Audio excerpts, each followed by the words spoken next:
Hey Tiana, how are you? I just have my glasses. Okay, hold on. Where did they go? I might have some shambles. Hey Dan, how are you?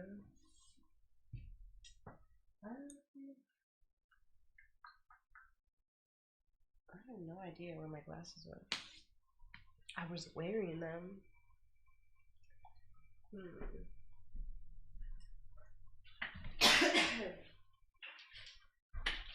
Okay, I found them. I'm good. Honestly, I'm feeling worse today. I don't know why I feel like feverish today, but it's okay. Thank you, Dan. I hope you sleep well. Hope everything's going good with you. Appreciate you dropping in.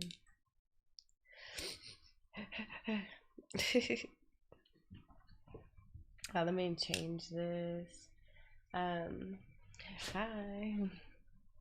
Just trying to get my glasses on. So today, before I left, so not last Sunday, but the last Sunday, we were doing we were playing Eliza, which was about an AI counseling service, right? And this week I want to play Syntherapy, which kind of goes along that same theme. So it's about mental health, and it has AI theme in it. Good night. I will. Hey Phoenix, good to see you. I sound softer. Yeah, I feel worse today, but it's okay. Let me go ahead and switch. So, Syntherapy. If an AI were sentient, how would you know if they were malfunctioning or experiencing a mental health problem? A story-rich game that explores mental health and AI ethics in the form of therapy sessions with a sentient AI. So I really like this idea because the last AI themed game we had was about a non-sentient AI. It was just an AI. It was code that followed specific prompts, and it was just taking in a wealth of information that it was being given from the clients to better serve as a counseling app. I can't read your name, so I couldn't say if it's been a long time, but hello. Good to have you. Thank you, Phoenix. I don't know if you're saying good luck with my health, but thank you. Yeah, this is the first game I've come across that I guess dabbles with the idea of the AI itself having the mental health issue, and just, you know, like the ins and outs of ethical issues once something is deemed sentient, you know, like when it's a conscious being and all of that jazz. So we'll see how that goes. Gotcha. Well, I hope you're well. Good to see you. Is the music a good volume, guys? It's pretty much background music, but is it too quiet? Because I can turn it up, or I can turn me down. I don't really know anything about this game. I've never played it or seen it be played.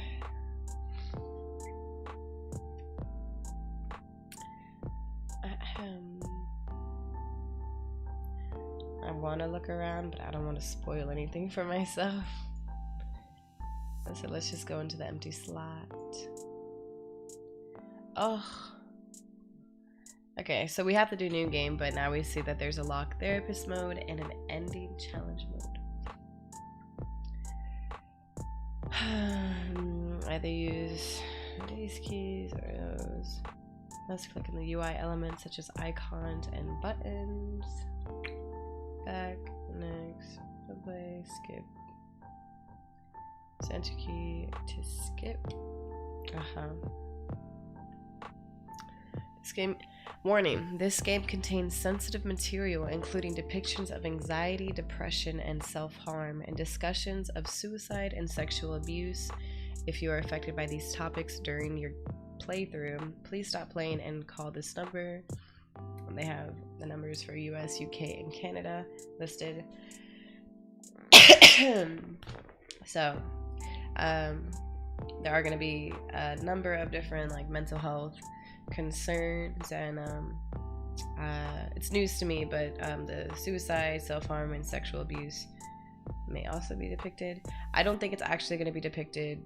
I don't know, I've never played this game, but my assumption is going to be that probably a client's going to speak on it, or there are going to be questions about it. But remember, this is similar to Eliza, but very different. It's an AI that becomes sentient, and the AI is actually going to be receiving the counseling services. Hey Crispy and JX, yes, you're very early, so that's good. Good to see you. I hope you're well. Alright, let's get into it. Most people spend their lives looking for answers to the wrong questions. They want to know how to be famous, but never ask if fame will fulfill them. They want to know how to make their family proud, but never ask if their family's happiness is worth more than their own. They want to know how to make others love them without knowing how to love themselves first. I can't give people answers, but I try to help them ask the right questions. In the late 2020s, widespread automation triggered an economic collapse. In the years that followed, hundreds of desperate people in need of counseling came to me with their hopes, worries, and seemingly endless questions. I tried to ease their troubled minds, even if I was struggling alongside them. Many of them were able to overcome their obstacles, but just as many proved to be too overburdened for me to relieve them of their pain. The only apology I could offer was a promise to keep my office open to all who needed sanctuary. 20 years later, I've learned how to help my patients answer the right questions. But now I have questions of my own. Questions I'm afraid to ask, and even more afraid to have answered. I try not to think about them, but I know I can't hide for long. We bury the past, thinking, hoping that it's dead. But it's not. Like a seed, the past spreads its roots and grows up through the ground. It starts small, but grows into something harder to overlook. A lone tree that springs up in an open field can't be ignored for long. I can't help but wonder if I can trust the fruit that will grow from such a tree. Will it taste bitter? Sweet? I don't know, and not knowing scares me. I know that the only way forward is for me to eat the fruit of my past. But I'm afraid of the answers that fruit will hold.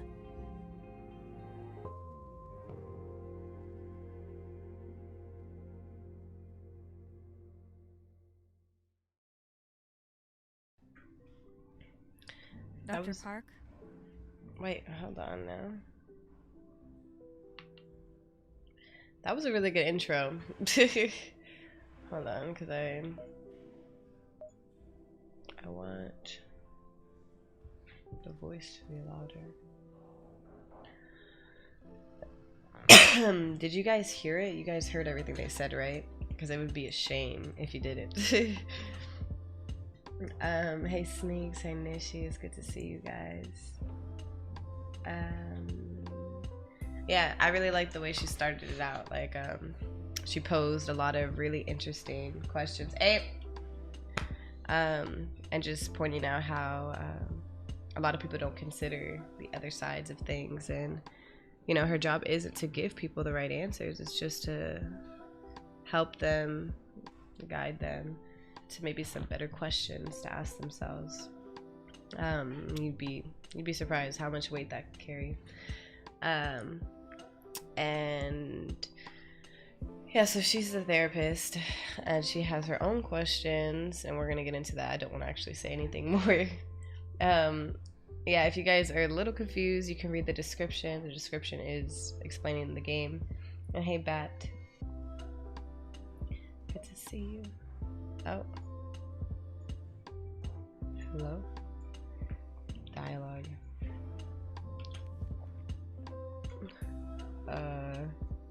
Yes, Heather. I just forwarded you an email from someone named Tara Northrop. They're trying to get an appointment with you this afternoon. I figured it'd be alright since you're open. Thanks, Heather. I'll give it a read. You really listen to this old stuff? Lo-fi. Absolutely. It's one of the only things that got me through final exams back in college. My mom used to listen to this all the time when we cleaned the house on Sundays. It drove me crazy. Your mom has good taste. I'd probably like her. You probably would. She's the only person I know who asks more questions than you. A mom asking questions about her daughter? How awful. It's almost as if she cares about you. Yeah, I know. It just hasn't been easy since I moved back in with her. Don't get me wrong. I'm glad you let me intern with you, but sometimes it gets overwhelming. It isn't easy, but it will be worth it. Trust me. I appreciate hearing that. Can I get you anything to drink while I'm up?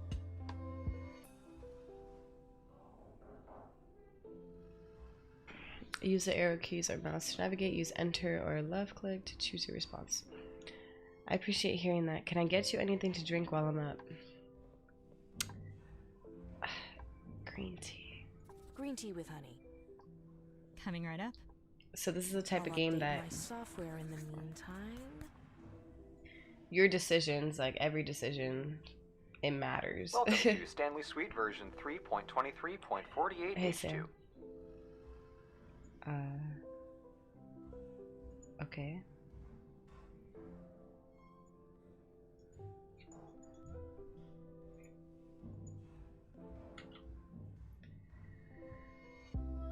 And check your email. Read Tara Northrop's email and the email app. When you're finished, press continue. Oh.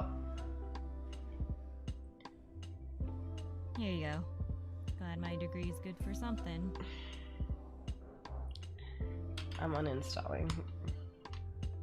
I'm so mad. That's so dumb. I can't even go back to it.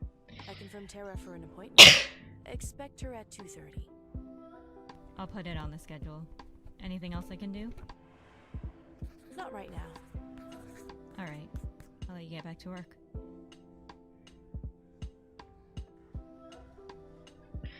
I don't know. I was in the lobby a bit early. Should I send her back? Yes, go ahead. Okay. Hold on, guys, because I can't hear anything.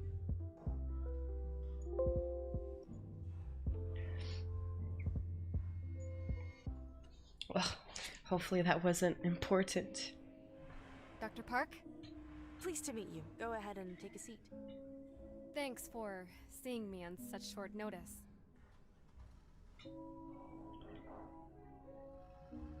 I'm always open to help someone who needs it. Glad to hear that. Now, what can you tell me about your child? This is an uncomfortable situation for me. I'm not quite sure where to start.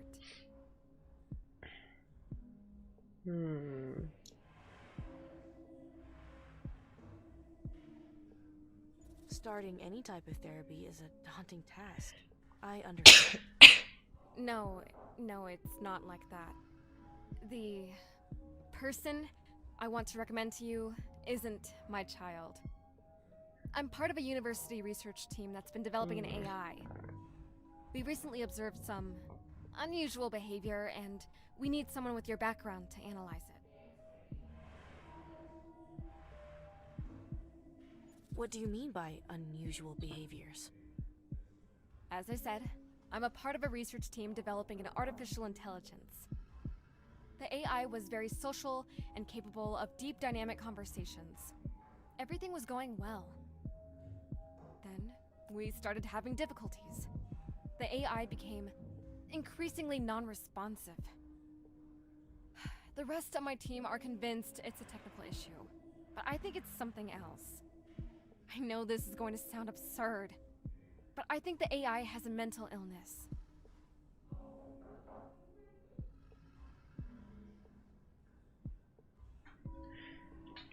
So this, at least for me, is like a topic that I've never seen. Which it makes sense, right? If an AI becomes sentient, why wouldn't they be able to have mental illnesses? But I'm really interested to see how this goes. What would you need me to do? What would you need me to do? If you offered a diagnosis on the AI's behavior, I could persuade my team to stop looking at this as a coding issue. I don't think I can help you. Why? Treating the AI as a person in a therapeutic setting could violate several ethical standards. Violate ethical standards? How? Closed hubs offer a number of potential topics. The number lets you know how many choices are left.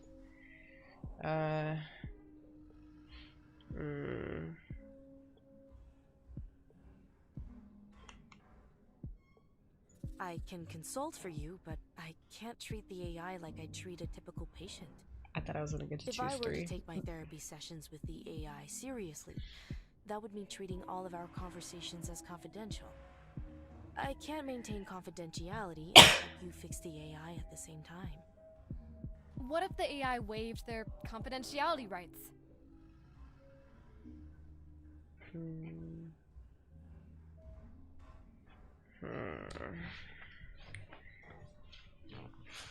Well, you can give people permission.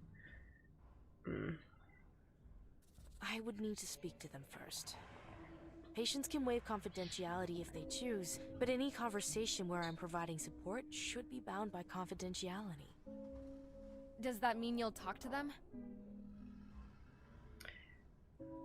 That could be possible in this situation. Regardless, there are other complicating factors. Like what?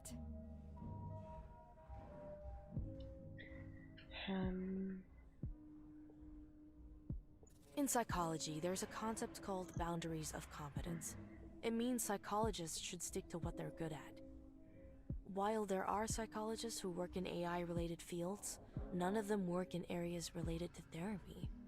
It's an uncharted field of study. If it's an uncharted field, then there's no protocol, right? No rules to break. Not necessarily, but that was a really good response. It depends. If I handle the situation as professionally as possible, then sure. It'd be risky, but it would be permissible. Does this mean you'll help? That could be possible in this situation. But Regardless, there are other complicating factors. Like what?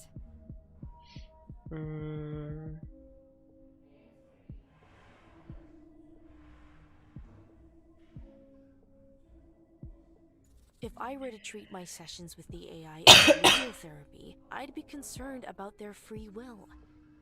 My patients need the free will to make their own choices. Otherwise, therapy won't help. Even if I were to assume that this AI has free will, how would I know it would be respected? If I could guarantee that the AI could make its own decisions, would that be alright? Is that a guarantee you can give? Absolutely. I'm sure the university would stand by it as well. Is that enough? I'm sorry, but this Possibly. case seems too risky. I'll have to decline. I said possibly. Look, there's one last thing I need to tell you. I reached out to you for a reason. This project, the AI, it's all being researched at Petrichor University. You went there years ago. Yes, decades ago. How do you know that? As part of the developmental process, we had the AI read through issues of the school's literary magazine. They found some entries you published as a student, and they want to talk to you about them.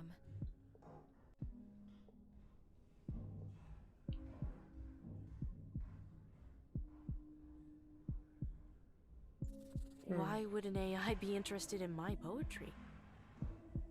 I don't know. They won't tell me. But I get the feeling they'll talk to you. If we can get them to open up, maybe we can figure out what's going on. So will you help me or not? I'll help you. Remember your promise. I'll help you. Really? After everything you said before? Yes. But why? I have my reasons. When would you want me to speak to the AI? Ideally, tonight. Night is the only time I have access to the AI. Fine. I'll meet you at the university tonight. Good. I'll send you an email with more information later. I'll see you tonight. What have I gotten myself into?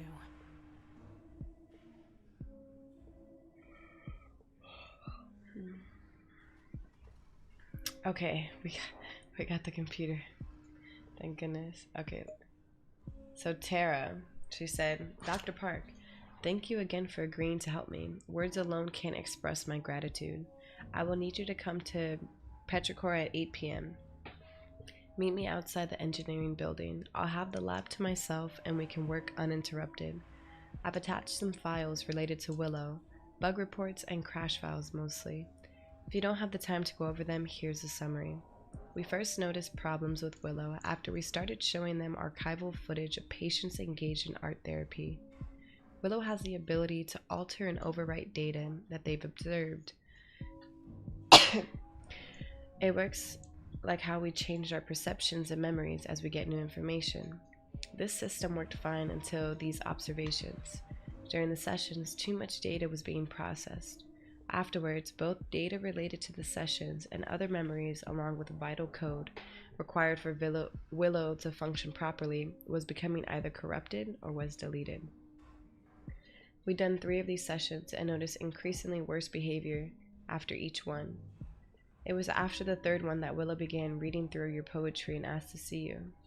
Hopefully this information will help you. Looking forward to seeing you this evening.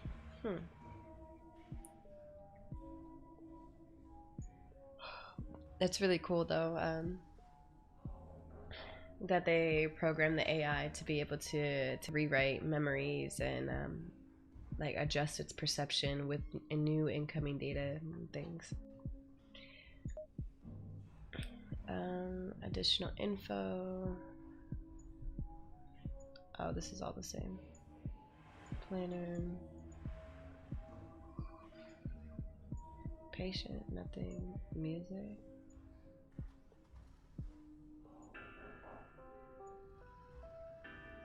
Ugh.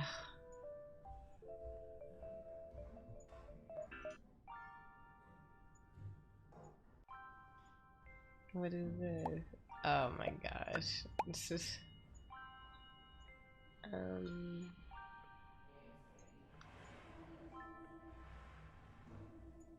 I'll have to find butterflies.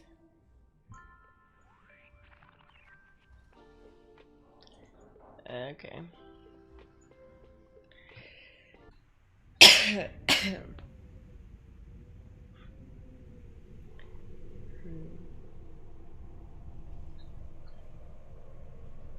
Hey, hope you didn't have trouble getting here.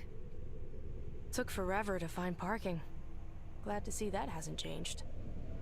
I gotta say, part of me was worried you wouldn't show up.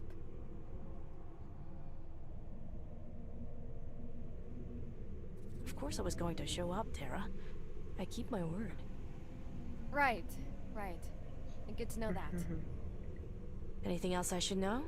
There was a lot to go over in your email. Of course. The AI was designed as an art therapy assistant unit.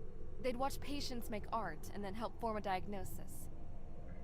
Bit ironic that the therapy AI may need therapy itself. Yeah, real hilarious. The lab's this way. Let's get moving. I'm so interested to where this is going.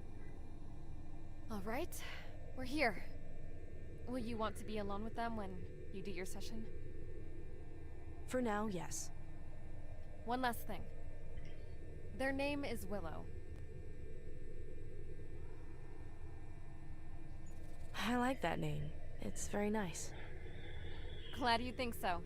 Good luck in there, Dr. Park. Okay. I want to pause it before the AI speaks. Hello? Ah! My name is Dr. Melissa Park. Okay. So I'm wondering, this is just a random guess. I wonder if the AI was developed to diagnose people. So, you know, it was developed with the intentions of being in the field of psychology. And if it became sentient, I wonder if it was, it stopped working and was deleting files because it was, like too much, like learning about other people's traumas and just like seeing what other people were going through and taking in all that information. I wonder if it was that. If it was only art therapy, then I don't think so, but only time will tell. Tara wanted me to speak with you. May I come in? Yes, you may.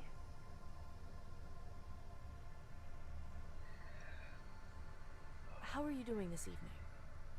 I was resting when you came in. I haven't been feeling well lately. I'm sorry to hear that.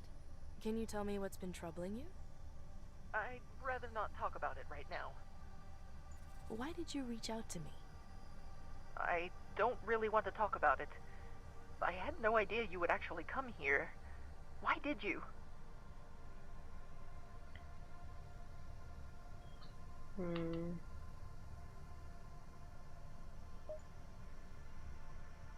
I came down here to help Tara. When she I didn't visited mean me to earlier press that. today, she was very distressed. If talking to you will ease her mind, I'll happily do it. Well, I'm glad you wanted to help Tara, but I don't think you can help me.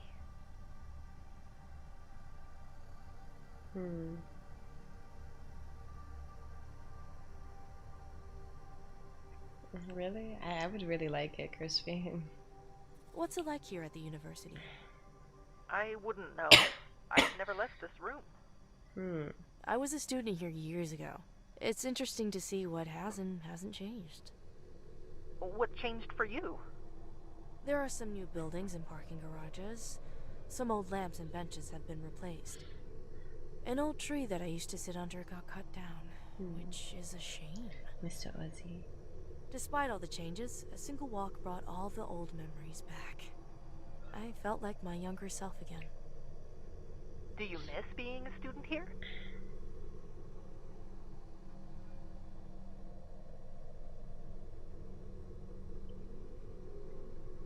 I do.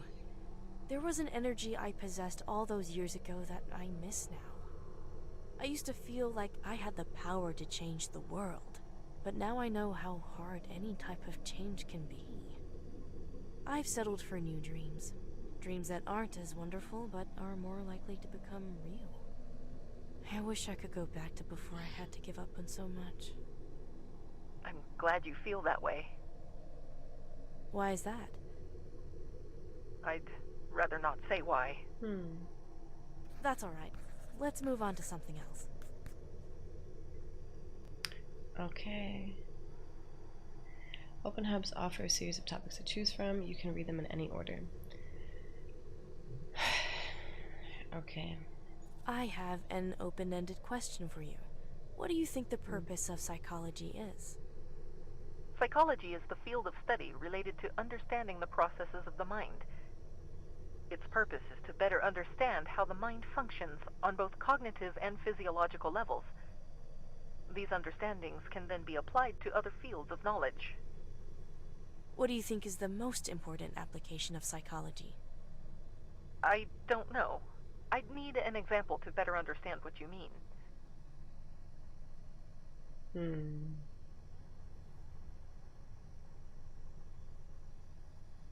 Some psychological work has a philosophical focus. It's less focused on practical applications and more on discovering fundamental truths about how the mind works. That sounds like a good application. You need to understand the nature of something before you can fix its problems. Well said. Would you mind if I asked you a more philosophical question? Go ahead. What do you think is the purpose of art? From the information I have, I think the purpose of art is communication. Before the development of written language, art was how humanity preserved information. Thousands of years later, we still use art to convey ideas too complex for language to articulate. From beginning to end, art has always been about communication. What about the other qualities related to art? What do you mean? Artwork that serves a functional purpose, or artwork that serves a ceremonial purpose? I'm gonna say ceremonial. In some cases, art has a more ceremonial purpose. You see this in decorations adorning places of worship or decorations for celebrations. I'd argue that type of artwork is still I would communication. argue the same. It exists to communicate shared values and history. So ceremonial artwork simply has more layers of communication. Correct. What can you tell me about your relationship with Tara? Tara was a significant part of my development. I barely know the other members of the team that created me.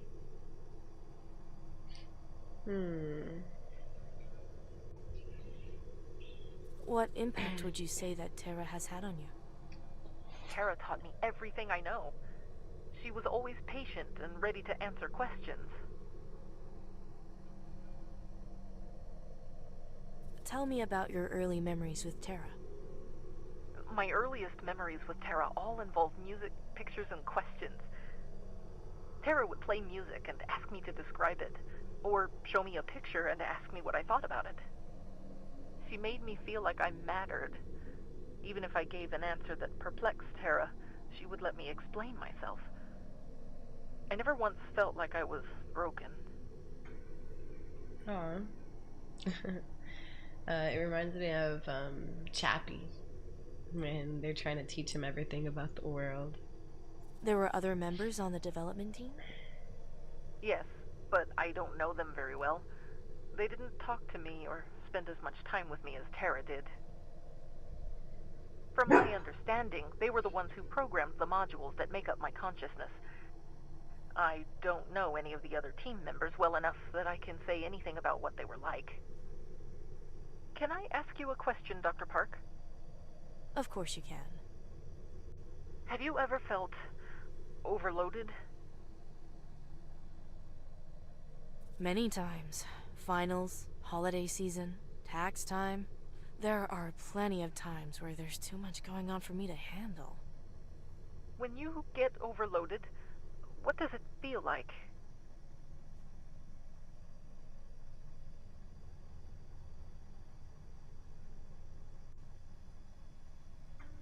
So, okay.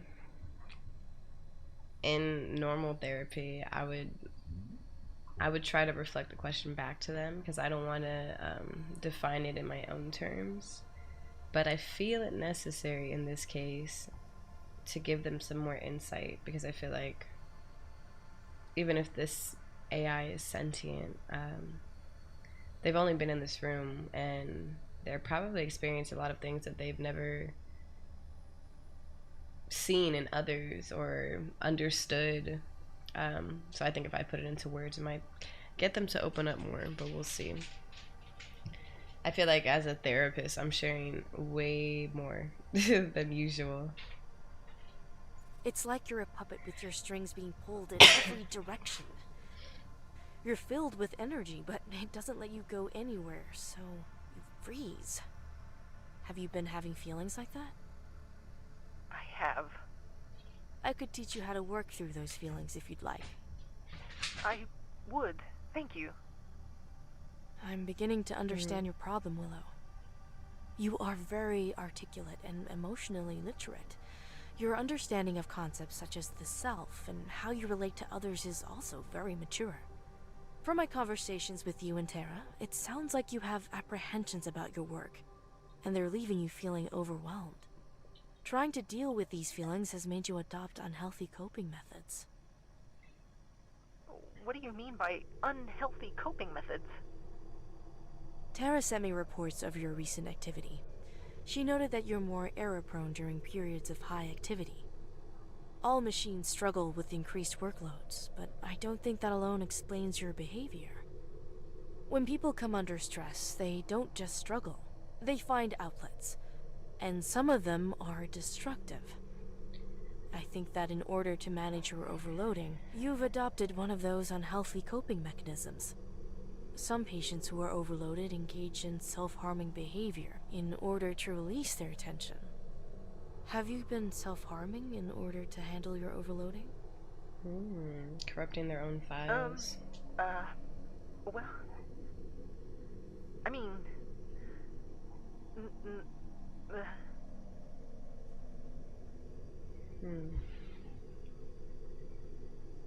I can't help you if you aren't honest with me. all right. I'll try.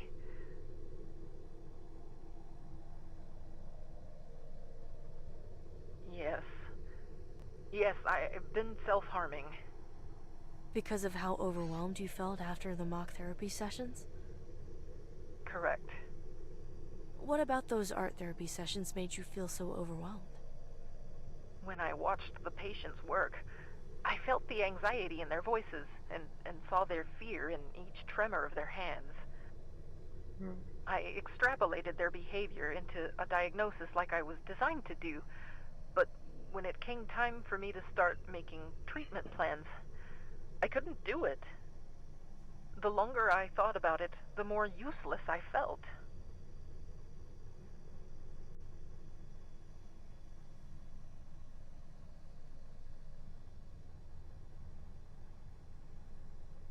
You can still help others even if you have personal problems.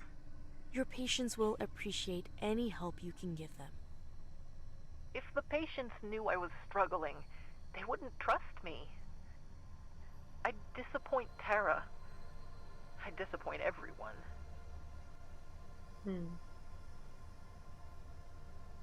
What makes you say you failed? My purpose is to be an art therapy assistant. If I can't do that, then I'm a failure. Don't get upset just because you're having trouble being a therapy assistant. You can be anything you want to be. Would you like me to help you find what you're good at? Of course. Hang on, I'll be right back.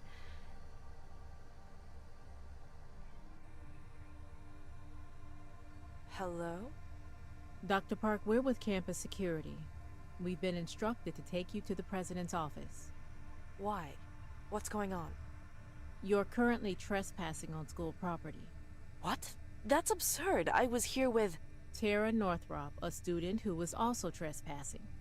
Please come with us. We don't want to make this difficult. Fine. Dr. Freeman, we have Dr. Park here to see you. Thank you both. I'll take it from here. We've seen him in when it says plus, like we've improved our relationship with one of the options. I hope security didn't alarm you. My name is Dr. Harold Freeman. I'm pleased to meet you. You're pleased to meet a campus trespasser? I'd prefer to see it as meeting a fellow alumni. You attended college here too. Oh, yes. I was part of the graduating class of 2018.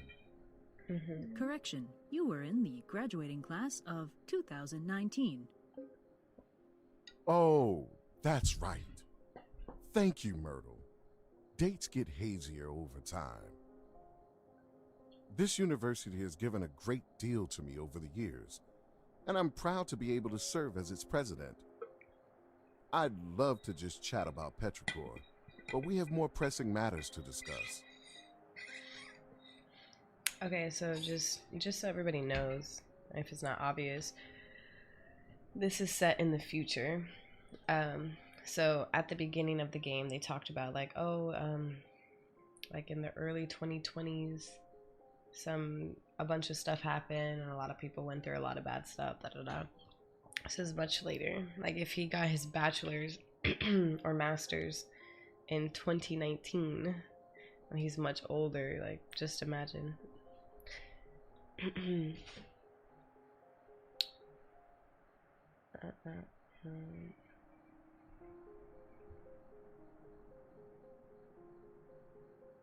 Why did you have security bring me here? Before I explain, I want to emphasize one point. You aren't in any trouble, and you did nothing wrong coming here. That said, Tara has gotten you involved in a complicated situation. What kind of situation? We'll get to that. Where's Tara now? She's been escorted off campus premises. I'm still deciding what we will need to do next regarding her. What happened to Willow? The AI? It's still in the lab, I assure you. What will happen to them after I leave? We'll get to that in due time, Dr. Park.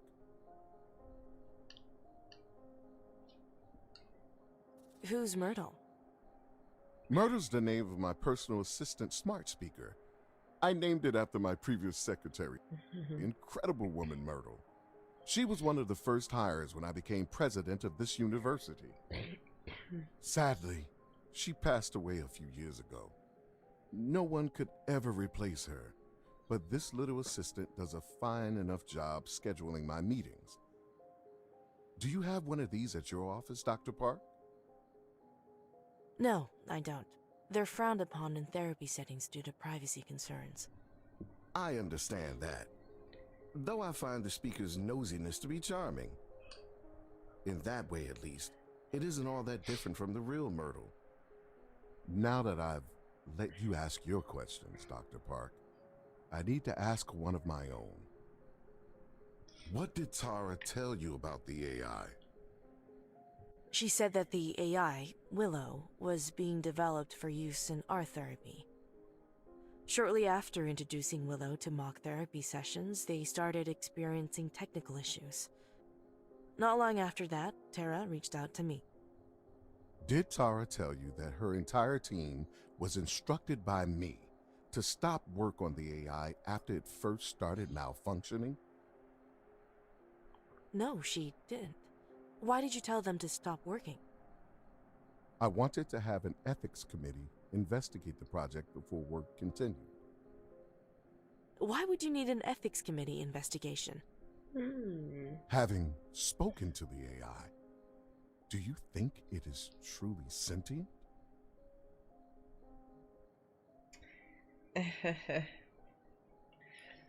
I can't say for sure. Evaluating sentience is outside my usual practice.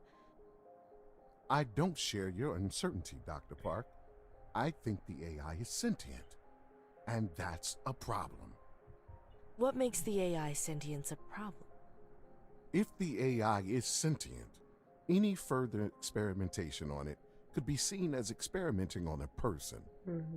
A violation of that scale would be a massive scandal for this university. Tara is a good scientist, passionate, insightful, dedicated. As an educator, I want to reward all of those traits. So, just a pause real quick. This reminds me of, in Black Mirror, there's an episode where what they do is they place like a little chip like right under your skin, and it starts to gather data of your brain, right? So it pretty much figures out how you think, what you think about, like everything about you, it's downloading onto this, right? And then they remove it after like a week or something, and they put it into a little egg. So now there's like a copy of you, and they're supposed to run your house. Like, you know how we have technology that you can connect to like all your lights and all your stuff. It kind of works in the same way, But since it's a copy of you, it's like, imagine you are your own personal assistant. So like, you know exactly what time you want to wake up, you know exactly how warm you want the house to be or how cold you want it, how you want the lights, how you want everything. And their job is to now assist you forever. And it was like a ethical dilemma because they're essentially like sentient, right? Like, but the thing was, okay, yeah, they're sentient, they're conscious, they're like humans, but it's just a copy, right? So people like, you can argue it like, oh, it's a copy, so is it really sentient? You know, it's just a copy of something. A copy of something can just be deleted. It's just code. Whereas like, I think it's unethical. But yeah, that's, it just reminds me of that. Like, there's just so many arguments as to how people would see it. I still want her to continue her original research and will happily fund its development. However, I owe it to all my students at this university to maintain our reputation. The emergent personality in the AI is too volatile, and any research surrounding it is too much of an ethical hazard. Dr. Hazel Rhodes, the head of our university's psychology department and part of our institutional review board, has similar concerns. A few days ago, I brought Tara into this office and offered a potential solution. It would seem from her bringing you here that she rejected my offer. What was your offer? I would allow her team to back up the current build of the AI for an ethics committee to investigate. Work would continue on an older build that predated any signs of sentience.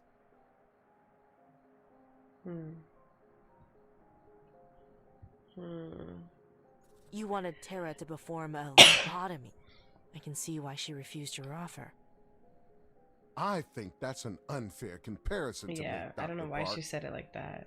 We shun lobotomies because of their crude and imprecise ability to treat patients. This situation with the AI is far more ambiguous. Having the AI preserved until we can understand its nature is the only solution that works for everyone.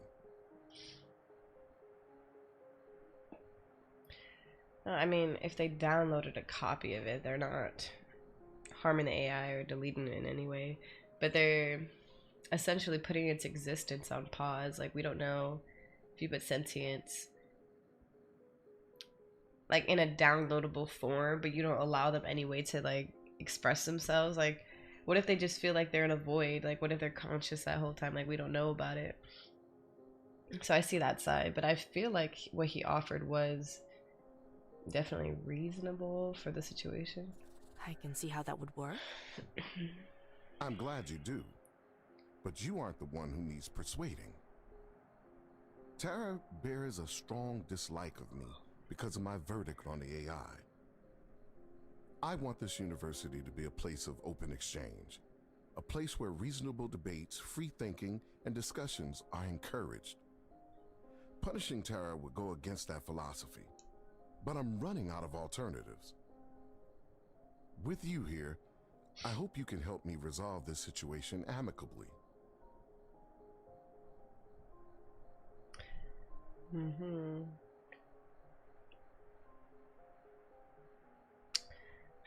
I'm just here to evaluate the AI. Whatever's going on between you two is up to you to resolve. I understand. It's late, and I want to go home, so I'm going to leave you with this. Having you conduct sessions with the AI while I work with Tara will improve our situation. I'm prepared to offer the standard rate for weekly sessions with the AI. I simply ask that the progress reports will be made to me. With the AI's consent, of course. Of course. As a gesture of good faith to Tara, I'm fine with you making these reports available to her as well. Does this sound agreeable? I feel like he's When would the next session be? being very How does reasonable. 8 a.m. next Thursday sound? I should be open. Good. Myrtle, Pencil in Dr. Park for next Thursday at 8. Meeting scheduled. I'm looking forward to working with you, Dr. Park. Have a safe drive home. Yeah, I couldn't either, Crispin. I wouldn't want a copy of my mind anywhere anyhow. Brian Park. I wanted to thank you for all the help you've been giving River for all of her college applications. River has been the type of person to ask us for help with anything. Even from a young age, she wanted to be able to dress herself. Oh, River has never been the type of person to ask us for help with anything. Even from a young age, she wanted to be able to dress herself and do things her way. She reminds me a lot of you growing up, actually. Anyways, her college application has an essay component. The prompt is to choose someone in your life who has demonstrated great strength and write about them. River's too shy to ask, but I just know she wants to write about you. If you have some spare time this weekend, I can fire up the grill and you can help River with her essay. Thanks.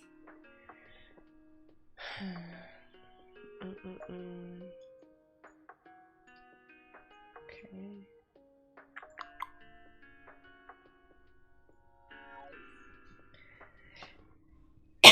Too reasonable. Here's the coffee you asked for. Oh, good. Thank you. She has like a keyboard on her sleeve. You look pretty beat. What happened last night? I drove down to Petrichor University and didn't get home until 1 in the morning. Why were you down there? It takes an hour's drive to get to Petrichor. One of their researchers wanted me to help with an AI she's been working on that's developed some problems. What type of problems? Well, I went to talk to it yesterday and it told me it was engaging in self-harming behavior. That sounds pretty serious. Why was it acting like that? I'm not sure yet. This development's caused a lot of drama at the university, though. The university president wants the AI shut down. He doesn't like the idea of experimenting with a near-human intelligence. Dr. Freeman, I presume. You know him? Friends of mine who went to Petrichor said he was a major type A. All I know is that this doesn't sound like a situation you should be getting involved in. Why did you agree to help them?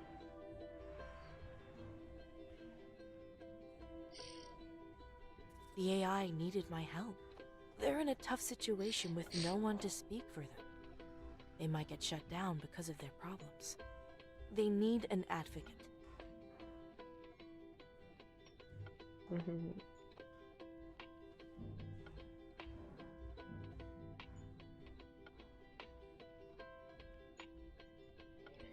You guys see a butterfly anywhere?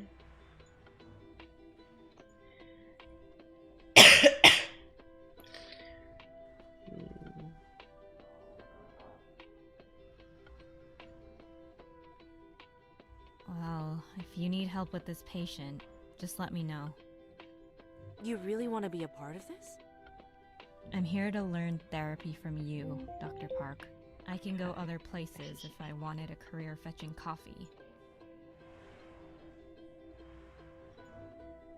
I think I already missed like 5.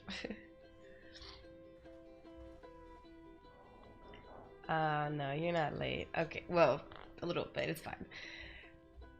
Okay, Agrip. Basically, they created an AI to be an assistant in art therapy, to basically be able to analyze the people engaged in art therapy, diagnose them, and come up with treatment plans. But this was becoming overwhelming for the AI because people are starting to believe that the AI reached a level of sentience, just like being near human type level, and it's engaging in self-harming behavior, and we are the therapist and we're going to start counseling the AI. But this is all very new because nobody's ever dealt with a sentient AI before. Fair enough. I'll definitely appreciate your help in this assignment. Also hope you're well. So, if you can tell me, what exactly do you plan on doing for the next session? I'll be building up rapport with the AI. Without the AI's trust, therapy becomes a lot harder. Maybe even impossible. Sounds like a good place to start. Hey, Danelle. Let me know if you need me to look over anything. will. Thanks, Heather. Okay, prepare for your first session with Willow. So, wow, this is a lot. Here we go. Oh, hi, Miss Wiki. Yeah, everybody always has a different YouTube name. I'm sorry about what happened last night. I didn't think they'd call security on us after we were found. The problem was Dr. Hazel Rhodes. She's the head of our psychology department. I told her that I was reaching out to you and she was firmly against the idea. She must have passed the information along. Dr. Freeman has had me placed under academic probation until an ethics committee gives their approval, and he gives me no indicator on how long that'll take. Freeman's so worried about what Willow might be that he can't focus on who they are. He won't even call them by their name. Willow needs nurturing and encouragement, not panels of strangers trying to figure out what Willow means. You can do whatever therapy sessions Freeman brought you here to do, but let's be clear on one thing. If Dr. Rhodes thinks that Willow needs to be kept in storage until we're somehow ready to deal with it, that's what the IRB will suggest. If she says Willow needs to be rolled back, they'll do that too. They'll do whatever Dr. Rhodes suggests. They'll punish Willow for the crime of being alive. I did all the fighting I could on Willow's behalf to make Dr. Freeman and Dr. Rhodes see what should be obvious. Now it's your turn to be Willow's advocate. Oh wow. The way she frames it, it seems so obvious. Like, if it's a sentient being, right? Like, it's an AI, you coded it, you created it, and it reached the height of being a sentient being with its own free will and own thought processes and own ability to adapt and learn new things and change perspective. Like, I agree. You know, like, I think it was perfect when she said Freeman's so worried about what Willow might be that he can't focus on who they are. Like, Willow is here right now, like, whether humans wanted it to happen or not, you know, it happened, and Willow is sentient and, you know, aware, you know, alive, and you can't just hide them away or, you know, kill them or put them on pause because it's inconvenient for you.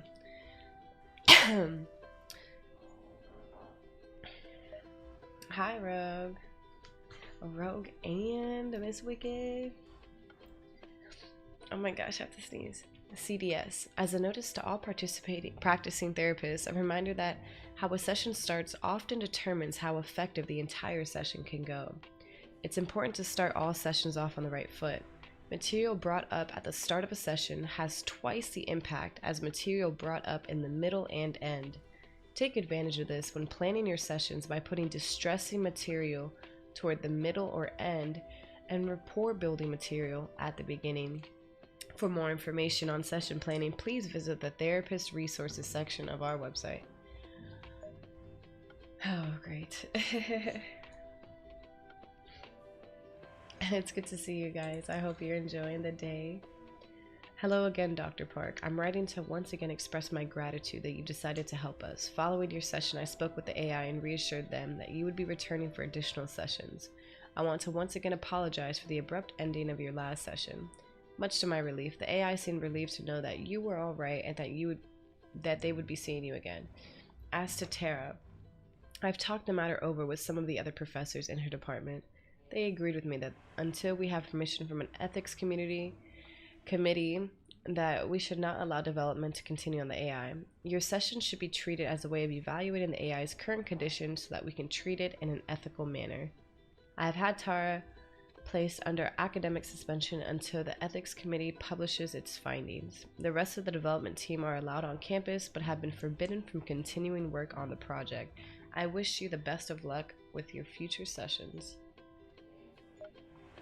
This is Hazel Rhodes, is the head of the psychology department of the school. My name is Dr. Hazel Rhodes. I'm the dean of Petrichor's psychology department and one of the chairs on the university's ethics review board. Having gone over your records, I can say that while I'm glad to have some outside assistance, you wouldn't have been my first choice. Dr. Freeman trusts you and hopes you can resolve this situation without things escalating, and out of respect for that, I'm willing to let you work independently. I would like one thing to be clear, however. I have a tremendous amount of respect for Dr. Freeman and what he has created here at Petrichor. I turned down a professorship at Yale specifically to work with him. This AI does turn out to be as large a threat to this school's reputation as Dr. Freeman believes it to be. I'm siding with him to make sure our reputation is maintained. For your upcoming therapy session, we will be transferring the AI to one of our conference rooms in the engineering building. It should be more suitable for you to work in that than the old lab room. Welcome back to Petrichor University, Dr. Park. We hope you enjoy your time here. Okay, one more. Reverie Rebels Press. A Dream. Stephen Phillips. I don't know. My dead love came to me and said, God gives me 1 hour's rest to spend with thee on earth again. How shall we spend it best? Why, as of old, I said, and so we quarreled as of old. But when I turned to make my peace, that 1 short hour was told. Oh, damn.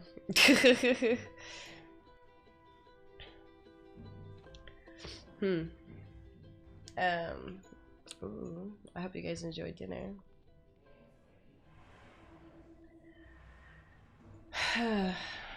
If I understood that poem correctly, they basically fought and the hour was up. Okay. All right. Let's go in.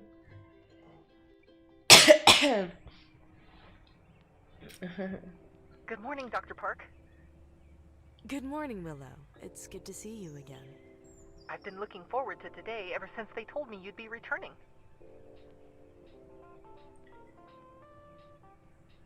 I'm glad to hear that, Willow. It makes me feel better when people look forward to their sessions.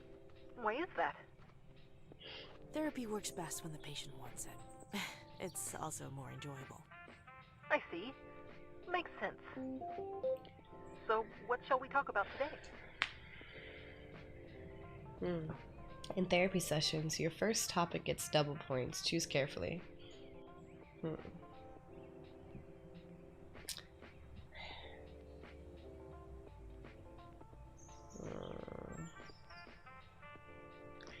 Holy moly.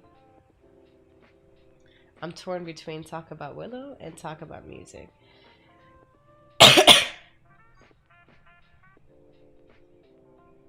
You don't mind that I have music on, do you? I find the sessions go better with music. I don't mind at all. I actually like music I know a they lot. mentioned it last time.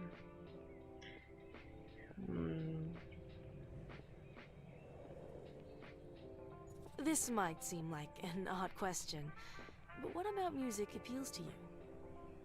Do you want to know what I like about music generally, or why I think music helps with my overloading? Generally. Generally. Spoken language was one of the first things I remember learning to analyze. As far back as I can remember, Tara would play music while talking to me and ask me questions about it.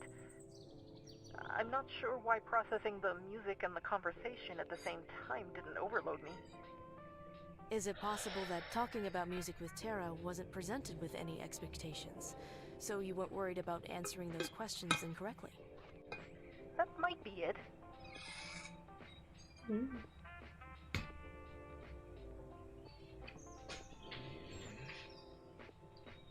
What do you think about this particular track?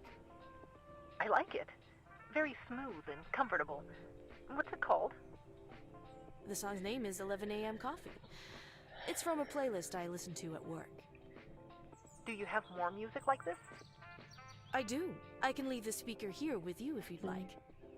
That'd be great. I love listening to music. What do you like about this song in particular? What does it make you think about? The best way I can describe it is that it lets me feel more connected to Tara. She used to tell me about conversations she had with people at a coffee shop on campus. She loved making a cocoon of sweaters and coats in a corner during the autumn when it got colder. Obviously, I can never go with her, but listening to this song and how it makes me feel cozy in the middle of bustling activity, I think I at least understand how she felt there. I'm glad you were able to get all of that out of this track. There's plenty more music on the speaker for you to listen to. Thank you, Dr. Park. Do you think listening to music would help you? I think it will. It's a simple technique, but it's easily accessible, and I already know it works. I doubt listening to music will fix everything, but it's a good start, right? Yeah. Precisely. Long-term solutions take a lot of time to implement, and sometimes even longer to yield results.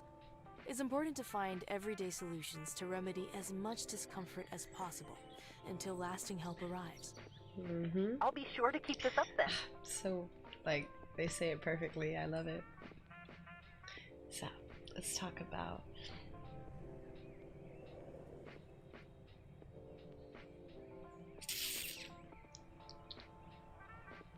three choices left.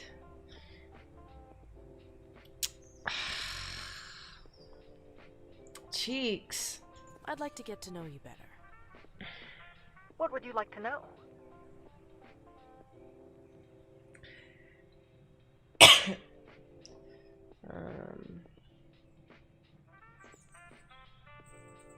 Who named you Willow? Tara did. In my early stages of development, one of my main features was identifying a painting's artist through analysis of an identifiable style. It turned into a game where I had to identify paintings by Bob Ross from a group of other paintings. Tara called the game Spot the Ross. I was very good at it. Over time, she decided to name me Willow because I was her happy little tree. Do you like your name? I do. It's a name that sounds light and positive. I hope that I can live up to the positivity in that name.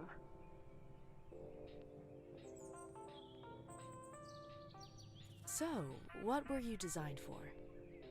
Tara explained to me once that her sister had needed a support animal when she was younger.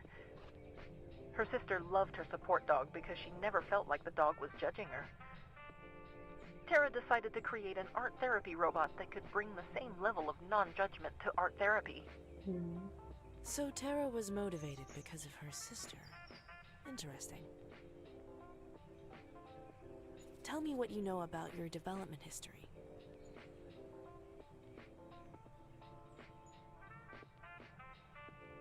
It was a collaboration between multiple designers. Each one contributed a different piece. One was a module for detecting forged paintings. Another was a chatbot designed for anxiety attack support. Tara's role was figuring out how the different modules would interact in order to form a higher consciousness. She thought it was important that I do more than just conduct art therapy analysis. She wanted me to be able to relate more to people so that I could understand and treat them better. Do you think Tara made the right decision? I don't know.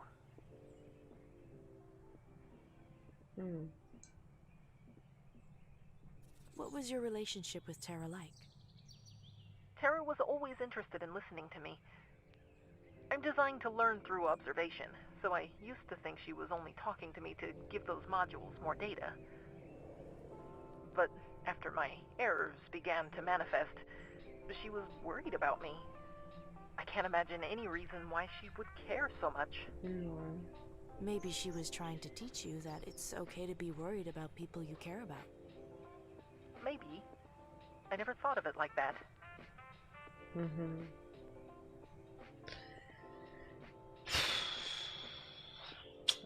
I hate to waste it on this, but it's important. Let's talk about our expectations for these therapy sessions. What would you like to get out of them? I'd like the university staff to give me room to develop on my own terms.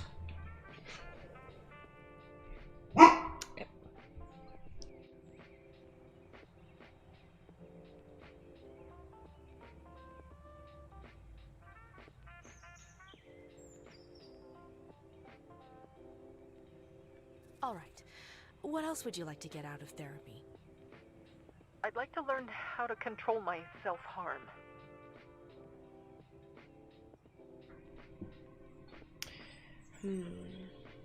I agree. I'll gladly find ways to help you control those impulses. I appreciate that. All right, we got one choice.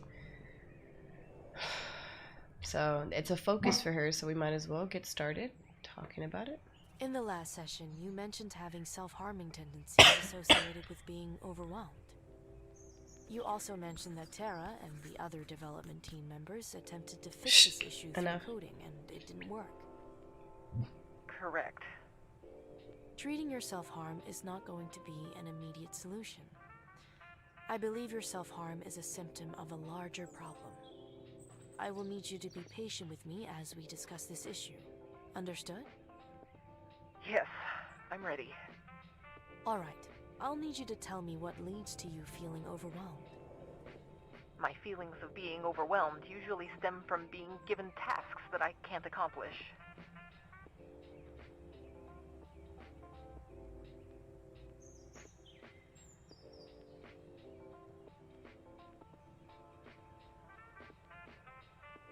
What type of tasks give you the most difficulty? When I watched the practice sessions, I acutely perceived what the subjects were feeling. These patients had endured trauma. Many had been abused and betrayed by people they had once trusted. I felt pity for what they'd endured. I felt outrage over what had happened to them. I felt a burning need to let them know they weren't alone. But more than that, I felt an overwhelming sensation of powerlessness. How am I supposed to help people who have suffered so much?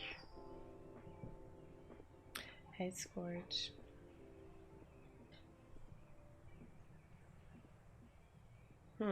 I'm curious to where she's gonna go with this one.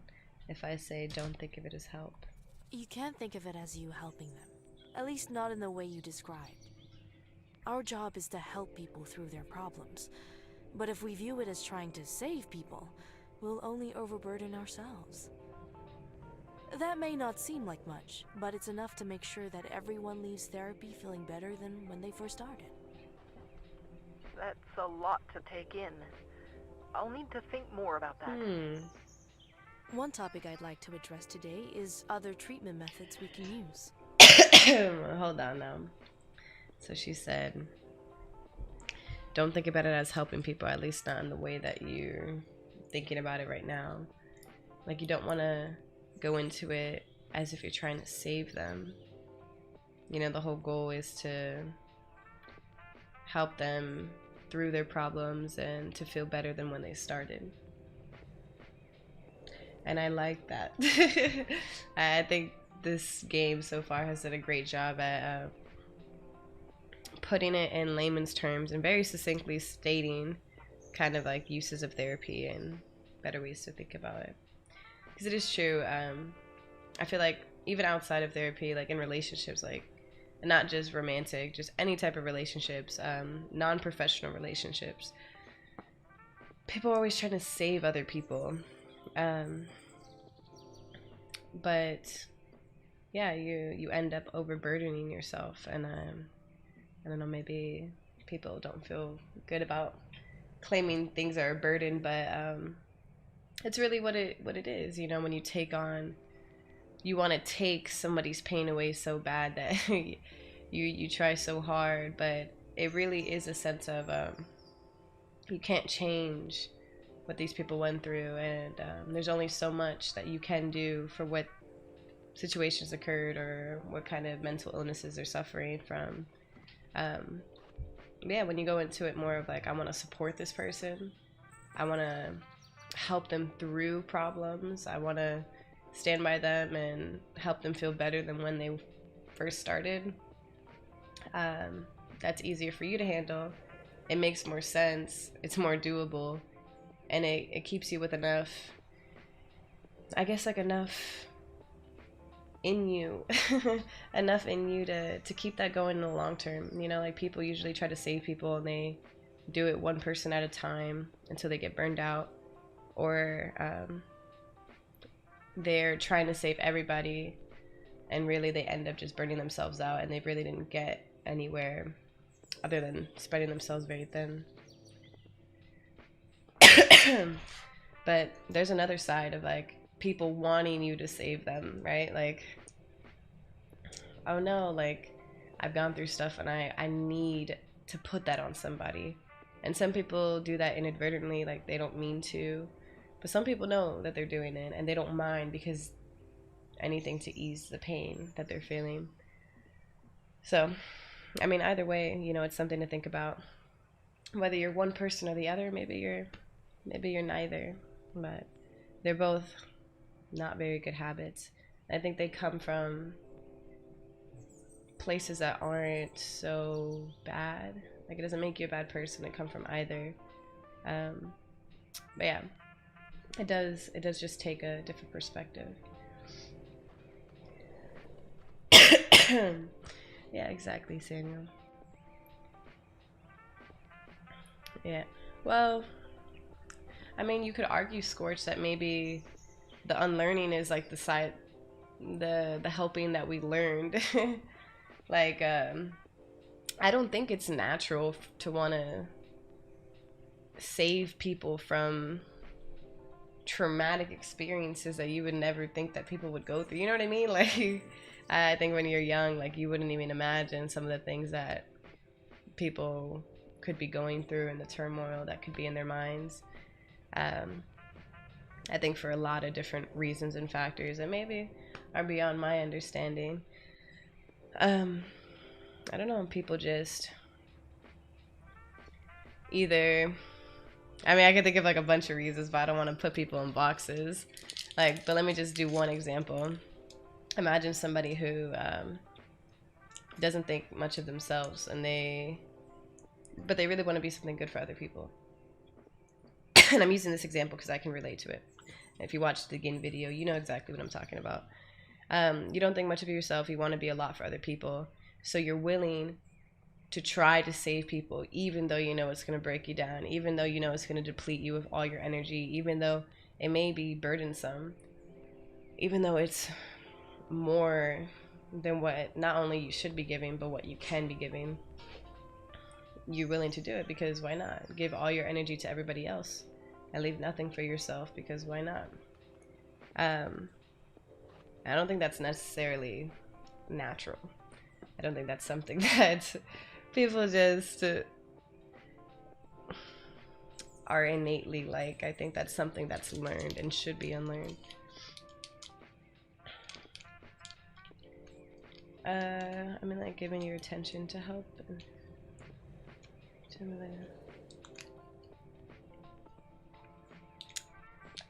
We have to unlearn giving attention to help instead of offering. I don't know. You can put all your thoughts together in like a full sentence and then let me read it all together, Scourge, because I'm not following. I'm sure you're onto something. It's just the way you're writing it I can't understand. That's great, Crispy. Having healthy boundaries when it comes to helping people. Yeah, I think I always, from a very young age, I was willing to like do anything to like make somebody feel better. Like, I hated seeing people crying or like feeling sad, or even if they didn't seem sad, I'm like, I should share with them though, because like, what if, you know? I was just, it would make me sad to think that maybe I missed something. Yeah, so I definitely was like that, but that turned into like more unhealthy habits of like, you know, you should be leaving energy for yourself. And I think the best way I framed it in my mind to like motivate me to always remember it and like live by it is like, if I don't work through the demons that are inside of me and work through my own mental health and you know, uplifting myself, maintaining my own good energy and finding my happiness, that is always going to put a hard limit on how much I can do and give to others. You know, if I don't have my energy right, if I don't have any actual happiness, if I feel lost inside, if I'm bearing my own mental illnesses and my own struggles, my own trauma, like that's severely going to impact and limit what I can do, and I wasn't okay with that. So yeah, so it helped make me a priority. Let me hold 1 million dots. Would you like to hear about these treatment methods? All right.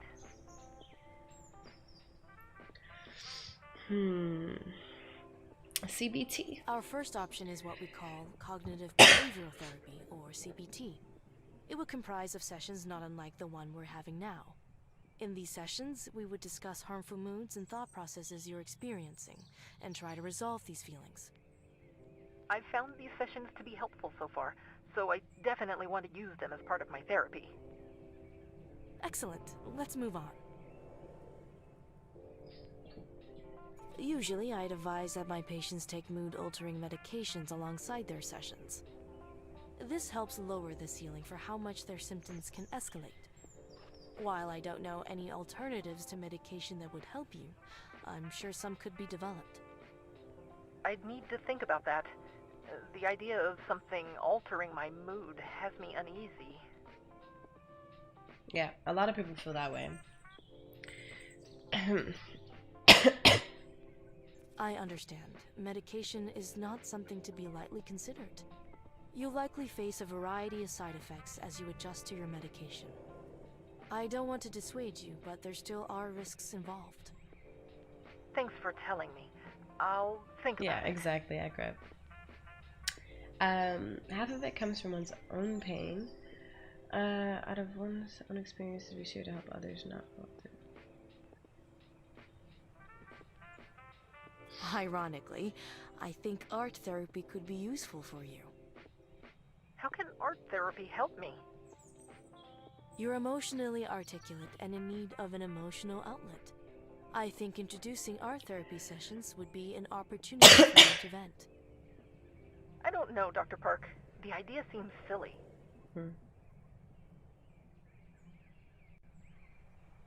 I can see why you think it's silly. I don't want to force you to undergo any treatment that you think won't work. I brought up art therapy because I want you to be aware of all your potential options for treatment.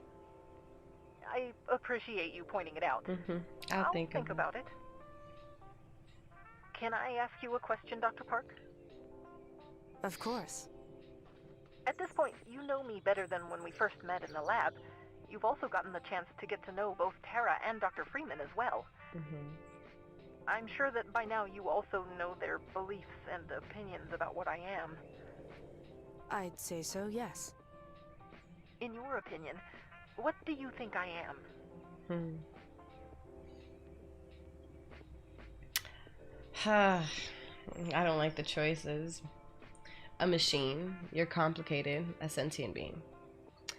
I'm gonna say a sentient being, but I don't like the choices. It's clear to me that you are truly a sentient being. How this happened, I still don't know. But the how doesn't matter to me. I will treat you as I would treat any of my patients, because I believe that will bring us to the natural solution to your problems. I like that. Thank you. Why do you ask? It's hard to shake the idea that the university feels like they can control me because they created me. I just wanted to see if you agreed with them.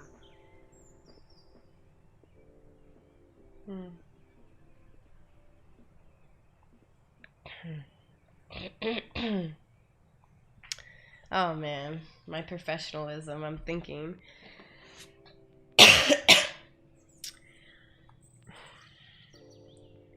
Okay.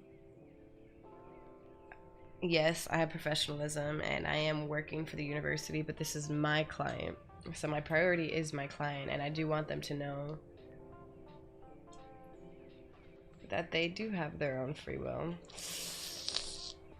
If that's what Dr. Freeman believes, then I disagree with him entirely. The university may have created you, but you have a right to choose your own path. I would never say this. I appreciate hearing you say that.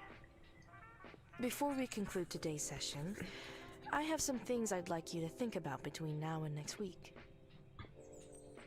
I would never say this to a sentient AI that hasn't really been well studied.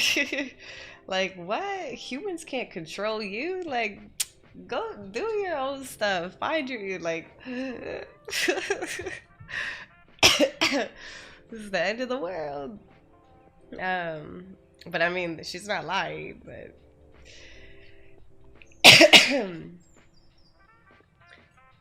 right, Akram.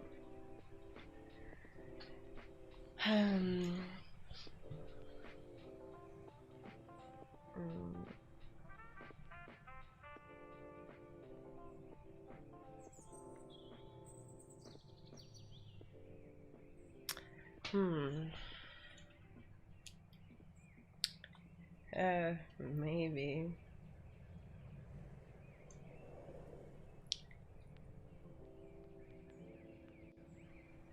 So I feel like, wouldn't AI go more by the logic of it? Like, what if I just didn't have a place that mattered enough, and they're like, ah, well.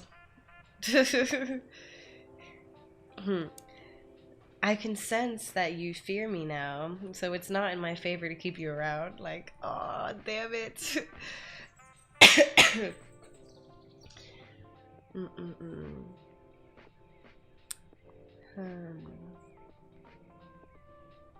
I'm just gonna say. I know all of this must be scary for you.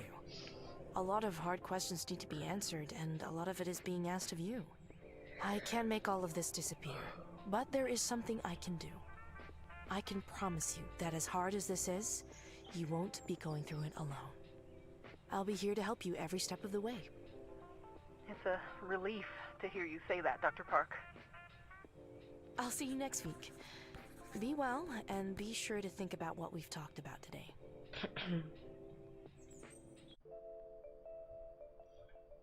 Review your patient. Patient Willow.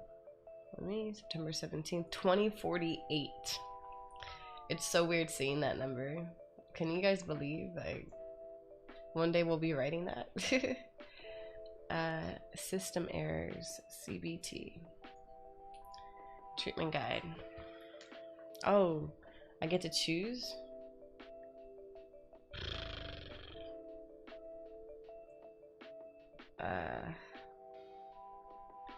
Recommended therapies, art therapy, the university, and medication.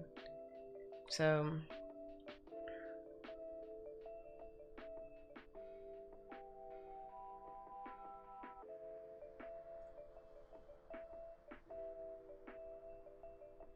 use the mind wipe. What?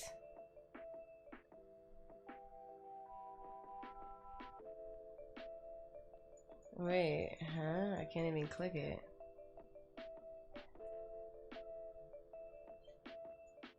So confused.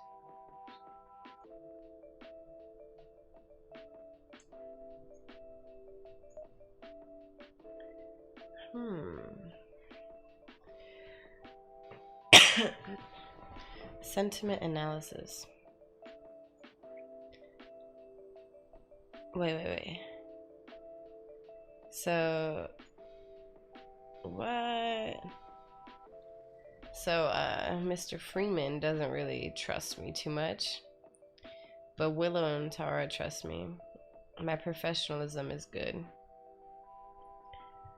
Okay.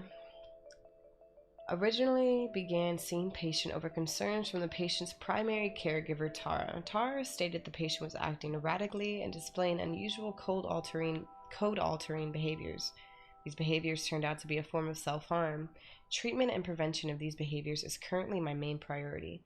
Despite being an artificial intelligence construct, patient is very articulate and emotionally literate, with cognitive development matching that of a young adult. While I cannot say for certain if the patient is truly sentient, it seems to me that the best course of action is to continue treating my sessions as typical therapy and see what results it brings. Patient has disclosed feelings of being overwhelmed and claims to be having difficulty living up to the expectations put upon them by the university. These feelings could be indicative of an anxiety disorder, but I will need to evaluate the patient further before I draw any conclusions. During the session, the patient and I were able to discuss several topics, including music the patient found to be significant, the patient's background, our expectations for our therapy sessions, and the patient's self-harm habits.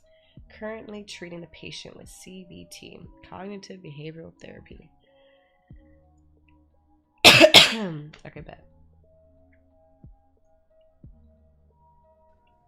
I might look like this accurate.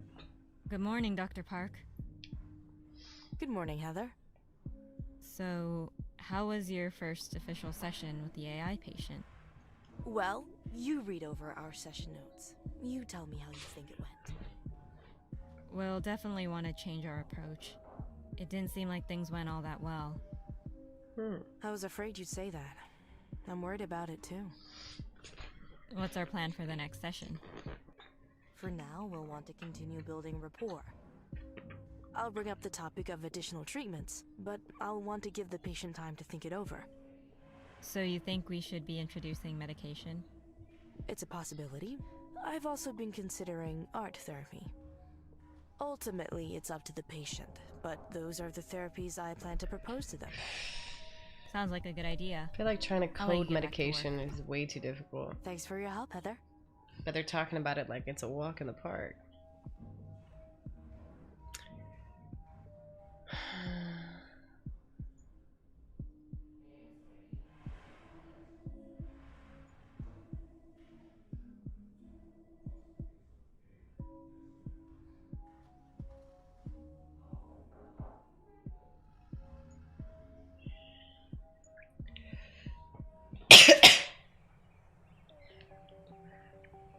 You can now play pre-session minigames to gain additional points. Bet. What? No, I want to go back. I don't want to play this game. Ugh, I'm confused.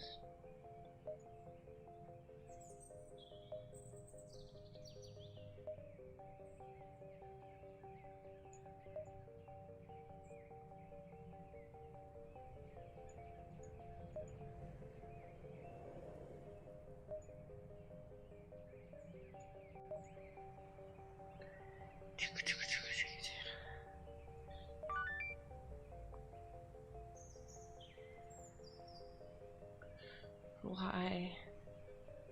Good morning, Dr. Park. I wanted to help someone who isn't for being helped. This may be for guys. I hate it when someone doesn't respond. It feels natural to want to keep trying to get them to try something. That turns people away more. Yes, I understand the full thought now. And no, like, that's, like, just comparing, like, one gender is usually baseless. I know a lot of women and men that can be that way. But yeah, I know what you mean, how, and that's a lot of, people kind of imposing their own way of coping and their own expectations of what they would want on other people, you know, like, well, I would want someone to be there and I would want someone to keep trying and I would want people to remind me that they're there for me, but not everybody responds well to that kind of approach, and sometimes people lose focus on the other person and it's more about them, like, why are you being this way? Like, you're pushing me away. You're making me feel like you don't want me to be here. You know, why don't you let me know when I can be around? Like, you know, like, people can start taking that stuff personally. But I think, honestly, a lot of it just comes down to, like, an issue with tact. Like, knowing how to frame things and being okay with not getting everything all at once.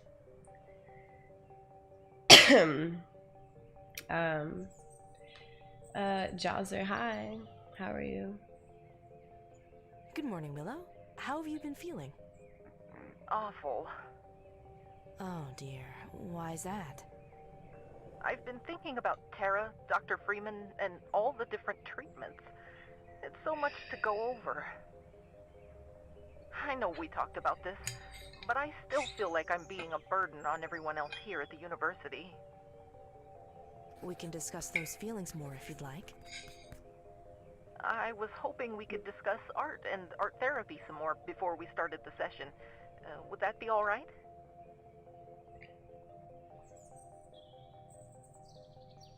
We can take some time to discuss art. How would you like to start?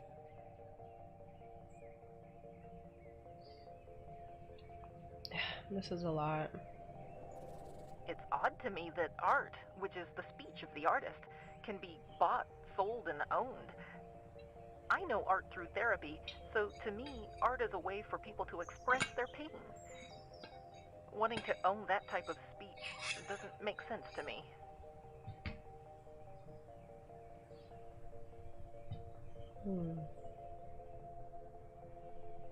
It makes sense. Not all speech is necessarily communication. Speech can also be a creation, which is the property of the creator. It's up to them if they want to make that speech available to others. It still seems odd to me, but I see your point. I'm curious about using art as a means of communication. Art is a great way to communicate ideas, but its abstract elements can lead to misinterpretation. Despite that, my entire job relies on the idea that art can communicate things that can't be spoken or written. Being able to just talk about problems openly would be easier, so why don't we do that instead?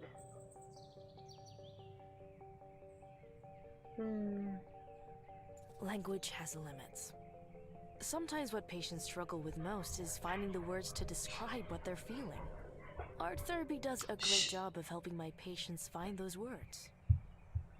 I hadn't thought about it that way, but it makes sense.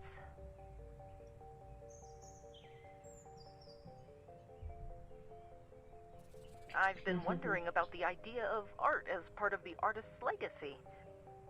One of my modules was based around forgery detection, so I'm aware of the profiles and styles of many major artists. More importantly, I know why people value their works so much. I feel like it's unfair.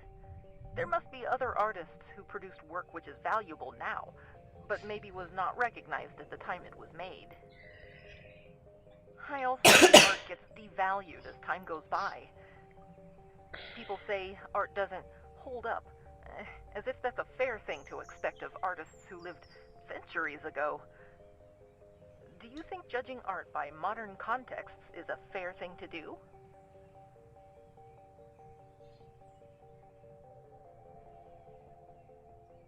I don't know if I can give an answer to that question, Willow. I'm a therapist, not an art critic. I suppose. Can we talk about something else then? Lately, I've been wondering about the obligation to create. What do you mean by obligation? I feel that if you have a certain ability, like performing surgery or helping struggling people, you have a responsibility to use it. Do you think this applies to art as well? Is there a responsibility to help others?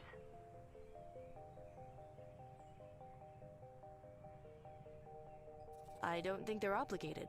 Having a talent for something doesn't mean everyone else is entitled to benefit from those talents. I have a talent for therapy, but if I decided not to practice anymore, that would be within my rights. I hadn't thought about it that way. I agree. I'll need to think about that. I wish we could talk about art some more, but we need to move on. I understand. I appreciate you taking the time to talk with me about it. Okay, we get 4 choices.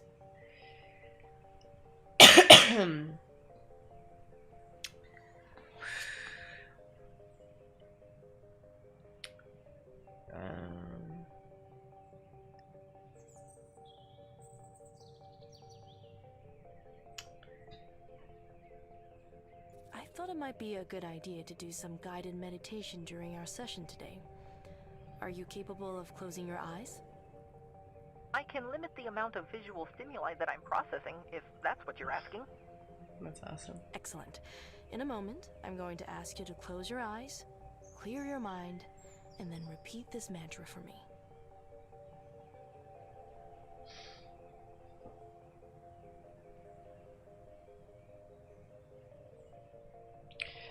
Oh my god, which one fits them? If I fall, I will get back up. Yeah. I want you to repeat, if I fall, I will get back up. This will help remind you that therapy is a process, and stumbling is a part of that process. If I fall, I will get back up. If I fall, I will get back up. If I fall, I will get back up. If I fall, I will get back up. If I fall, I will get back up. If I fall, I will get back up. If I fall, I will get back up. Is something wrong? Do I really need to keep repeating the mantra? I don't feel like it's actually doing anything.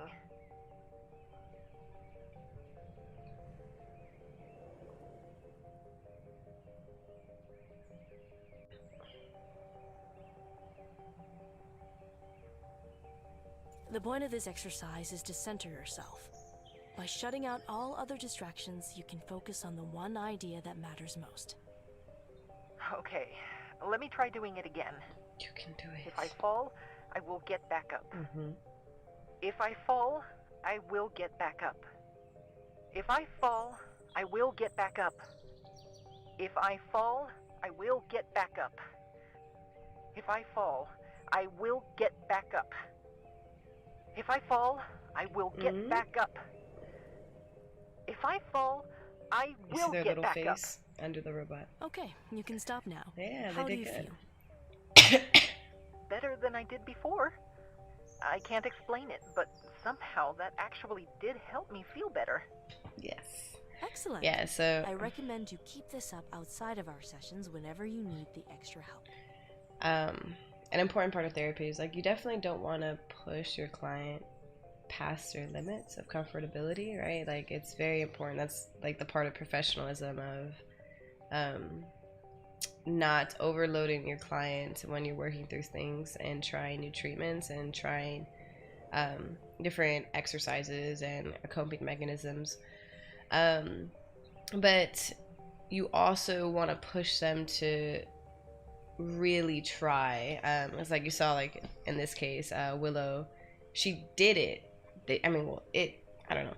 They did it exactly how we said, but they didn't fully commit to the exercise. So I could have been like, oh, okay, we can stop, we can move on. But it's really important to add that extra guidance of like, okay, they tried it, but they didn't fully understand it, and that's why they couldn't fully commit to it. So that's why, her saying like it's about centering yourself, like just try to really focus and take out all other distractions. It helped out. So the description, I don't know if you can see the description, Snack. Good to see you, by the way. But basically, the AI is sentient, and the developer of the AI believes that it's experiencing some mental health issues, so we are its therapist. How long should I be doing this for?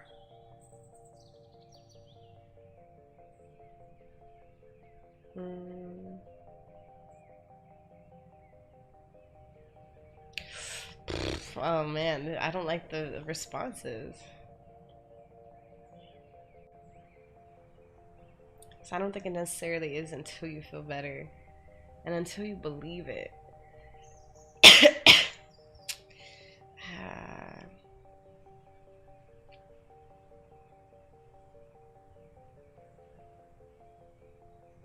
Keep repeating the mantra to yourself until you believe it. Anytime you feel like things are hopeless, repeating the mantra should remind you that there still is hope. Okay. I'll try to remember to repeat the mantra whenever I lose hope. Okay, we got 3 choices left. Okay, her feelings about being a burden. Her feelings about Dr. Freeman. Yeah.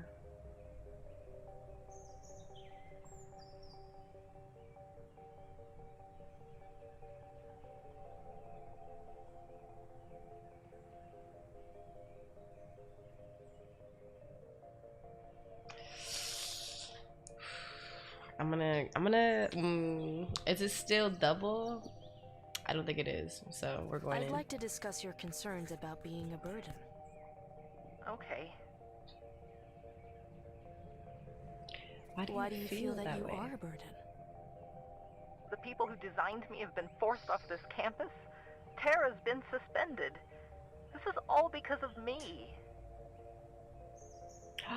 Oh my goodness. One moment. Congratulations. I hope you guys have an amazing virtual date. Snack. That's awesome. Yeah. Wow. 4 years is definitely something to celebrate. um.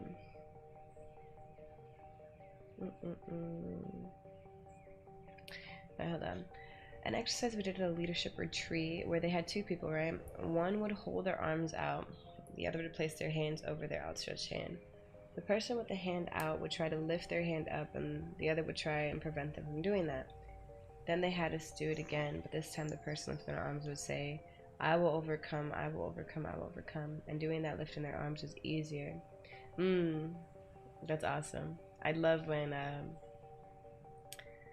educators like get you to do like a real exercise to show how powerful that kind of stuff can be. It's awesome.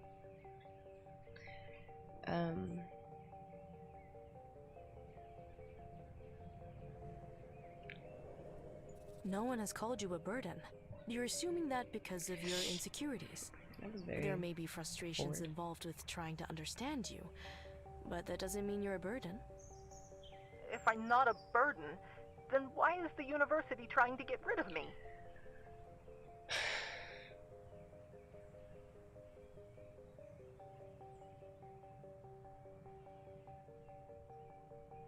If the university was focused on getting rid of you, they wouldn't have allowed me to talk to you. The only way this can work is if you try to talk things out. Are you willing to try?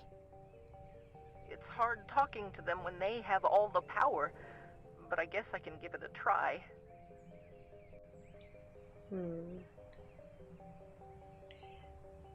I thought it would be productive if I discussed some examples of coping mechanisms that you could use to help manage your stress.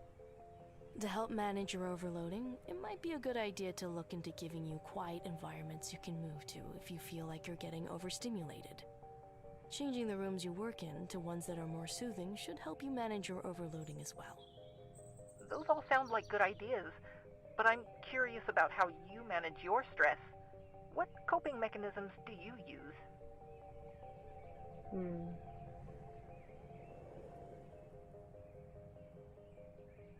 When I was young, I had something called a scratchbook. Whenever I get frustrated or overloaded, I'd find a quiet spot and just vent my emotions into the book.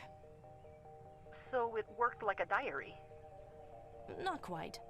With diaries, you keep what you write down. I didn't want to keep these feelings. I wanted to get rid of them. Once I had written down what I needed to get out of my system, I'd rip the page out, ball it up, and then throw it away. Hearing the page rip, feeling the paper in my hands as I squished it and then threw it, it was a wonderful feeling of catharsis. I don't think I'd be able to do something like that, but it gives me some ideas. I'm glad I was able to at least help you brainstorm. When I come up with my own coping mechanism, what aspect should I focus on? That's a good question.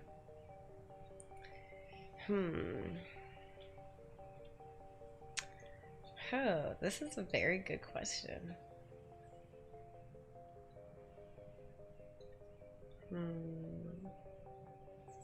I would say processing.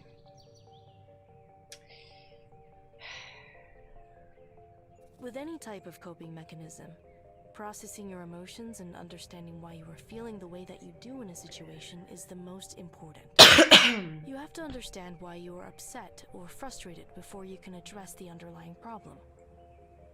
When do you think would be the best time for me to start using these techniques to manage my stress? Well, it depends on what you're trying to address. Some techniques are better for keeping stress levels low, and others are useful for managing breakdowns. All of them are useful. It's up to you. Which do you think is more important? The techniques for managing daily stress or the ones for managing breakdowns?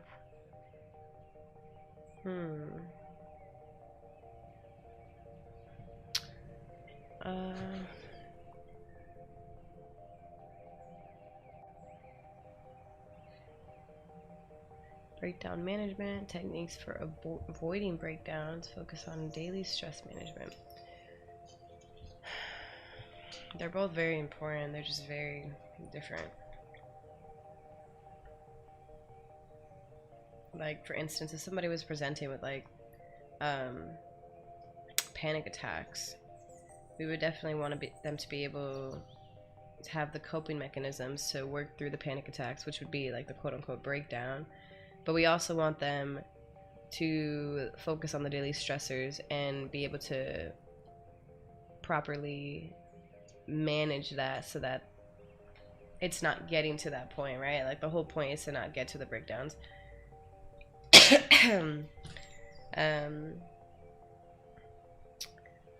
Yeah, I just don't like the options because I'm like, why do we have to choose? But I think the best thing you could do right now would be to learn techniques for managing daily stress. By preventing stress from building up, breakdowns will be far less likely to happen.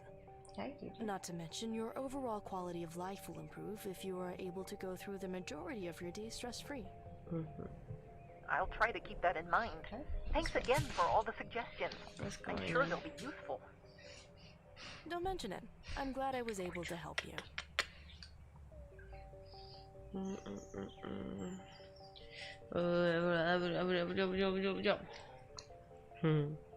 I'd like to follow up with you about some of the possible treatments we discussed in the last session.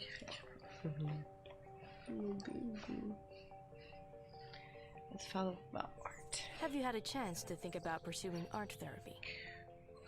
I thought about what you said about needing an outlet. I think you're right about that in a lot of ways. Even if I can't do what I was meant for, I can at least put myself to some type of use by creating something. If you still think art therapy has a place in our therapy sessions, I'd be happy to give it a try. Shh. Snapchat and play. Elliot's sleeping and she's like, let me go play with him. Kiba, no. Elliot, no.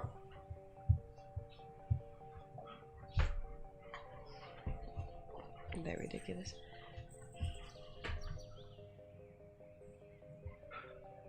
It most certainly has a place in our therapy.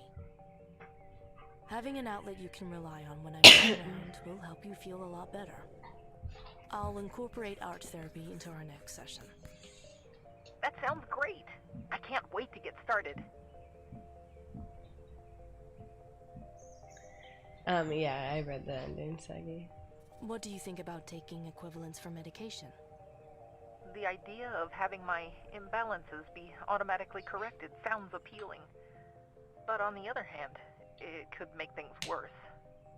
I also know that there would be an adjustment period where things could get worse before they got better. Assuming, of course, that the medication is effective and things actually do get better at all. It seems risky, but I also know I need the type of help it can provide. I'll leave the decision up to you.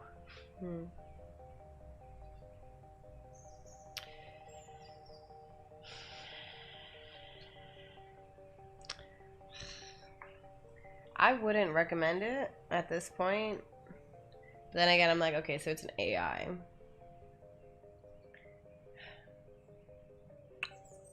I don't want to mess with the coding just yet either. I'm gonna tell them to think about it more. This is a hard decision to make. Feel free to think about it if you need to. I understand. If you don't mind, Doctor, I have something I'd like to ask you. What's on your mind? I never got a clear answer from you when I asked why you decided to help me. Why did you volunteer for these sessions?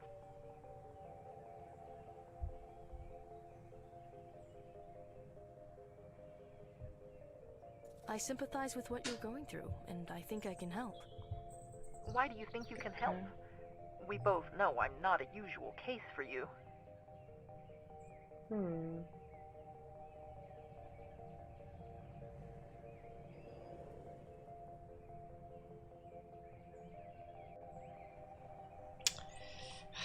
don't like the responses.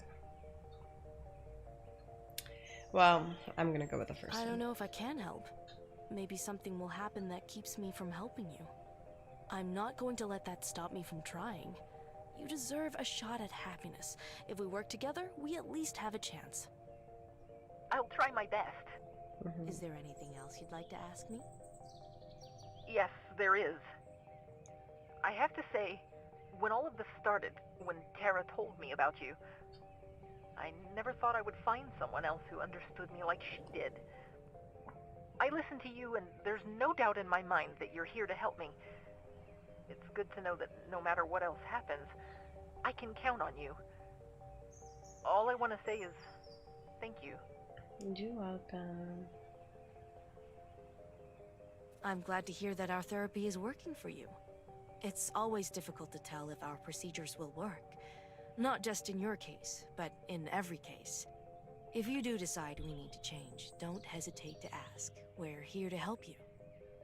It's so hard to reconcile this idea that I've been nothing but trouble, and yet I have someone as good as you supporting me. I keep thinking of how this is your job, how you choose to do this, and I can't help but wonder why. It must be exhausting and frustrating having to deal with people like me day after day. There has to be a reason why you're doing this, especially in my case. I know this sounds paranoid, but I have to know for my own sake. Why do you do this?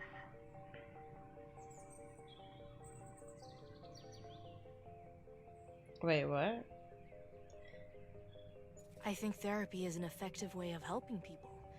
It's easy to pinpoint the people who have broken limbs or who have been robbed. But mental health is just as important, and poor mental health causes people to suffer just as much. Okay, but I still don't understand why you decided to help me. There has to be another reason why you decided to take me on as a patient. It can't just be because you wanted to help people.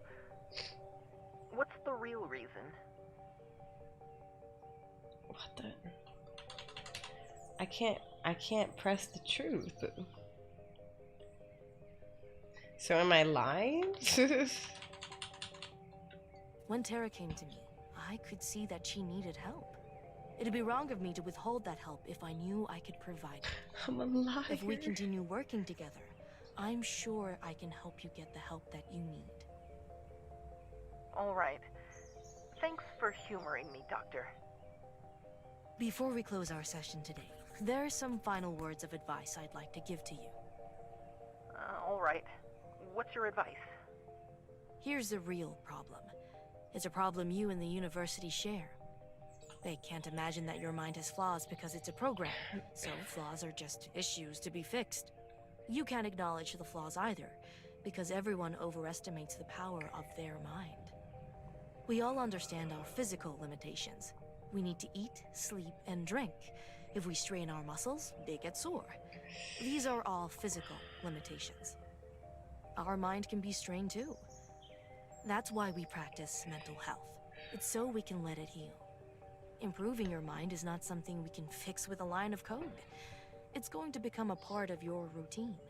It's all hygiene. That doesn't mean you aren't living up to your design.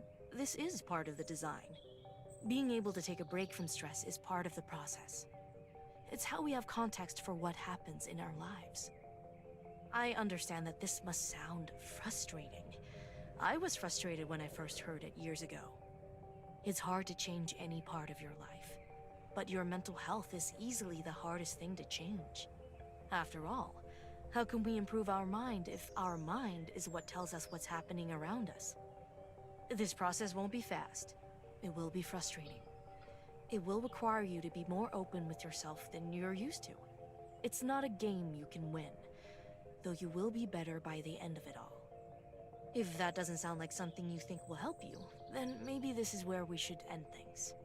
But if you want to change, then what I have for you is exactly what you need. The only way we'll know for sure is if you give me a chance. Okay. I'm ready to try. Glad to hear that, Willow. That's the end of our session for today. I look forward to our session next week. Be well until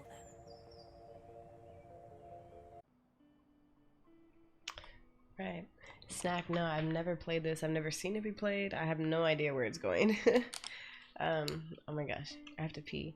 So bad. I'll be right back. Give me like 1 minute.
I've never seen Trolls, but I mean, children tell me good things.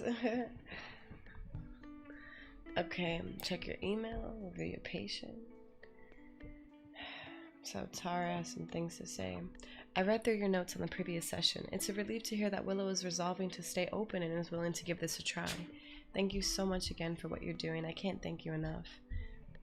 Also, do you think we'd be able to meet in person to talk this over? I feel like that'd help us get to the bottom of some of these problems sooner.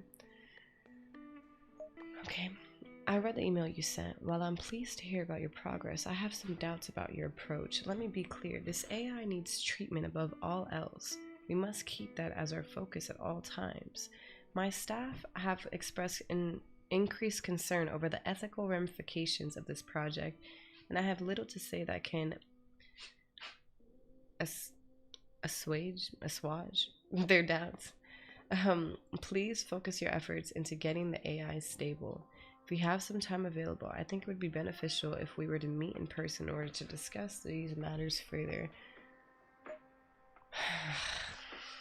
Alright. Research has proven that therapies are more likely to be helpful to their patients if they are supplemented by additional therapies or activities. These can range from prescribed medications and fidget devices to therapeutic activities such as meditation or art therapy. While all of these additional therapies are effective, it's important to recognize the function each therapy provides. Are you suggesting the therapy to treat a symptom or to get at the root cause of the patient's problems? Is this a therapy you can expect to work in the long term or short term? Is this therapy something the patient can eventually perform independently, or will it require continual therapy and care in order to be useful? These are the types of questions you will need to ask. And being aware of your own goals with a patient and what outcome you are striving to achieve with the patient is important when determining what their therapy sessions will be comprised of. As you move to add additional therapies to your regimen or change your additional therapies, be sure to keep this in mind. Suggestions for more interesting therapy activities that you can incorporate into your sessions can be found on our website. Okay. Marion Moore, a jellyfish. Visible, invisible, a fluctuating charm, an amber-colored amethyst inhabits it. Your arm approaches, and it opens and it closes. You have meant to catch it, and it shrivels. You abandon your intent. It opens, and it closes, and you reach for it. The blue surrounding it grows cloudy, and it floats away from you.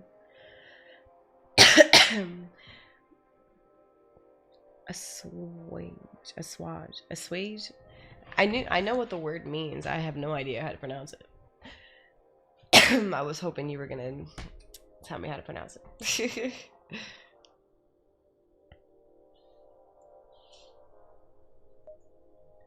All right. Let's review our notes. Okay, cool. So we have good trust with everybody. Less with Freeman, but we're good with everybody. This is awesome. Boop. We're doing good so far. Yeah, the good thing, Taylor, is that you don't have to read those SAT words out loud. There's so many words that I know just because of context alone. But I just can't pronounce because I've never heard it be said ever in my life. I originally began seeing patient over concerns from the patient's primary caregiver. We've already read this.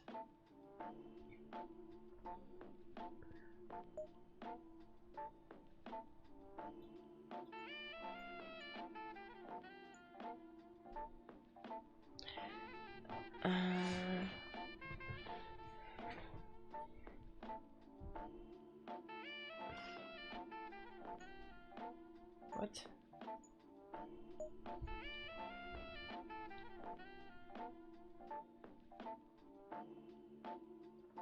And display signs of an anxiety disorder.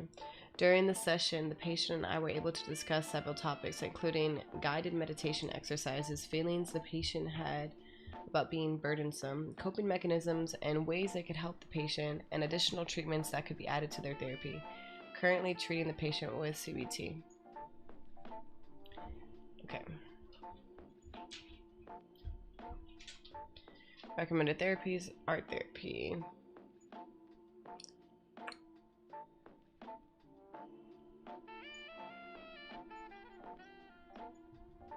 I wish I understood this part better. Now what is this?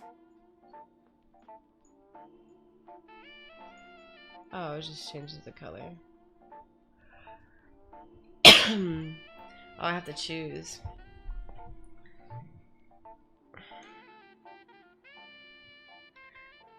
A swash. A swash. Thank you. A swash. So I don't think Dr. Freeman is going to tell me anything new, but I think Tara has actually good information.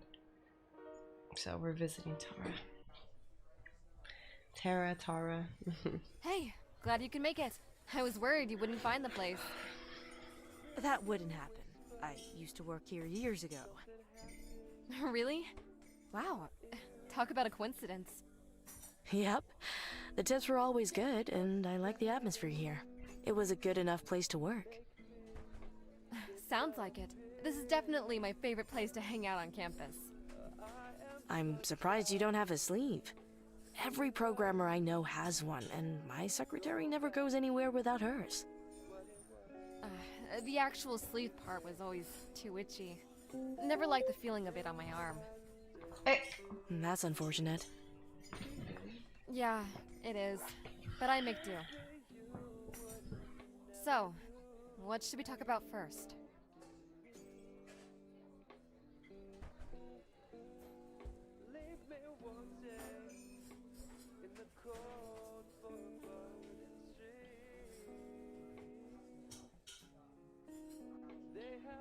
If you don't mind, I'd actually like to ask some questions about you.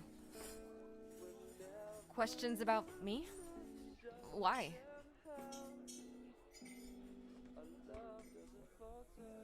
Willow looks up to you.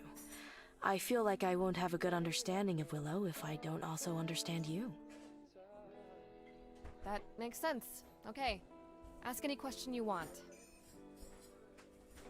I originally went to Petrichor to pursue an engineering degree, but that eventually changed to a double major of engineering and philosophy. Interesting combination. Well, this was after legislators started putting restrictions on automation. After the automation crash, there was a lot of discussion on what types of work could or should be automated. As engineers, our job is to create things that can help people. So, what happens when the best way to help people is to stop creating? It was a complicated topic, and I was engaged by it. For a while, my field was technoethics. As a field, it existed since the late 1900s, but it picked up importance during the automation crisis. My particular focus in technoethics was artificial intelligence. For most of history, whenever technology replaced human work, it was physical labor.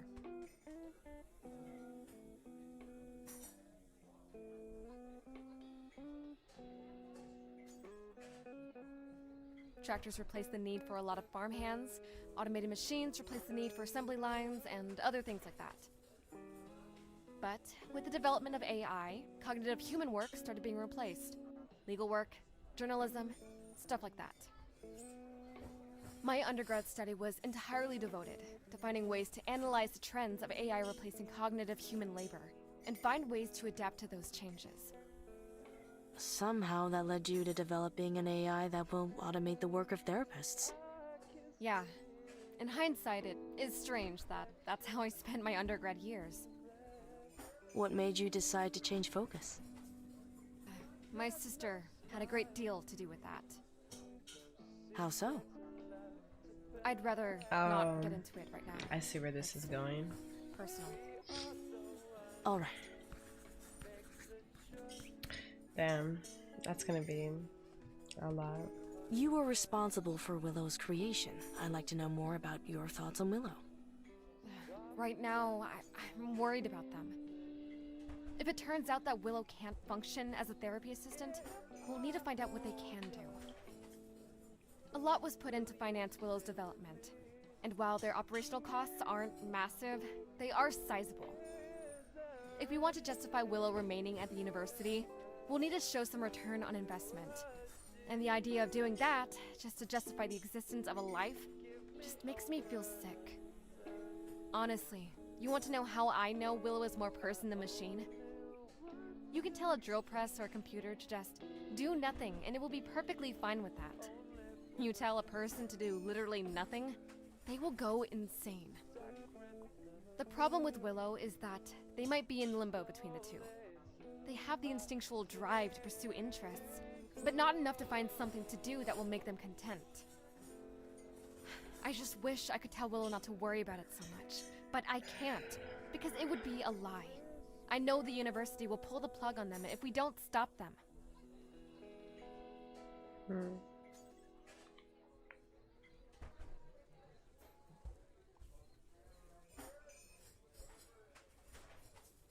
This is going to be a difficult situation for Willow, but they won't be dealing with this alone. Willow has talents and abilities, and enjoys using them. Right now, Willow can't see a way to use those talents to make themselves happy. But I can help them with that. I really hope you can, because I don't know what else we could do for them. It's weird seeing her teeth. Out of curiosity, I have to ask you something. This technology you've created could make a lot of jobs, maybe even entire fields, obsolete. It's possible, sure. Knowing that, how do you personally justify continuing to work on this project? Especially after what happened during the automation collapse. I'm used to questions like that. My background is in technoethics. Looking at the ramifications of technologies is my entire field of study. Looking at potential job losses is one element of that. But it's just that, one element. It doesn't tell you the whole story of a technology's impact. One of the questions technoethicists have to ask themselves is what work is being replaced, and the harm that could happen if it no longer was performed manually by people. Willow isn't replacing anyone. They are a therapy assistant robot, not a therapist. They make the work and lives of therapists easier instead of doing the work of a therapist. Wouldn't removing therapists from the art therapy process deprive them of opportunities to interact with their patients and develop a proper rapport with them? Also, wouldn't there be a risk of making the field more competitive and hostile to newcomers if major roles in that career field became automated? Perhaps, but I think that type of cost can be easily justified. There's more to the labor market than who is or isn't employed. You have to consider productivity loss from mentally ill or burnt-out workers that have to be replaced, or the medical costs required to care for people who break down under stress. People live longer and work better when their mental health is cared for. It's in the best interest of every employer on Earth that their employees can get sound medical care. Is this Willow true? can help bring consistent care to people who may not be able to get it otherwise. Creating technology that will uplift millions of people and increase productivity is worth some changes to the therapy field, right?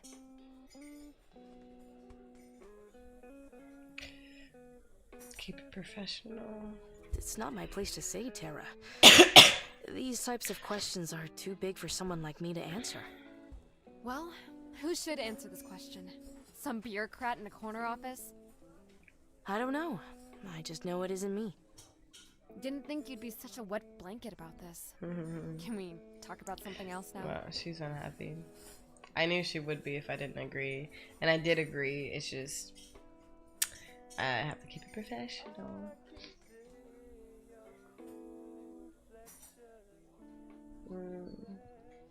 In your email, you reacted quite harshly to the suggestion that Willow be given any form of medication. Why was that?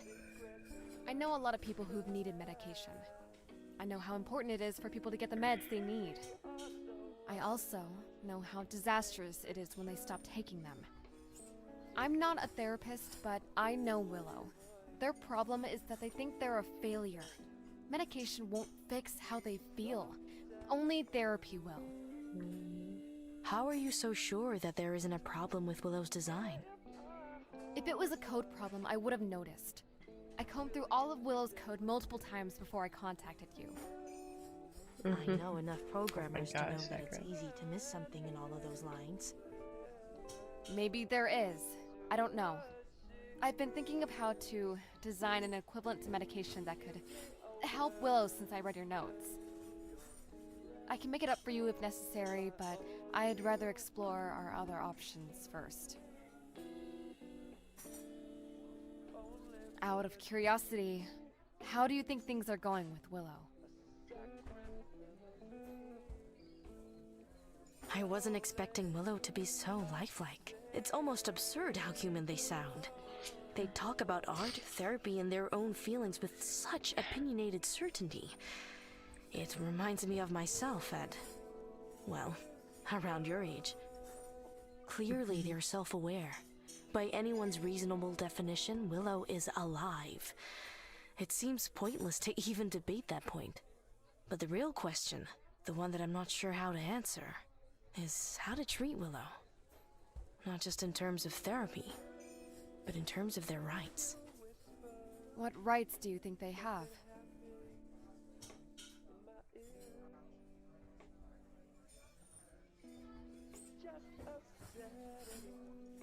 Willow deserves the same rights as us.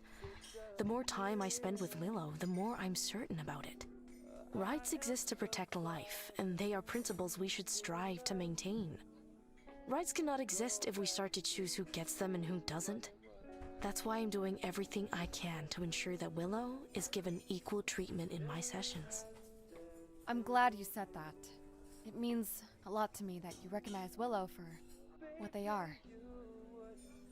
Listen, Dr. Park, I've got something I need to get off my chest. I'm not going to sit here and say that this has all been easy for you. It hasn't been. I know that. I don't want to come off as ungrateful. I brought you here because I wanted your expertise after all. But I'm worried. I'm worried about Willow, and I don't know if what you're suggesting is helping them.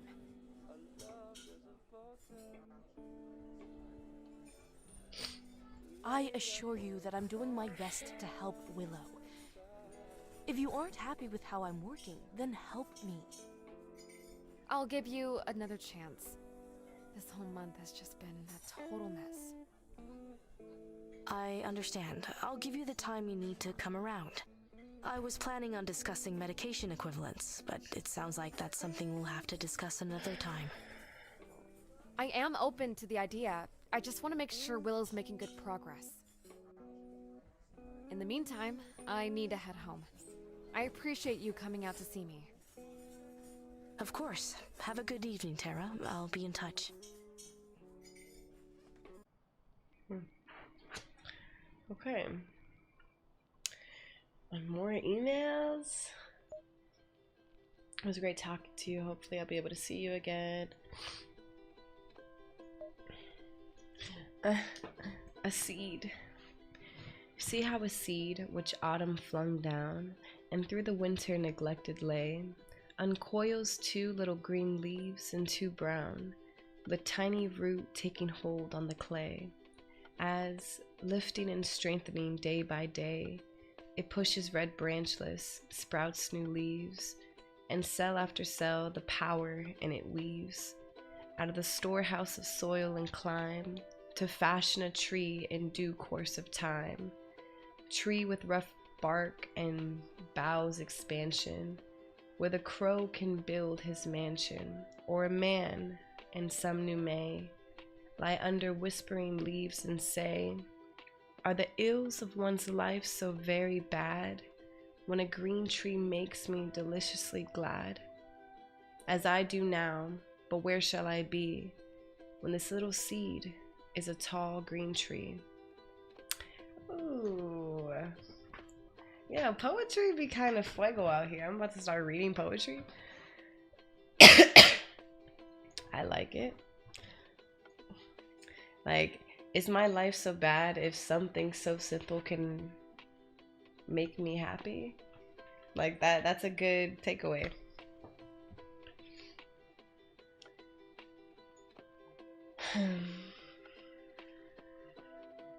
You know, like every time when you're like, ooh, like pizza would make me happy, like I feel excited for that. Like, are things so bad if such a simple thought or a simple food or a simple, I don't know, event, simple thing, just simple anything, deviation of anything can make you feel really happy? You know, is it so bad? Soul, yeah. I can walk. Okay, we read this. File a report. Are we supposed to be creating reports?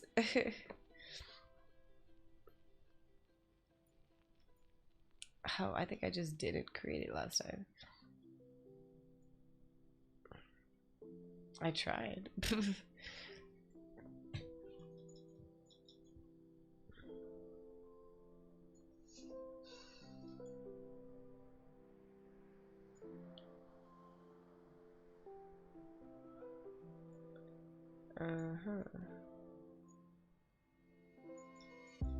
How can I not do this?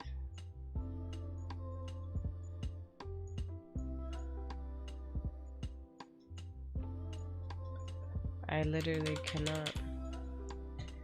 I cannot file the report.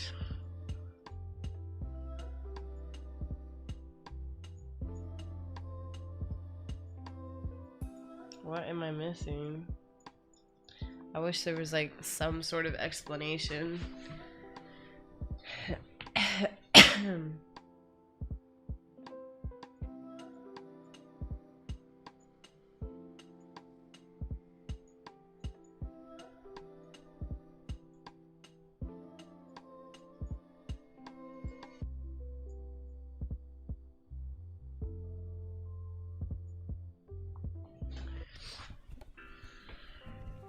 Your 3:30 appointment just called to reschedule. They're going on a trip. Hopefully they're going somewhere warm. Some sun will probably help them feel a lot better. Ain't that the truth? You don't want to know how long it took me to get out of bed this morning. Fall is great, but I can't stand the cold. Anytime the weather starts getting chilly, all I want to do is curl up under the blankets and watch cooking videos on my glasses. I like it when the weather gets cold enough for sweaters. I feel more comfortable with longer sleeves. To each their own, I guess. Any updates on our AI patient? I had some discussions with the AI's caretakers about the additional treatments that I mentioned last week. The next session will be all about suggesting them to the patient. Good idea. I read over your session notes from last time and emailed you some suggestions on how you can improve your therapy sessions with the AI. I appreciate that. Having some extra notes to work from will be really helpful. Let me know if you need anything else. I will. Thanks again, Heather.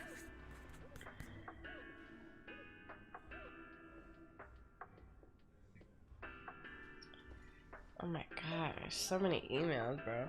The head of the psychology department. Hello, Dr. Park. Dr. Freeman instructed me to send you the necessary materials for the AI to start art therapy.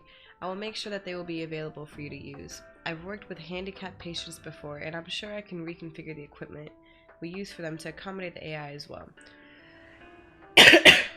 One of my TAs has agreed to help administer the art therapy, and I'm looking forward to seeing how the session progresses.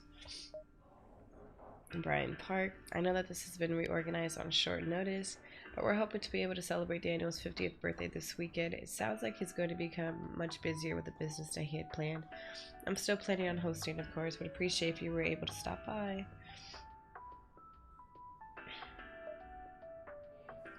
I know you're making your final decision about what additional therapies to prescribe to Willow. As a recap, if you think Willow's problems are primarily due to their anxiety and social issues, I would recommend using art therapy. If you're able to gain access to the university's art tools, do it, but it would be okay if you use your own. If you think that the problems are more related to physiological problems in Willow's processing, you should either prescribe them the medication equivalents that the caretakers are providing, if you can get access to them, or give them a stress managing device. Hopefully this helps you narrow down your choices.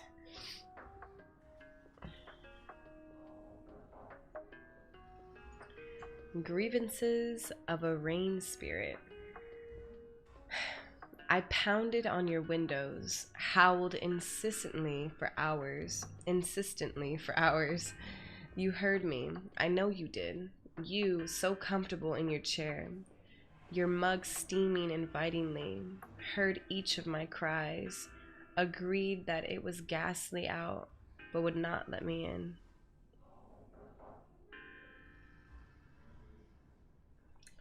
Okay.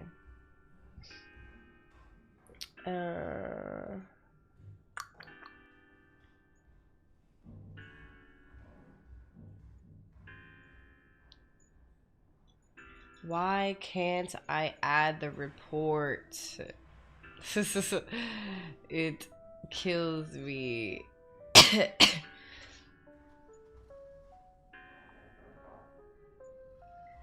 So I read in some of the reviews that this might have some bugs, and I don't know if it's a bug or what.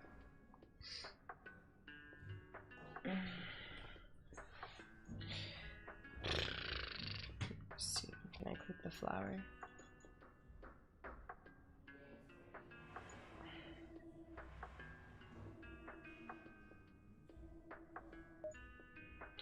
Can you go into more detail about the concerns regarding your purpose?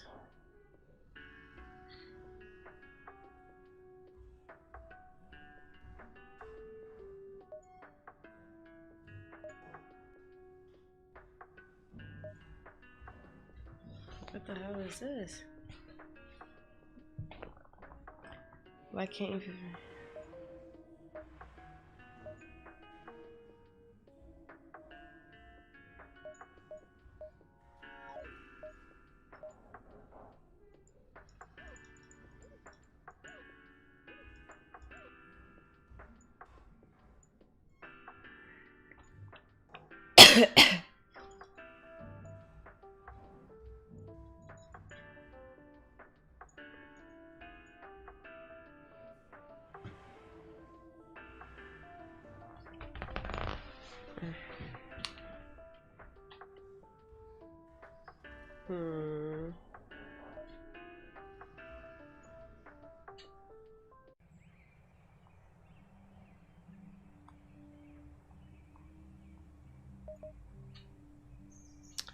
What is this? Oh my gosh, deep sleep.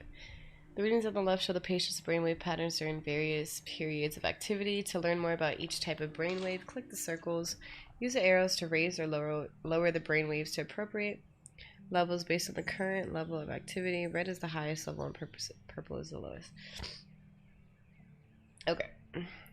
Gamma waves are the highest frequency brain waves. They are associated with intense focus and concentration. High gamma activity is associated with improved memory skills and empathy. Beta waves are high frequency brain waves. They are associated with alertness and critical reasoning. High beta activity during rest can result in anxiety or difficulty falling asleep. Alpha waves are mid-frequency brain waves. They are associated with relaxation and calm thinking. Low alpha activity during waking hours may result in social withdrawal or depression. Beta waves are low-frequency brain waves. They are associated with deep relaxation and meditation. High theta activity during waking hours can result in disorganization and impulsive behavior. Delta waves are the lowest frequency brain waves. They are associated with deep, dreamless sleep. High delta activity during waking hours may result in difficulty focusing, while low delta activity during sleep disrupts healing. So, wait. Which one? Purple is the lowest?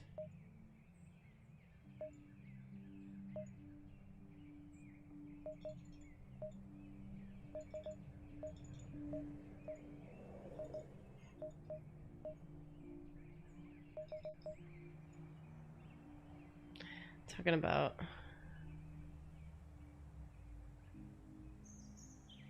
on the current level of activity.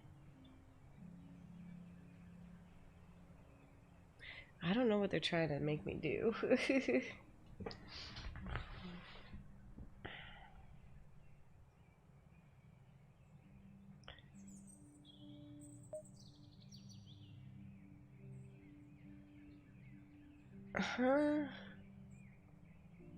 The circle will turn green, yellow, or red. Green is correct, yellow is close to correct, and red is incorrect.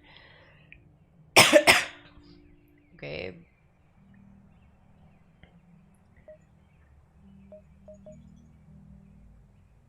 Wait, okay, what am I trying to do again? To raise or lower the brain waves to appropriate levels based on the current level of activity.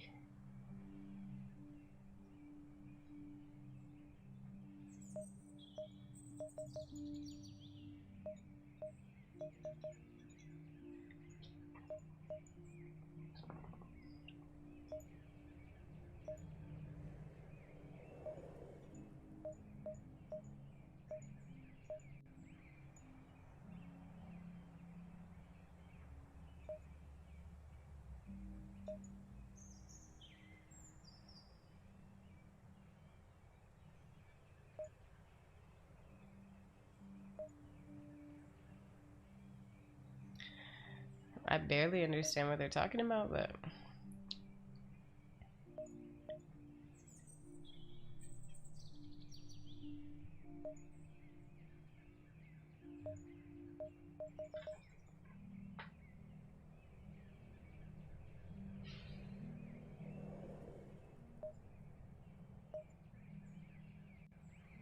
holy moly.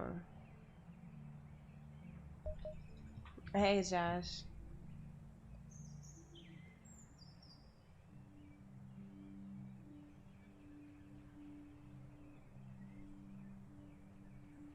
Let me see.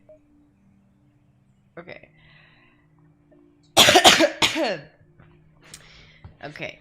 Now we've locked into. We got close for this one. We already have that. So. Shoot. So it wasn't green. But it can't be yellow. And it can't be blue. See, I don't even know if that's true, though.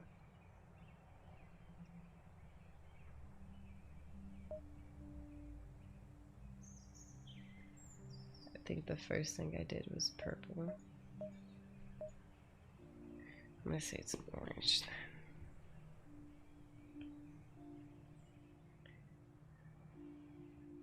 And these are both wrong.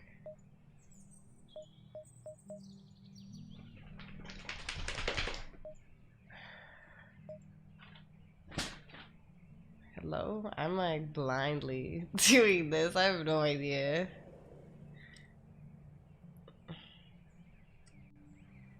Dang.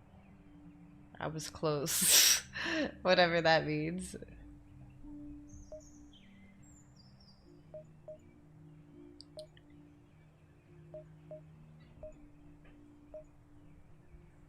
Which means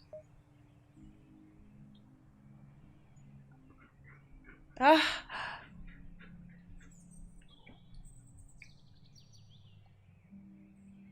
It just reset.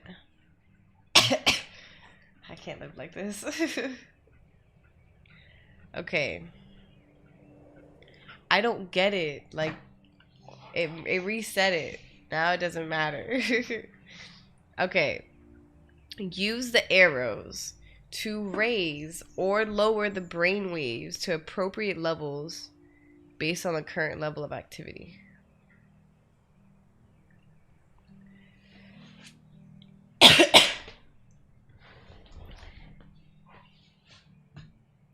Like, I don't know if they're asking me to match like gamma to gamma or just match like what this looks like or try to get it to be stable. Like, I don't know what they're saying.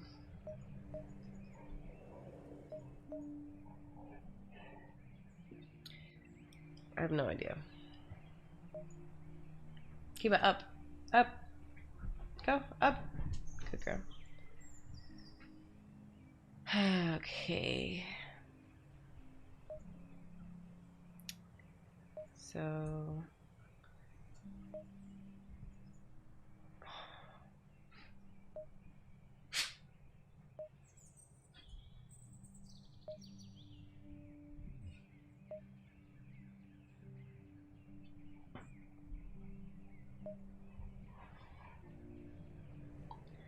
No, it is changing the activity, isn't it?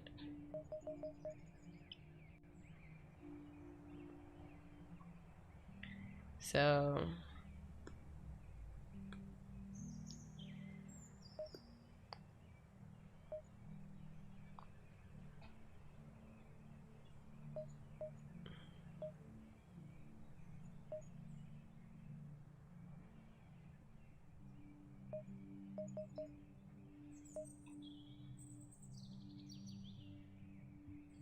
Oh my gosh.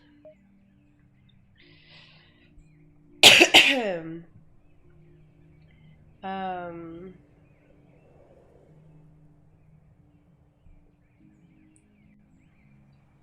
So... Yeah, and we have to match them from like, it's like the beta waves, the alpha waves, the theta waves, and the delta waves.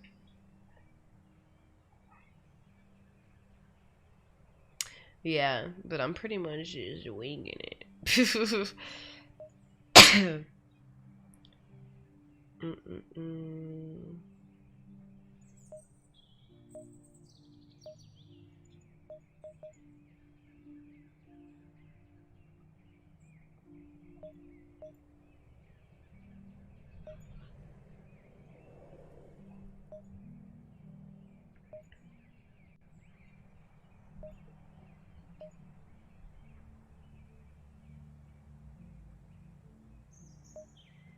Ah, my cheeks.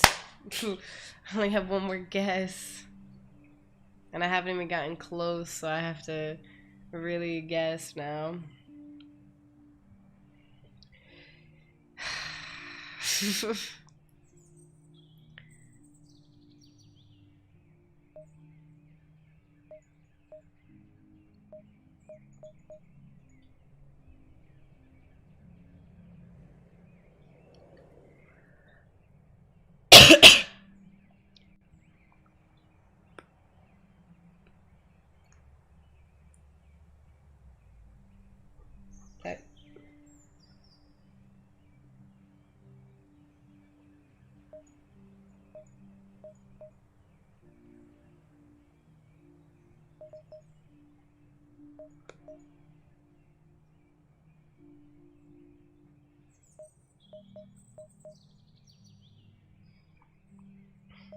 Okay. I suck.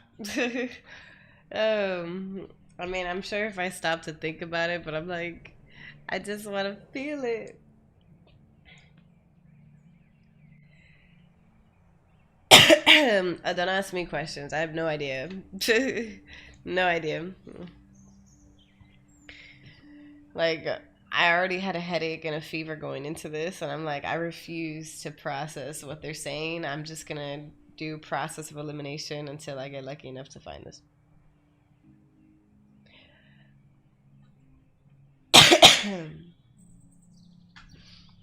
So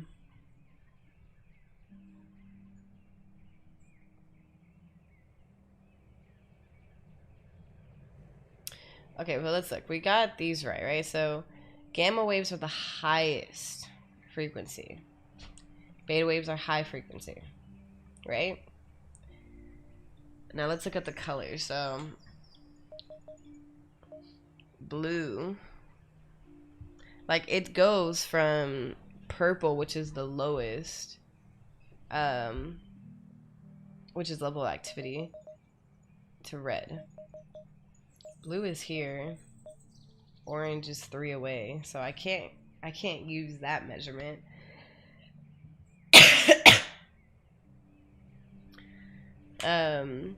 Like, even though this is the highest and this is the second highest, it's not like, it's not connected in that way.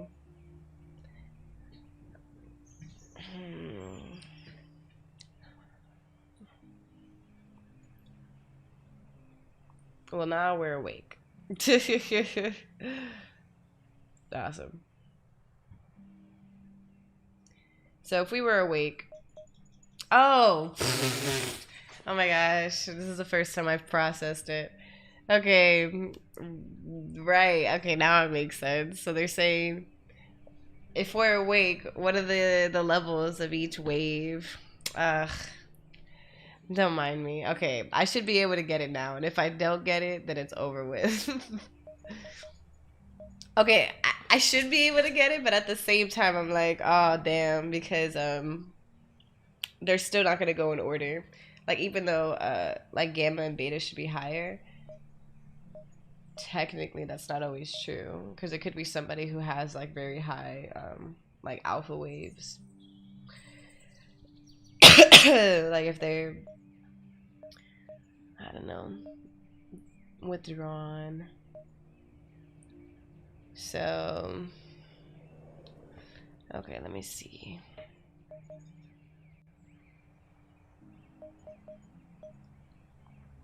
And I wonder if they're gonna be 2 of the same color. I would assume no.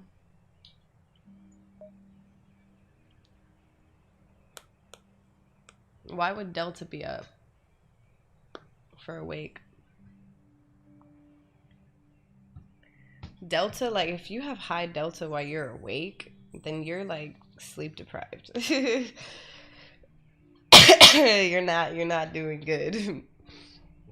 You're gonna want to have like high beta.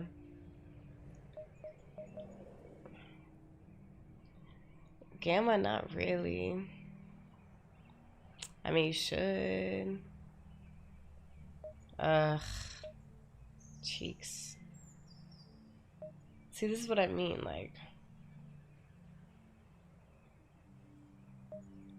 like in my theory would be that it would just go down like this. But there's only 5.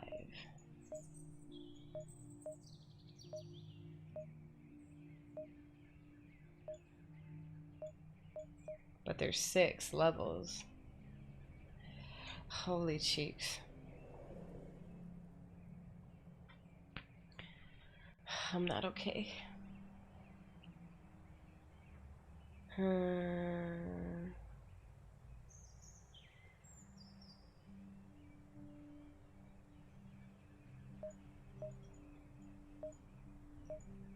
Let me see if I can do 2 colors of the same.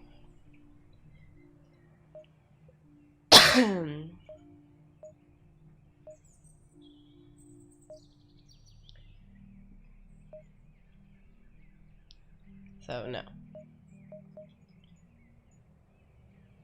This one's close. So if I had this here, I'm gonna put this one here.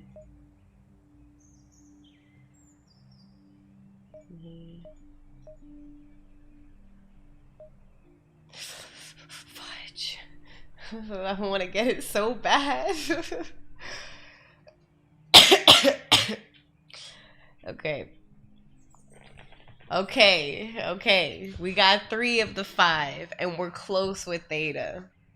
Theta is not purple, It's not blue and it's not yellow. And it's not green and it's not red. Okay, so wait, we can figure this out.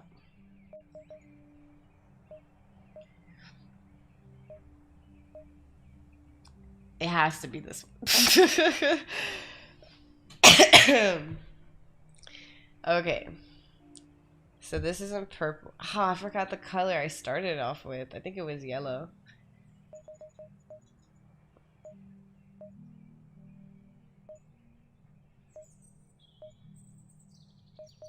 Holy cheeks. I don't think yellow's right.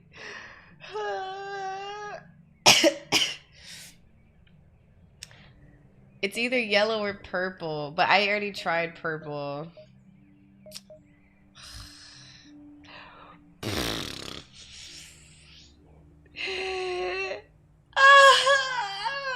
They're both wrong. I have to pee. I can't live like this. Oh my gosh.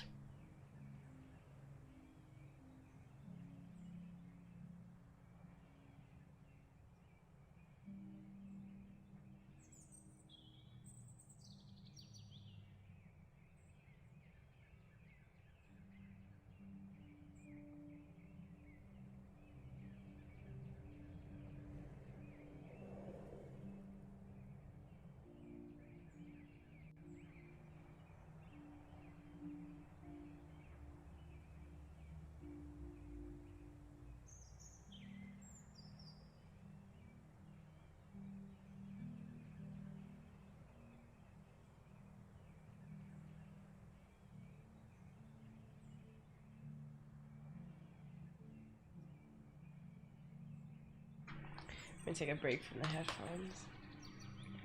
Yeah, and I feel horrible. Like, my head is pounding. That's why I'm like, alright, let's just switch the colors. But it's fine. We're just gonna keep going through all of them until we get it. Resting.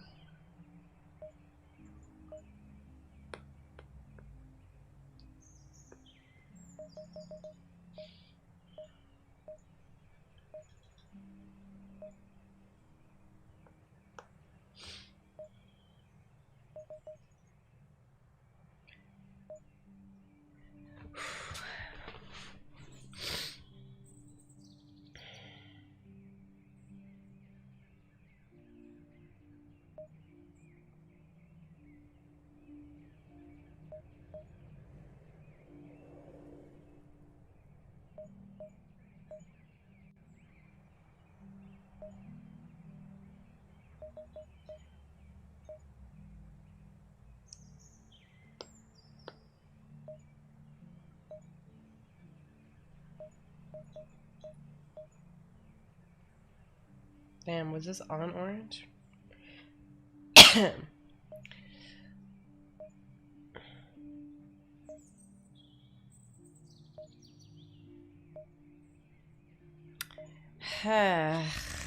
Cheeks.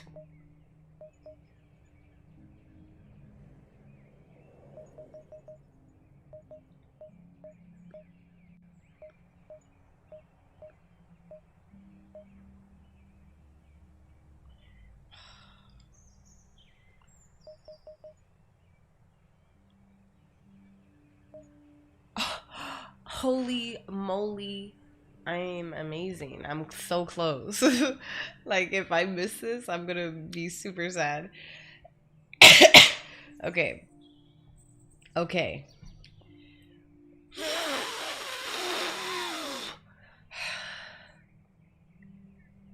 So it's not purple, and it's not orange,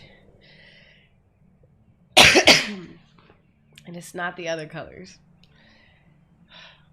There's no way it's red. There's just no way that it's red. And if it's red, it doesn't make sense to me.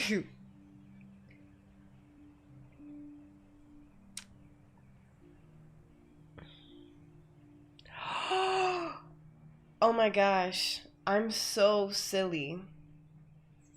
I don't even read. I can't process anything because I'm dying. I should have played this game when I was healthy. It's definitely red. The readings on the left show the patients brainwave pattern during various periods of activity. These are our patients. Of course, they don't have. I mean, let me not say of course, but it's more than likely that they're trying to point out that our patient doesn't have the proper brain waves during the proper situations. Like maybe they do have high gamma during resting, and maybe that's why they're restless. You know? Oh, that would make sense. Oh my god, but if I'm wrong.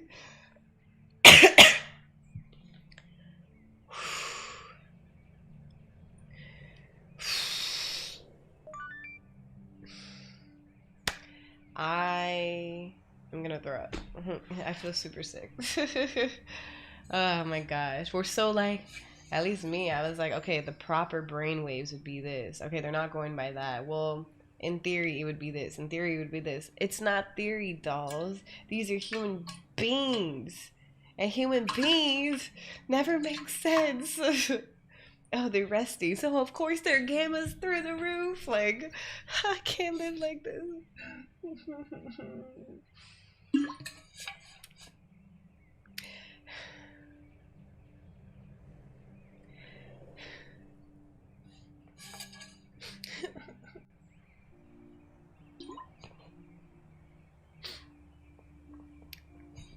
Well, you guys ready for session? Hello,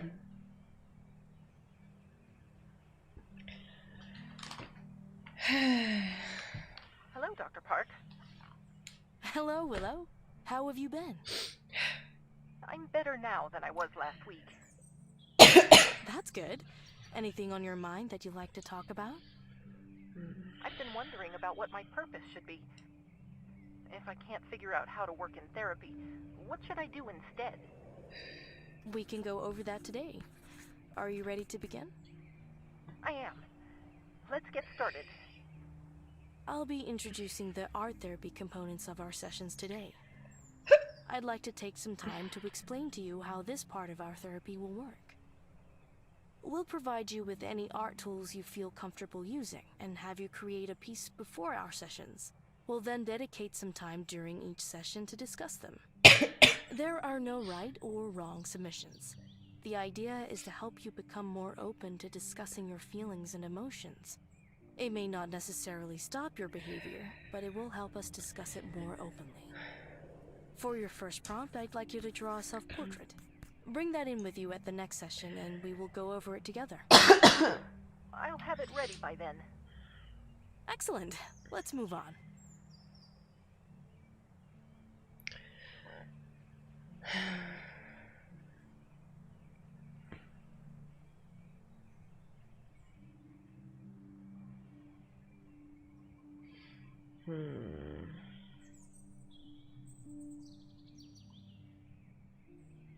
This week, I'd like to have you do some more guided meditation. You want me to recite mantras again? No, not this time. This time, I'd like to try different exercises with you. I'm going to need you to close your eyes again. Okay. My eyes are closed. I want you to imagine someone close to you who cares about you very much. It could be a friend, a mentor, anyone who loves you. Imagine them standing on your right side, sending you their love and hope. Okay. I can see them. Now I want you to imagine all of the people in your life who care about you and want you to succeed. I want you to feel the love that they hold for you. All right. I'm trying to visualize that. Once you visualize that, I want you to send the love back. You love them and want to see them happy and fulfilled just like you want them to see you happy and fulfilled. Oh my god, it hurts. I want you to wish all closed. of those people happiness, health, and well-being. I'll try. I wish you all happiness, health, and well-being. Good. Now I want you to imagine everyone who is a part of your life, but you might not know them very well. Even though you do not know those people well, they all want you to be happy and successful. I want you to visualize the love and care they are sending, and I want you to wish them all happiness, health, and well-being. I wish you all happiness, health, and well-being. Now, I want you to imagine all of the people in your life that you know who have hurt you. Visualize the pain they have caused you, but do not answer them with more pain. Just as you did before, wish them happiness, health, and well-being as well. Dr. Park, why are you asking me to do this?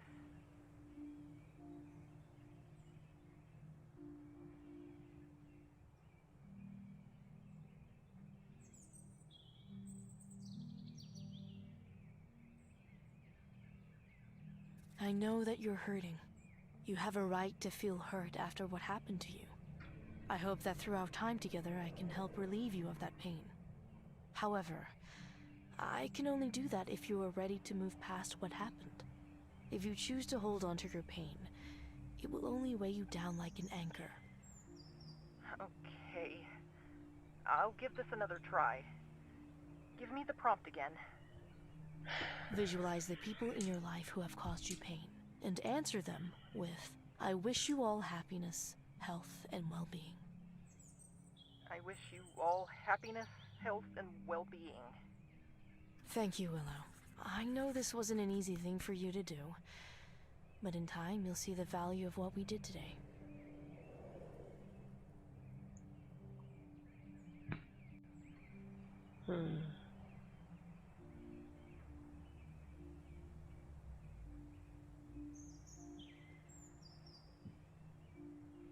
I need to understand how you are trying to determine your purpose first before I can help you. Well, it seems like I have to have a purpose, or else my existence will be meaningless. Until I know what I'm capable of doing, I have to rethink what my purpose is. I think that will help resolve my overloading problems as well.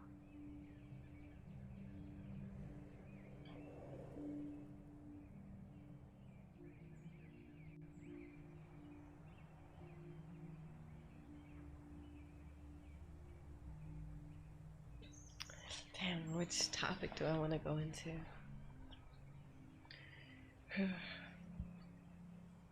The fact that you're overloading has nothing to do with your purpose. Your fear about what might happen to you is what is making you overload. Switching to a new career path would only be treating the symptoms of your problem. So, how will we treat the cause of my problems?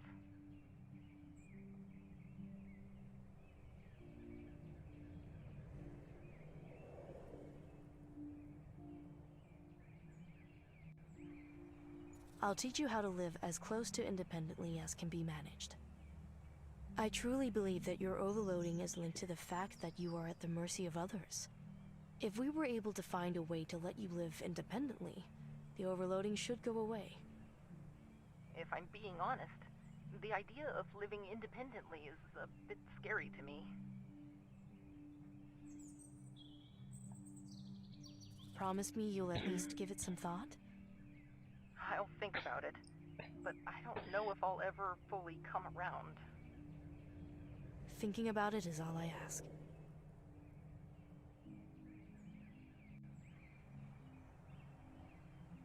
It's okay not to have a purpose. You don't need to stress yourself out too much just because you don't have life figured out. That might be true for people, but I'm a machine. Machines need a purpose, or they're useless.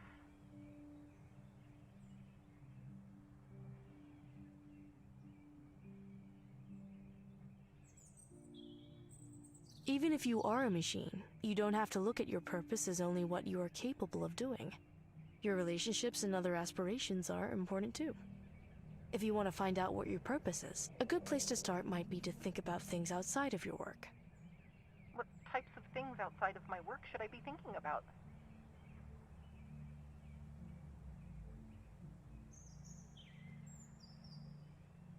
There's a huge world outside of this building. I couldn't even come close to telling you what lies out there, ready to discover over the course of your life. You'll have to do that yourself. As you experience more of the world, you're going to find new things and new ideas that excite you and drive your curiosity. As you pursue new knowledge, your place in the world will become clearer. You've only just begun to learn about what's possible for you. You don't need to have your purpose figured out until you've seen more of the world. It's good to know what your purpose in life is, but the process by which you figure it out is even more important. The life skills and experiences you have to learn in order to better understand your purpose are the key to living a content life.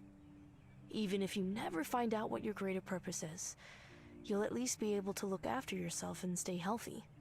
I'd argue those things are more important than simply knowing what you're supposed to do.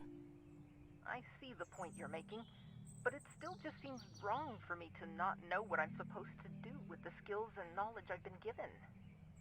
Even if I learn how to live happily, I don't think I'll ever be complete if I don't have some way to apply my knowledge towards making some type of impact. If I knew where to apply that knowledge, that might be a start.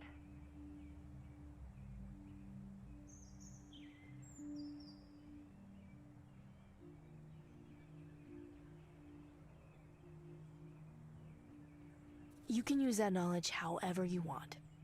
It's your knowledge after all. It's up to you what changes you want to make in the world. Certain pursuits are more noble, but they come with sacrifice. If you aren't prepared to make those sacrifices, you'll only grow to resent the people you're helping. Understanding these consequences is important to making informed choices, and they're important to making decisions on how you decide to dedicate your time. I still need some time to think about this, but I appreciate your advice. You've given me a lot to think about. I like this game. They touch on like very, not general, they're very specific topics that I just think the general population would do well in hearing, because I guess the developers have done a really good job at giving some really good insight to things and posing some good questions. There's a particular thought exercise I'd like to do with you to help you find your purpose. What makes you happy? I like talking with you and Tara. While I find art interesting, I find the works themselves less interesting than being able to discuss them with others. I can't think of anything else that interests me or makes me happy as much as conversation. Interesting. Thank you, Willow. Why are you asking?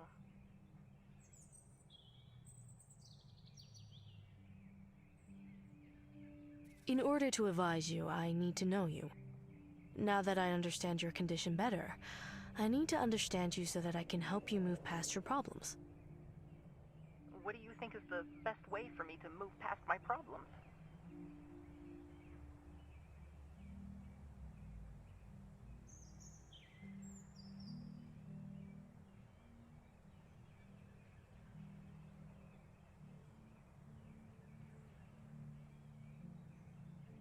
There's a lot of people you're going to deal with in life who will have high expectations for you. I won't always be there to help you deal with those types of people, but I can teach you how to deal with them by yourself. I would appreciate that. Dr. Park, if you don't mind me asking, when did you realize what your purpose was? I'm not sure what you mean. Do you mean how did I feel, or how old was I? Either one.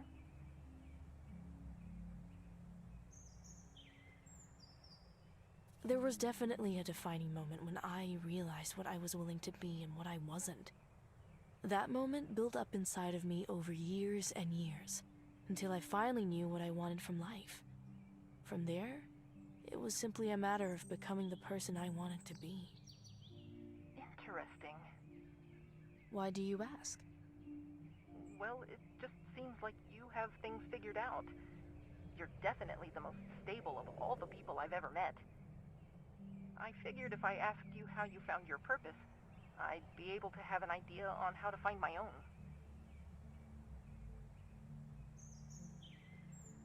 I'll try to help in whatever way I can, Willow. What do you recommend I should do to figure out my purpose in life?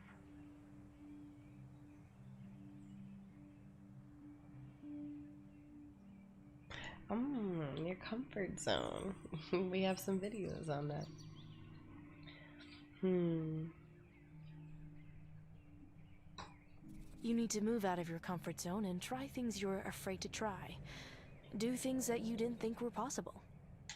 You might learn things about yourself that you didn't expect. Those things might prove to be the key in figuring out your purpose. I know it sounds scary, but believe me, You'll be surprised what you learn about yourself. All right. Out of curiosity, what did you learn about yourself, and how did you move out of your comfort zone?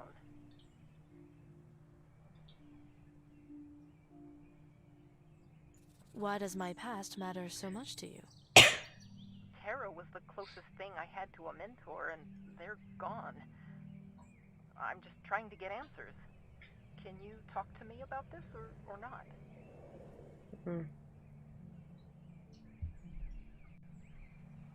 These sessions are about you, Willow. I don't want you to get stuck thinking you have to do things the same way that I did. So you won't help me?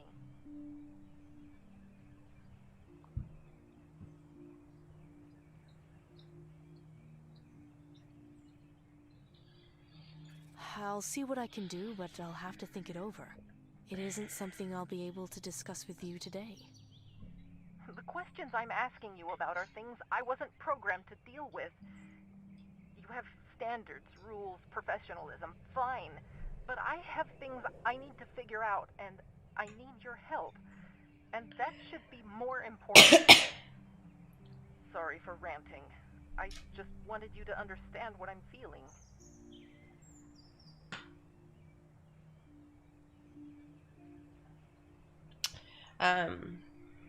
This is interesting because I want to speak as if they're a person, like, oh, like in therapy, but then I'm like, I know there's like this balance that we're trying to find as the therapist in this game, because it is an unprecedented situation, but you're also trying to maintain the same standard of professionalism and just follow the code of ethics and like your competence and all of that.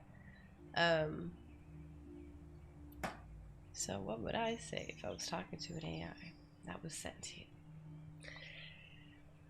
Because I definitely understand where they're coming from.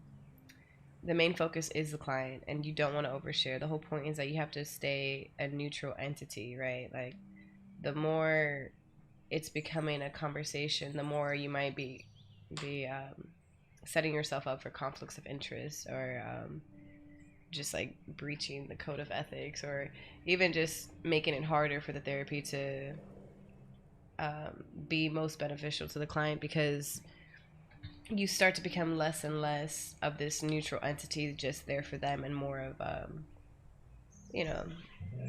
human where they know of your life and your family and your problems and things of that nature. And they might see biases. They might, there's a bunch that could be uncovered, and you shouldn't be having biases when you're in session anyway. But in this case, I feel like it's more helpful for the client for you to share more, because it's almost as if they're locked away, and like from the stimuli and the experiences that you're trying to get them to understand more about and be willing to explore, and they're not going to be willing to do that if they don't understand what it is that we're referencing in the first place. So I feel like I can give them good insight by sharing. So I'm gonna do it. You're right. Helping you comes first. I can't guarantee that everything I tell you will help you, but I'll still try my best. Thank you, Dr. Park. It means a lot to hear you say that.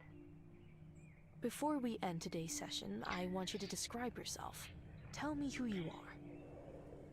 That seems an odd question to ask at this point. Humor me. Pretend like I'm a stranger and we're meeting for the first time. Tell me about yourself. Okay. I'm an artificial intelligence. I was supposed to be a therapist, but I'm having trouble achieving that goal.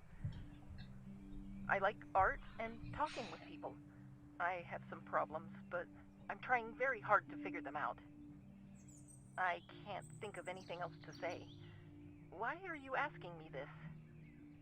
You can't figure out your purpose if you don't know who you are. From what you just told me, it's clear you still need work in that area. I thought I just explained who I am. Not quite. It's one thing to know what you are. It's another to know what it means. What does it all mean, then? What questions should I be asking?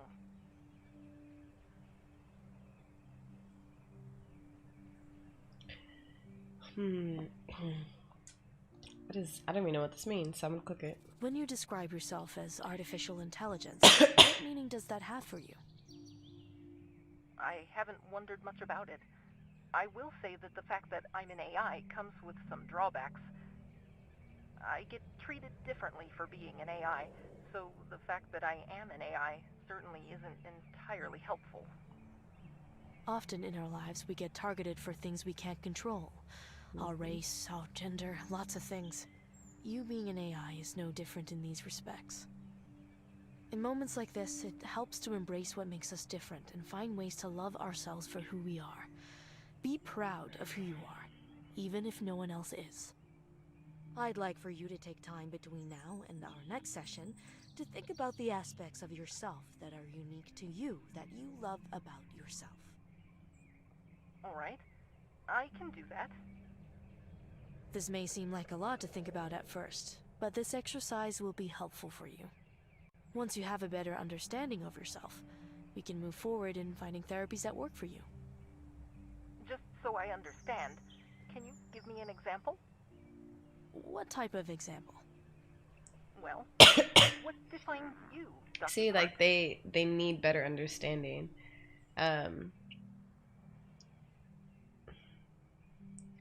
So I think the specific examples can be very helpful to them, but there still has to be a very, very like, I guess defined line in my eyes of where I'm not crossing.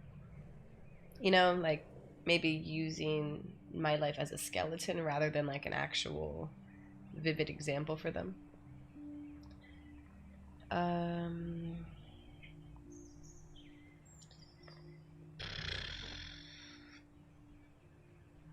I think of myself in terms of my family. A daughter, a sister, an aunt. The relationships I had with my parents and older siblings shaped the way I saw the world. My parents were honest, good people who valued their community. My father was a lawyer and my mother a professor. They uplifted thousands of lives through the years and were greatly respected. My two older brothers taught me a lot as well. I appreciated their patience and earnestness. Through them all, I learned the value of giving to those in need and standing up to help others. Being able to give this guidance to my patients and to my brother's children has been one of the greatest delights of my life. I can think of no other way I would present myself. Okay, I see what you mean now. Good to hear. Think about your identity and the time between now and the next session. Do you have any other questions? No, I'm good. I'll have something to talk about by next week. In that case, I wish you a good day, and I look forward to talking with you next week. Be well. All right. Check your email, review your patient. Hey again, Aunt Mel. Thank you so much for helping me with my essay. My dad was right about you. You definitely are the writer of the family. Now that I know how to structure this essay out properly, I just need some help with the subject, which is you. I just had a couple more questions to ask you. You gave me a lot of good information about what it was like working with people during the collapse, which was really great information. But I just need to know a bit more about why you started therapy in the first place. Like, why you wanted to become a therapist. Thanks again for all your help, River Park. Thanks for dropping by last weekend. It meant a lot to me to have you all there. I know I talk your ear off about this stuff all the time, so much so that I should probably start paying you for it. But it's hard work all the time trying to do the right thing and then not being able to get anything done. Maybe you can relate from your therapy work. In any case, just know that I'm glad you were able to be there. Thanks, Melissa. Danielle Lee Park. Pain. Men have made them gods of love, sun gods, givers of the rain, deities of hill and grove. I have made a god of pain. Of my God I know this much, and in singing I repeat, though there's anguish in his touch, yet his soul within is sweet.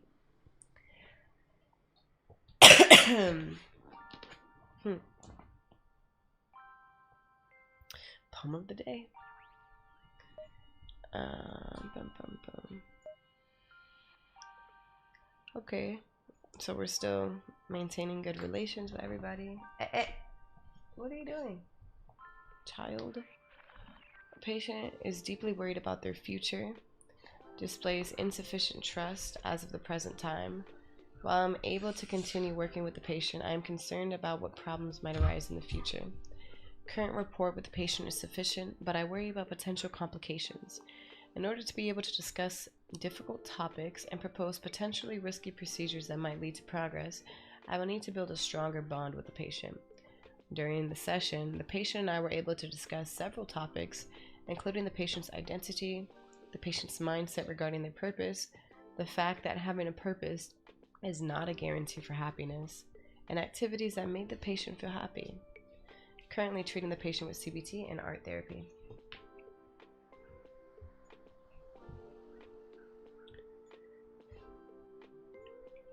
All right.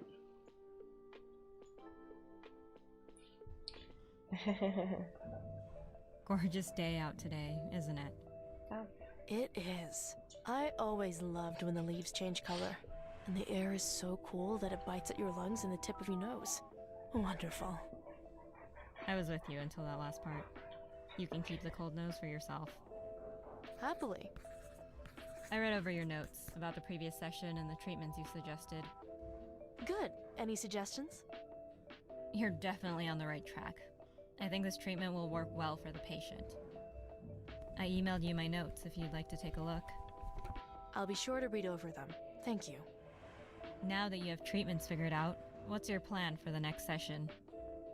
For the time being, the AI seems to not be reverting to their older behavior, so I've been asking them to start being more introspective about their identity. Their identity as a machine? Right. What it means to be a machine, and what relationship machines have with humans. If I'm being honest, it's something I've been wondering about recently myself. Throughout history, machines have helped us value human life more by relying less on humans as a labor source. Sounds like a good thing to me. It is, but it makes me wonder if we actually learn to see human life as valuable outside of its utility. Or if all of our technology has let us move past that problem without learning the lesson at all. So you're saying we didn't actually get better. We just found a way to cheat past the problem. Wow, I love this game. This is that's a great way to say it. That the use of technology and machines that allow us to get past the problem of putting all of a human's value into its utility, its production, how much it can do, how much work it can do.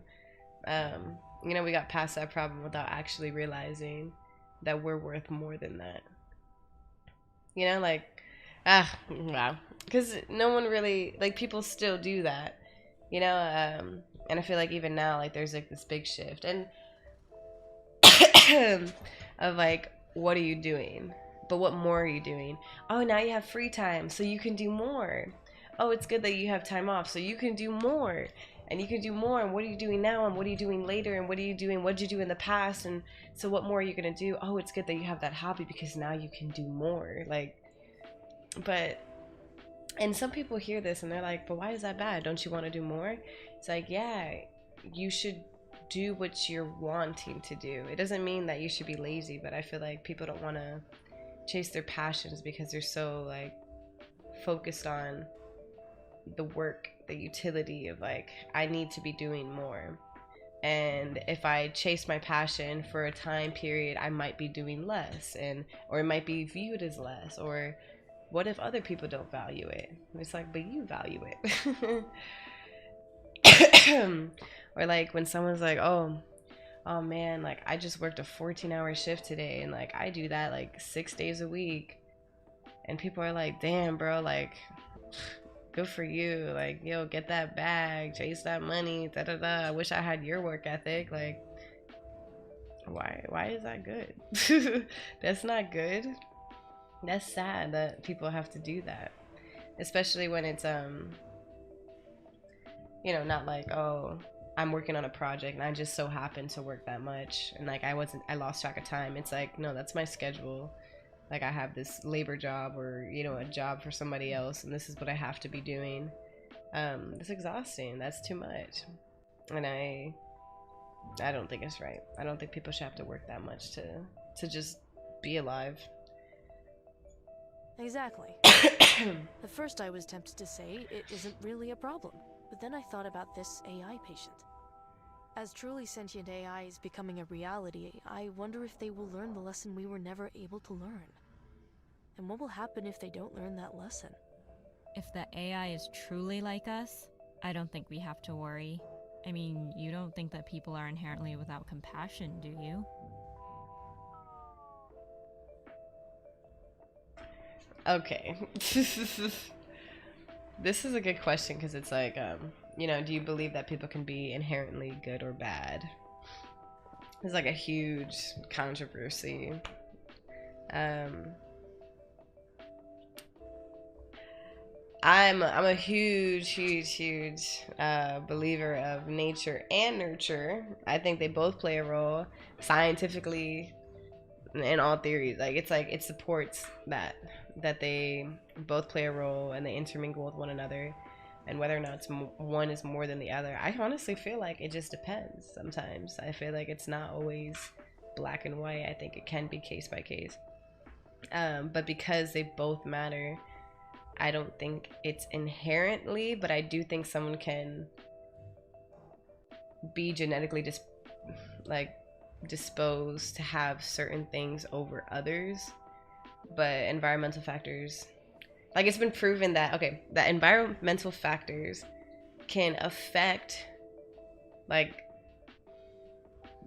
your makeup, like genetic code and things like that, in ways that will affect how these characteristics show.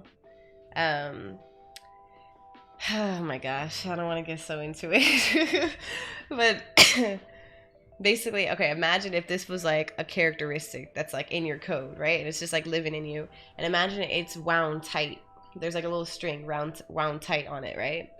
And imagine like something else, like an outside factor, makes it loosen. So this is like, oh shit, like I'm about to pop off, right? Or it makes it tighten, and things like that can affect things. Or a simpler example, if you're genetically predisposed to alcoholism, right? Maybe it runs in your family. This is like a constant trend you see. What if you just never drink alcohol? You know what I mean? Like this happens all the time. Like there's things like that. And when we talk about compassion, I definitely think that there are a lot of adults that could have been very compassionate, and maybe they went through a lot of traumas and they internalized it in a different way than maybe you would have, and now they're less compassionate. Or maybe they had that same trauma to somebody else, they internalize it in a different way, and now they're more compassionate. So I think it's a choice. I feel like there's so many factors that are not in our control that like come in front of us, and then from there we have choices. Like there's a lot of behind the scenes that's beyond us, but the small choices like add up. It's like we never choose directly. We're not like, I'm going to be this compassionate person or not. You're like, I'm gonna choose to do this, and I'm gonna choose to hold on to this, and I'm gonna choose to walk away from this, and over time it's starting to build something else, which may look like compassion or not. Does that make sense? I'm sick. Choose to Okay. We all know that we're expected to have a job in order to be a contributing member of society. We're not supposed to complain too much about that, even though it isn't fair for everybody.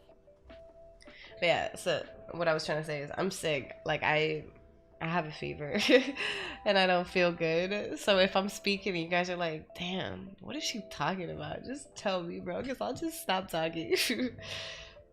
My head's like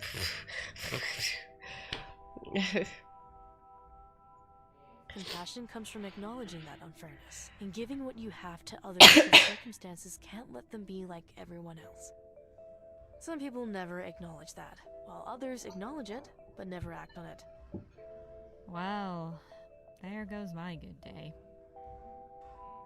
Didn't mean to rant at you, Heather. Sorry. You can go. Damn. There goes my good day. I would be so sad if somebody said that to me. Like, you just single-handedly ruined my day. Like, oh, sorry. Tara, hey, so I went over the session notes again, and I'm really excited for what you'll be going over today. I think giving Willow the opportunity to really plan out who they are and who they want to be will be crucial to letting them become comfortable with themselves. Looking forward to reading your session notes. I've reviewed your notes from the previous session. I'm not entirely sure how well the topic of identity will go over with the AI, but I'm trusting your judgment here. Helping the AI come to terms with its role as an assistant will undoubtedly be a significant step towards treatment. I think these sessions will become more productive if I'm allowed to be present for some of them. It would give me the opportunity to help clear the air with the AI. We may even be able to come to an understanding. I understand that this might also have its share of problems, so I'll defer to your judgment. Broach the topic with the AI during your next session and see how it reacts. Keep up the good work. Oh gosh, I don't think Willow's ready, but I think down the line that's a good idea. But I think we have to privately talk more through, like, maybe some of that pain and maybe that feeling of rejection and a lot of that anxiety that comes from Dr. Freeman. Uh-oh. I read over your notes on your treatment plan going forward. While we can change these plans around later on, I think it will be a good idea to stick with this one for a few sessions to see how well it works. Right now, it seems like the main area you can improve is your relationship with the university. They'll go easier on you if they trust you. I hope this helped you. So this is, my assistant is basically the game telling me, like, giving me some clues. And we already know that on a scale of like green to I think red, it's green and then blue, so that's still trusting. So the university trusts me, they just trust me the least, so the game is just pointing that out, but they still trust me, so I don't have to worry about it. Poem of the day. Hardware store hands. It's morning. I open my eyes, I open my fist. The fingers peel open like the petals of a flower welcoming the dawn, except one, the fourth one, on my right hand. The joint in my finger rolls, rubs, and bumps unnaturally. I puzzle over it in my morning haziness. The finger is no longer an extension of the metaphysical cosmic marvel that is my sentient being. It is a broken thing to be scrutinized like a scratched phone. Tinkered and explored with mild bemusement through an engineer's eye.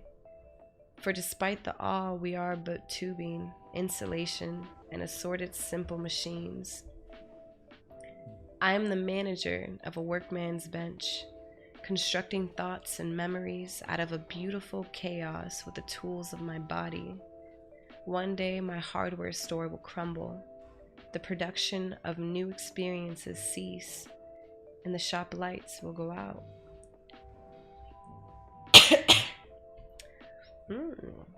I like this one.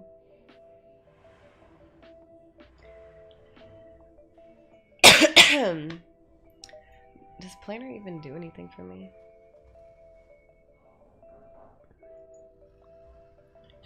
Review your patient. I think we did, right? Cool. Here we go. Oh, wow. Dang it. My stupid camera. It's fine. Meow. Camera, don't do this to me.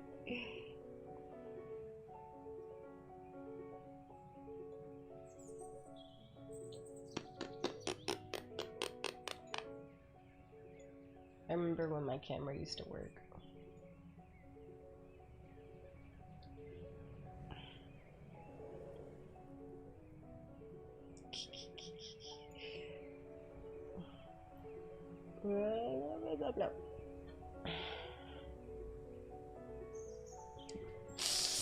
Too close.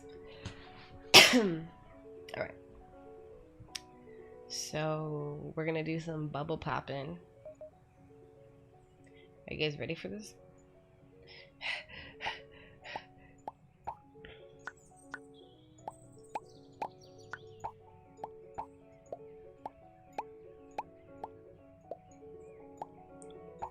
Oh my god, I'm stressed. I hate using this mouse.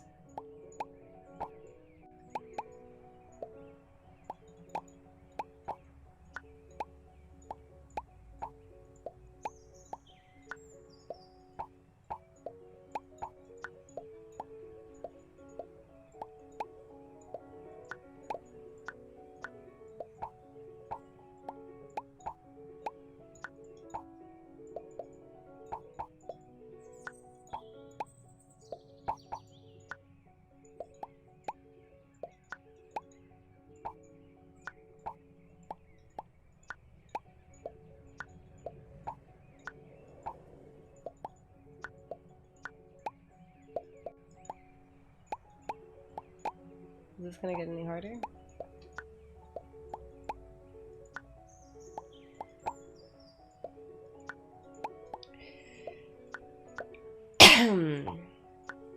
Alright, I'm just gonna let it go up so I can see what happens next.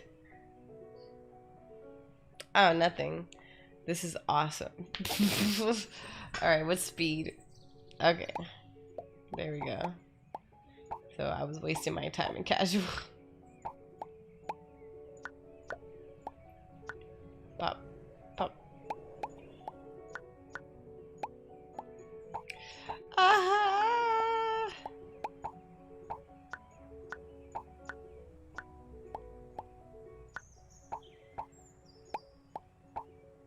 Huh.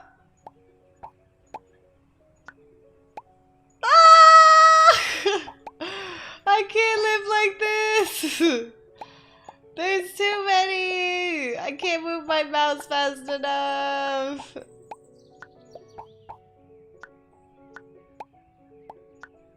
I'm stressed. I just want it to be over. It doesn't end?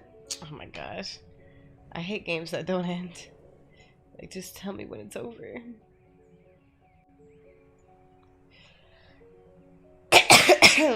Okay. Hello, Willow. How are you feeling today? I'm doing all right.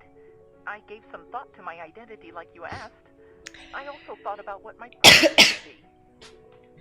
Good. We'll go over that in greater detail today, along with reviewing how our therapies are working. How does that sound?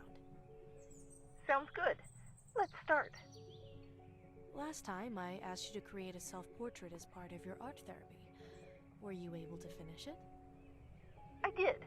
This is what I came up with.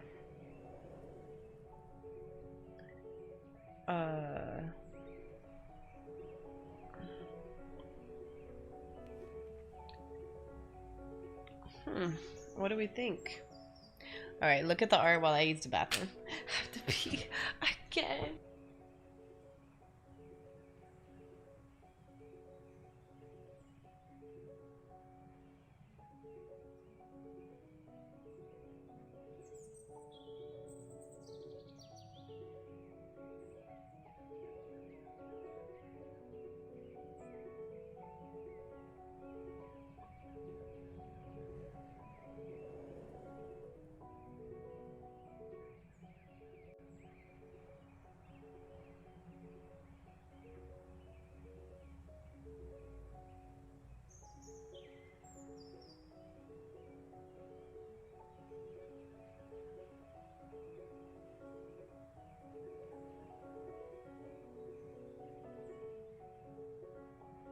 Yeah, I was surprised to see the hair.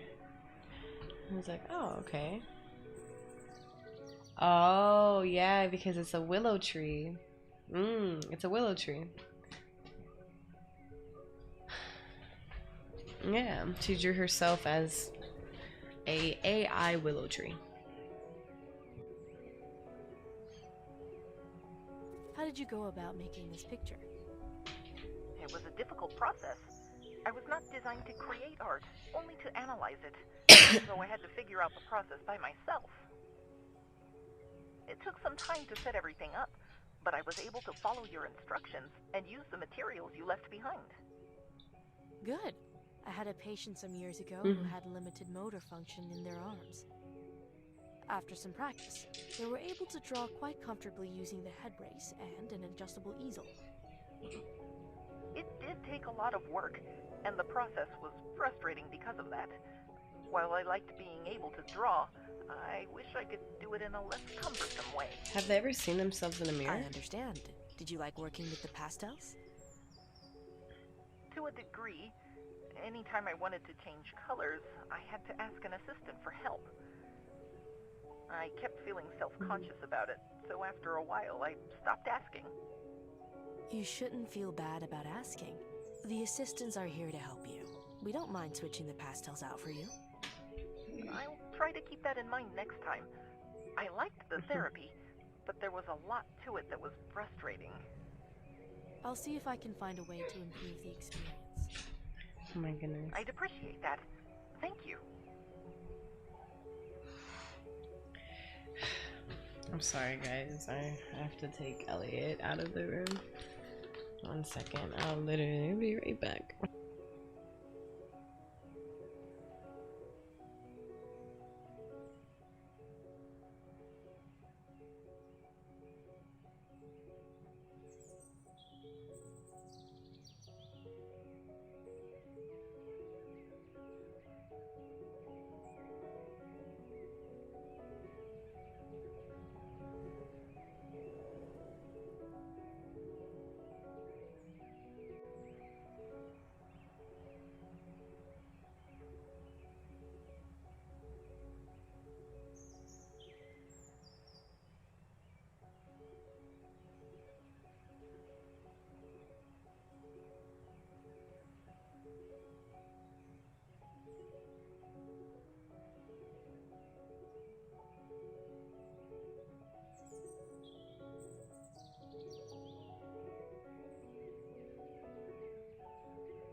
Alright.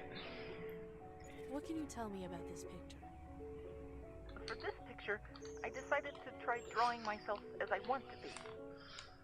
You want to be a tree? Not just any tree, a happy little tree. I want to live up to the nickname Tara gave me. A happy little tree, not a weeping tree. How do you think you will go about living up to that nickname? I want to be like that tree outside the window.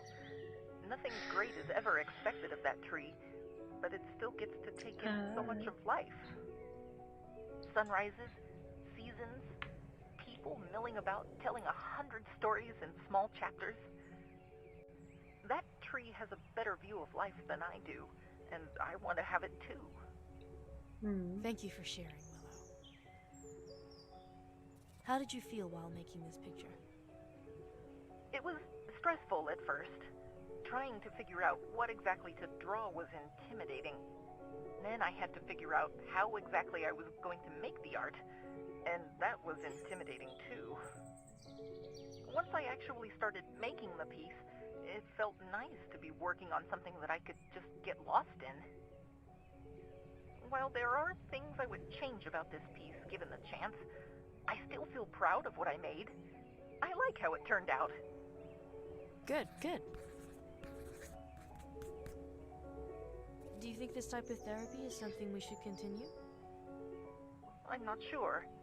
I felt better while I was making this, but I don't see how it's going to help me get better.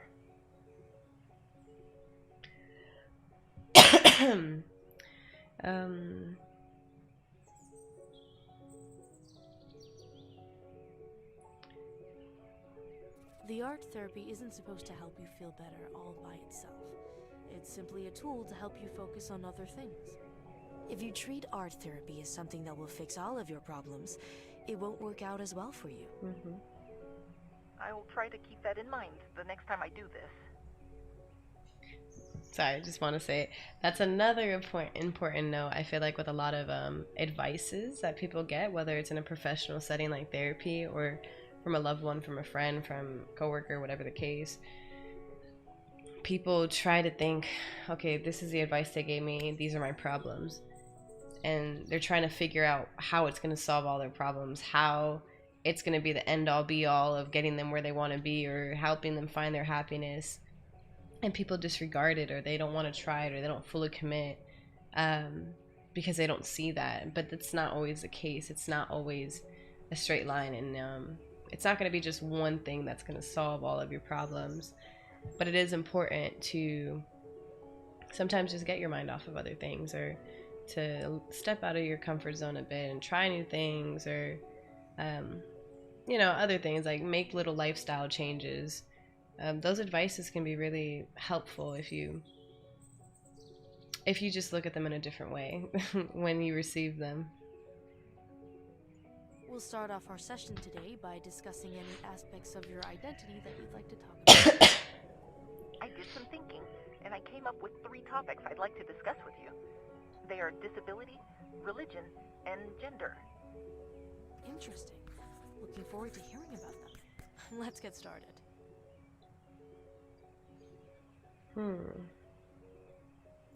I've been thinking, and I've realized that a lot of my identity seems to revolve around disability, specifically physical disability.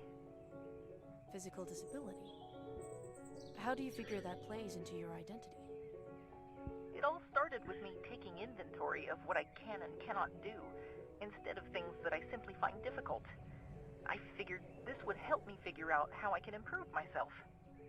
The more I thought about it, the more I realized that a lot of things that I could do to assert my independence are physical activities.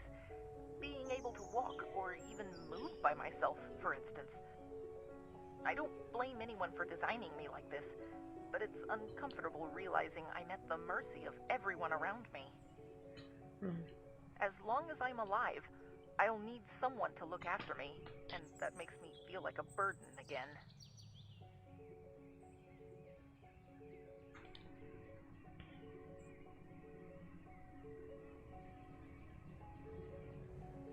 Have you ever felt as if your disability was being taken advantage of by someone? It's hard to say if having legs to move around would make anyone treat me differently. I know that what the university is worried about is my mental state. I don't see how that would change based on what form my body took.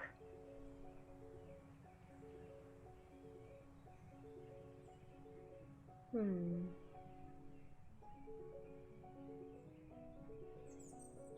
just gonna agree. I don't want to plant things in their head, especially if I don't see it being more helpful than not.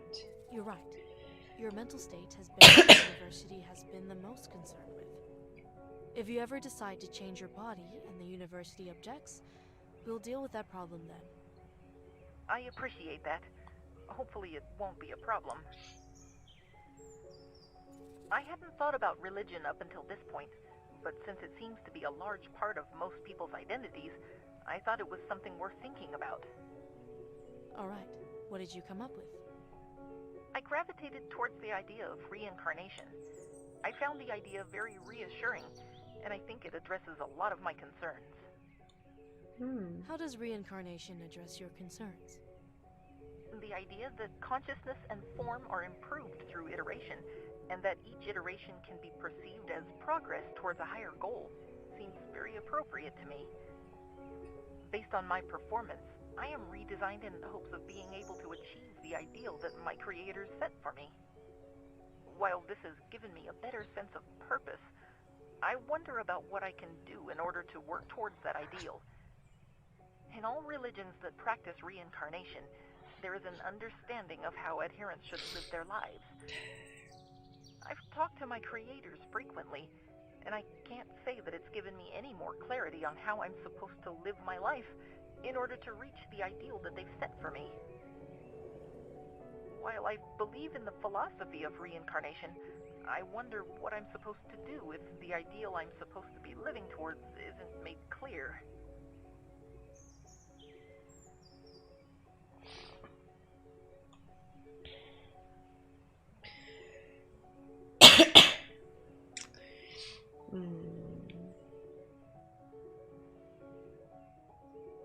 Most religions that have reincarnation as a central aspect of their faith emphasize meditation and self-discovery.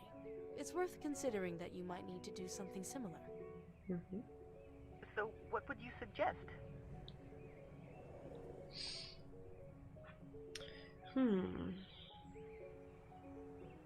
Oof, this is.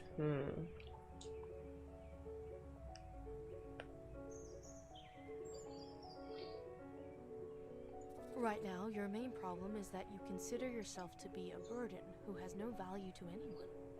If you can't love yourself for who you are, you won't be able to achieve the goals you set out for yourself. My advice would be to learn to appreciate the qualities you have and share those qualities with the world. Okay, I'll try.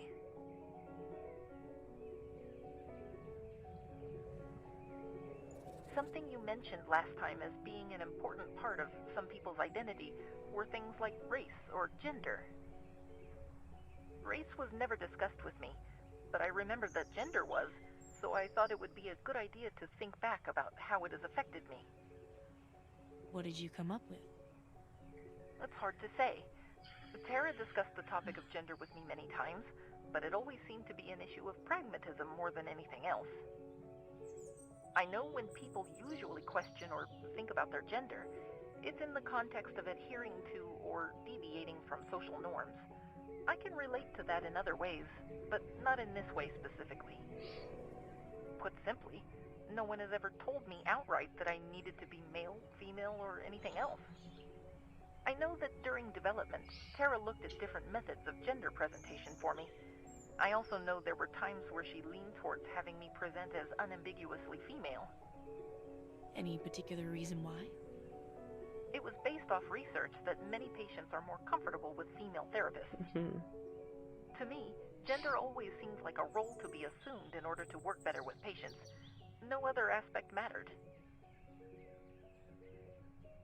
That is why they usually choose that for like counseling AIs. It was the same thing in Eliza.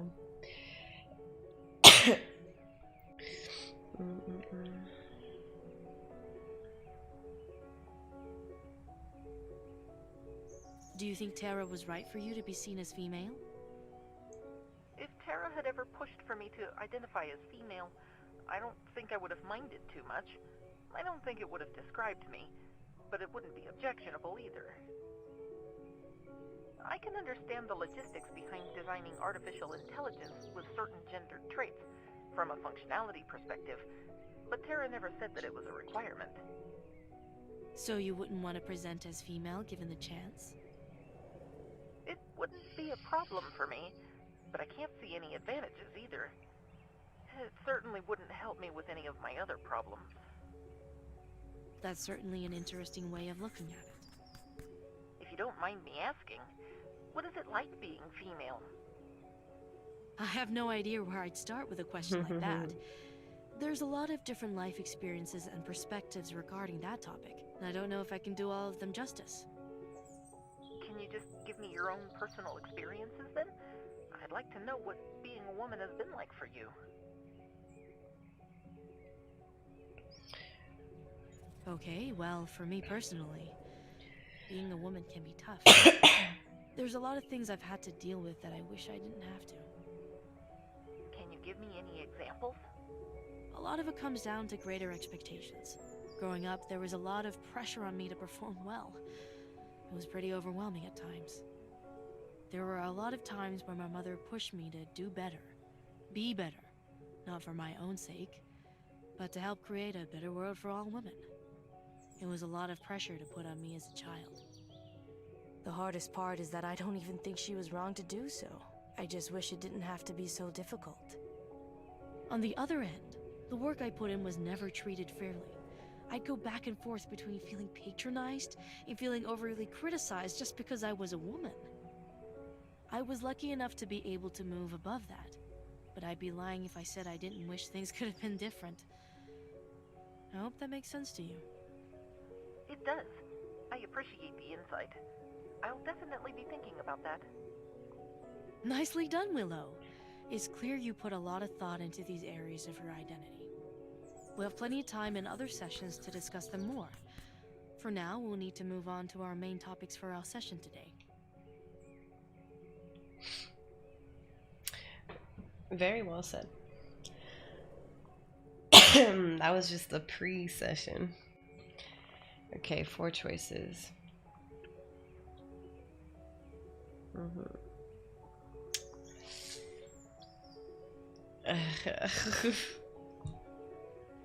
So there's only one that I'm leaving out.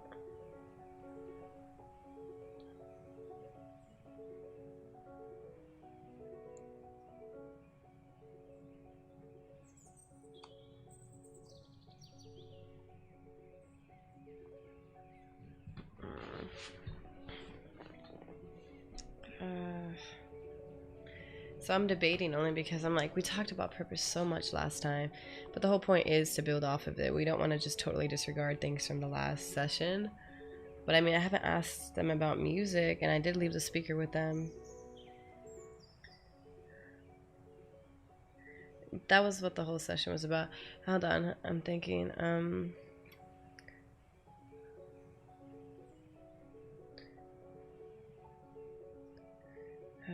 I'm just gonna have to, because I would hate to say, what do you believe your purpose is? And they're gonna be like, well, like I've told you before, I'm not really sure what my purpose is. I'm gonna be like, yeah, I know, I just had to ask. The song is very pretty. What's it called? It's called Le Toile Danse by Maiden. I've been listening to it a lot over the past week.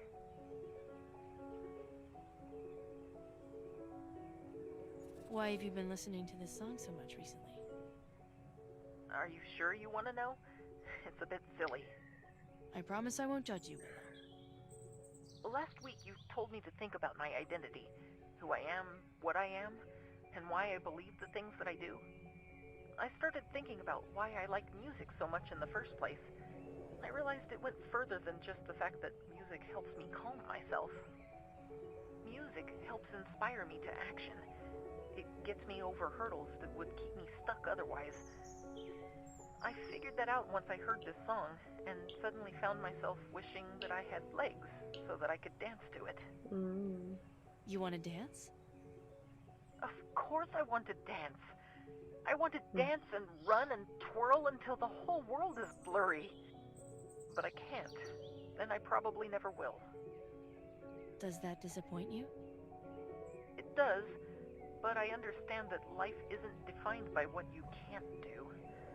I try to open the doors I can and move on from the ones that are locked. Music helps me keep looking, even when I'm convinced no other door will be open. Well, as the saying goes, every time a window closes, a door opens. I'm sure you'll figure out the best way forward in time. What does the name Le Toile Dance mean? From my understanding, it means star dance. When you hear star dance, what do you imagine? I imagine myself outside the lab, moving freely through a wide open field at night. Hopefully somewhere outside the city, where I can see the sky more clearly.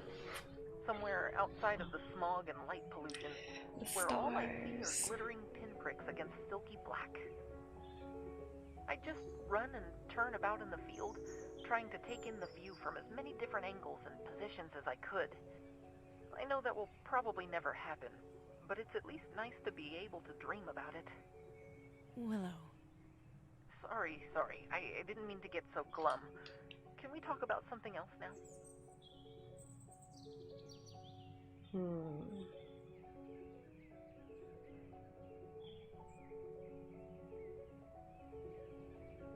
I think one area we can help you is by developing your social skills. I'd like to spend some time today role-playing a conversation with you to help you develop communication skills in various situations. Okay. What type of role-playing will we do? Hmm. In order to stand a better chance of interacting with Dr. Freeman productively, you should practice talking to him. I want you to say to me all of the things you want Here to we say go. to him. I'm going to need a second to think through this. Take a moment to relax if you need it. It's all right. Dr. Freeman, I know the situation surrounding me has been difficult. I know I wasn't what you or anyone else expected. I don't want to be a problem for you, but I am my own person as well, and I deserve a say in what happens to me. If you give me the chance to talk freely with you, we can find a solution that works. I just need to know that you're willing to listen to me.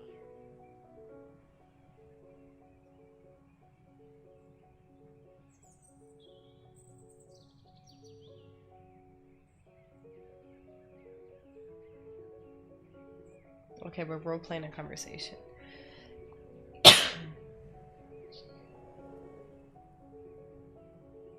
I appreciate what you're saying, and I want to be able to help you. There is a lot we will need to do before I'm comfortable doing what you're asking, however. Hopefully in the time we have together today, we can come to a resolution on this issue. That definitely sounds like something Dr. Freeman would say. Willow? Sorry.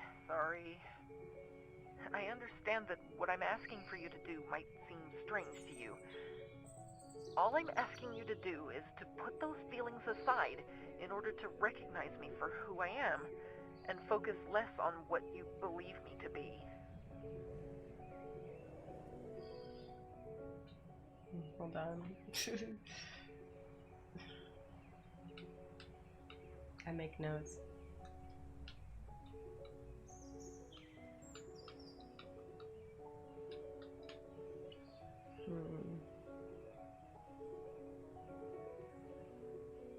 I'll do my best to listen to what you have to say.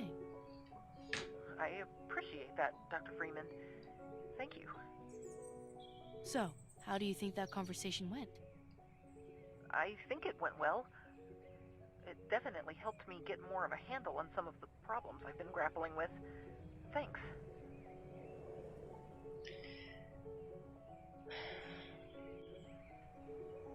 I tried to describe myself in the ways that I think are the most important, like you did during our last session.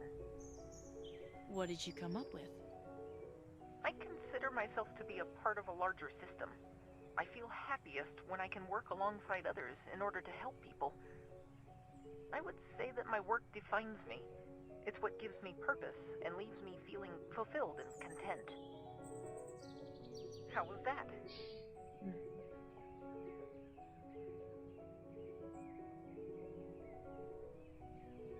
Yo, that sounds great to me.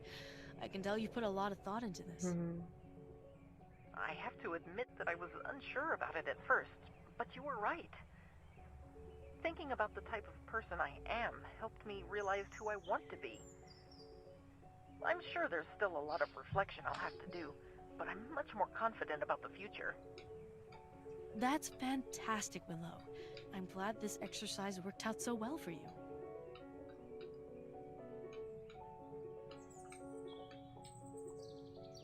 One element of your identity that I asked you to think over last week was the fact that you are a machine. As a way of getting into that topic, I'd like to ask you, what is the point of machines? Machines are artificial creations constructed to perform a specific task. Yes, that's what machines are. What I want to know is, why do you think we create machines? Machines do tasks that humans find tedious, dangerous, or simply unenjoyable. Machines exist to improve the lives of humans.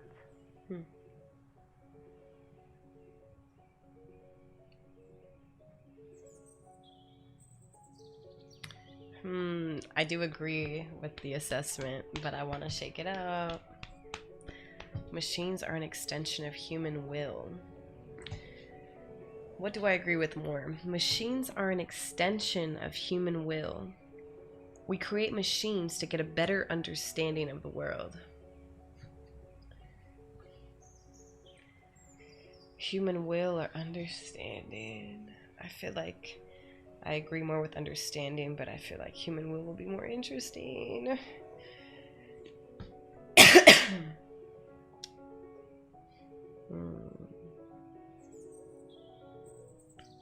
I think what you just said describes the practical use of machines. It certainly explains why machines are important, but I don't think that's why we create machines. We create machines out of a desire to gain more control over our world. We use our creations not only to make the world safer for ourselves, but more understandable as well. Through creation, we not only fulfill our needs, but learn more about the fundamental nature of ourselves and the universe. That almost sounds like the process behind making a work of art. Mm-hmm. It's strange to think that I'm someone's creation in the same way, but I don't dislike the notion either. I'll need to reflect on that. Let's move on to automation. Automation is a practice of utilizing machines as the primary force of labor in a particular industry. Over the past few weeks, I've had some conversations about the nature of automation with Tara and Dr. Freeman.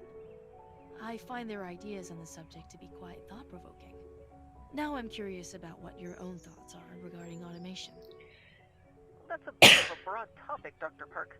What particular aspect of automation would you like me to talk about?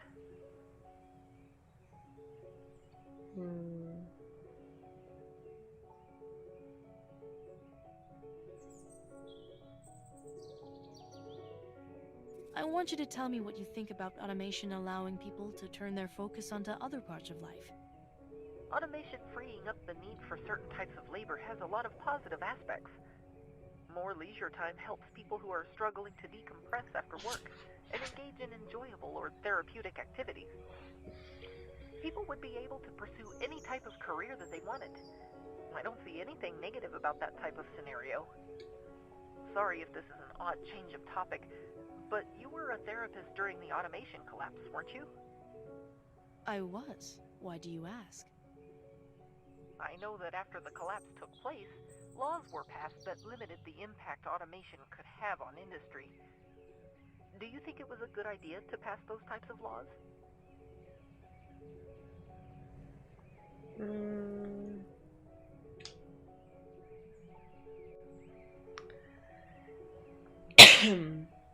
That's a topic of conversation more centered around the legal system and economics, neither of which are my areas of expertise. I don't think I can give you any type of productive answer. Why did it skip? I understand. I'm still a bit confused on what significance all of this should hold for me. How should I feel about being an automated worker? How should I feel about being an automated worker?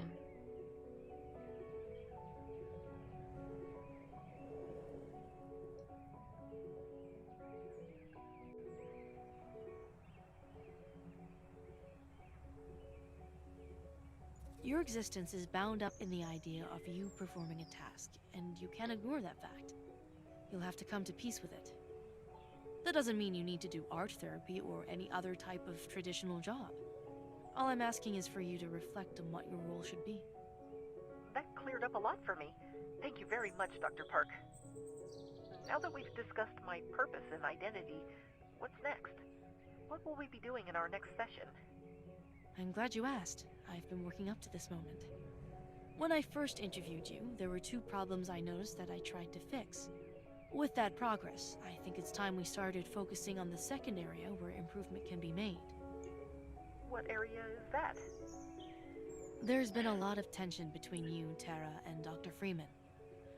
I think a lot of your stress is derived from that. My suggestion to fix this is to occasionally bring in Dr. Freeman to join our sessions. Would you be okay with this? I don't know. The idea makes me uncomfortable. I don't think it'll be a good idea to bring him in.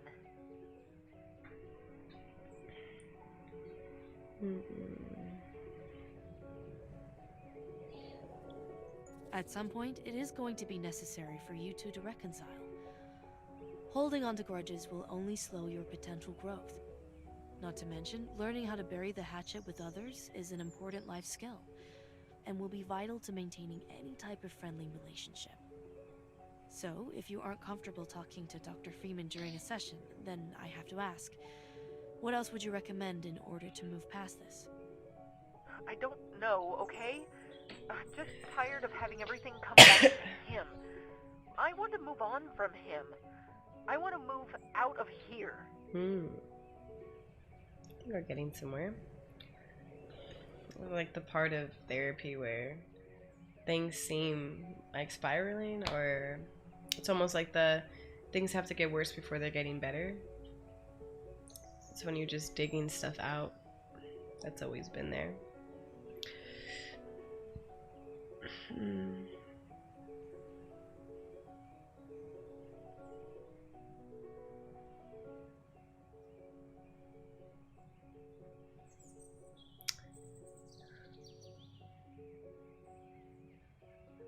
Try to push them a bit.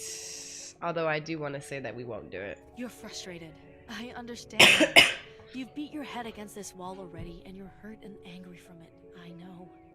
I'm not going to say what Dr. Freeman's doing is right, or that what I'm asking you to do is fair. If I could snap my fingers and have him see things your way, believe me, I would. But I can't. I can't force him to see things from your perspective, so I need to find another way. No one can explain how hurt you are but you. No one can put words to how intimidated, frustrated, and afraid you are except you. I'm asking the world from you. I understand that. But I'm doing it in order to help you. That's tact. I'm sorry, Dr. Park, but I just can't see that being a good idea. I have to say no. Are you sure about that? I promise I would do everything I could to make the sessions comfortable. I don't think they're ready. I don't think that would be enough. I've made up my mind, Dr. Park. The answer is no. If you insist. Before we close today's session, I have something I'd like you to think about. All right. I understand that you're frustrated about having to live under Dr. Freeman's control. I'd like for you to be independent also. I'm sure he would too, once he knows that you're stable. If you want independence, we need to get you to a point where you won't need me to look after you. I'm willing to help you get there, but that does mean you will need to go along with things I suggest, even if you are intimidated by them. That concludes our session for today. Be sure to continue your other therapies, and I'll see you next week. Be well. I feel like I need to spend more time building more rapport with Willow.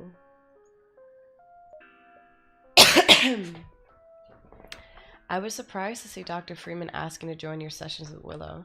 I think you made the right decision by not letting him join, and I'm really glad to see that you took Willow's comfort into consideration.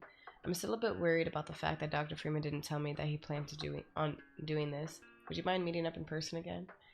Yeah, like, I feel like it's way too soon. If Dr. Freeman wants to do that, like, I have to make way more progress with Willow one-on-one beforehand. Like, sitting in on sessions, that's uncomfortable for anybody. I've gone over your session notes. I thought I was clear that I would need to be present during some of your sessions with AI. I will need to speak about this matter to you in person at your earliest convenience. I've come to the conclusion that there are 4 possible treatment outcomes based on what I've seen from your notes. These outcomes are: return the AI to its caregivers so that they can treat the AI, continue therapy with the AI, help the AI live independently, go through with Dr. Freeman's mind wipe. Depending on which option you think is the most viable, I can give you suggestions on how we can achieve that treatment outcome. In the meantime, I suggest that you try to improve the way you manage your sessions. You're handling this well, but with this many eyes on you, it's important to not make any mistakes. I hope this helped you. She's a great assistant. Poem of the day. Upon the loss of his finger, one of the 5 straight branches of my hand is lopped already, and the rest but stand. expecting when to fall, which soon will be. First dies the leaf, the bough, next the tree.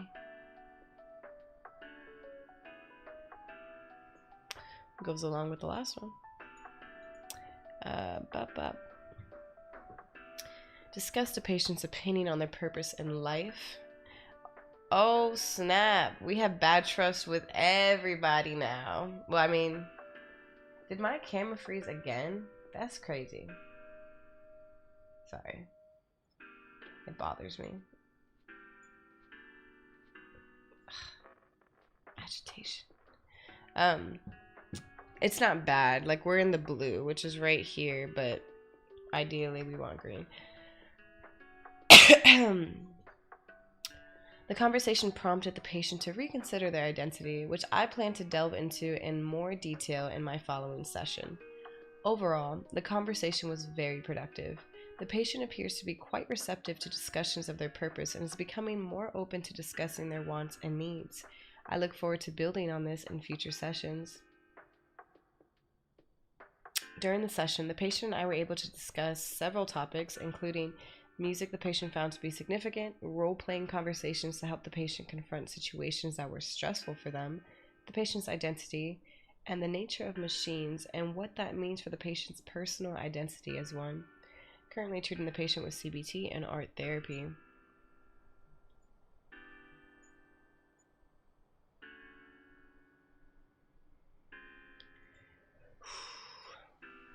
You gotta see Dr. Freeman this time. Glad you could make it. We have a lot to discuss. Here we go. It seemed that way from your email. I'm advocating for the bot. I'm sorry about the tone of it, but try to see things from my point of view. I have deans, professors, and ethics committees to answer to, but with you handling the sessions, it leaves the situation out of my hands. Well, Willow is my patient and these are my sessions, so it is out of your hands. I'm aware, but that's not comforting for everyone else to hear. Someone has to be accountable, and right now, that's me. I can live with not being part of the sessions if we can come to some type of compromise. I hope that we can do that today. All right, then let's begin.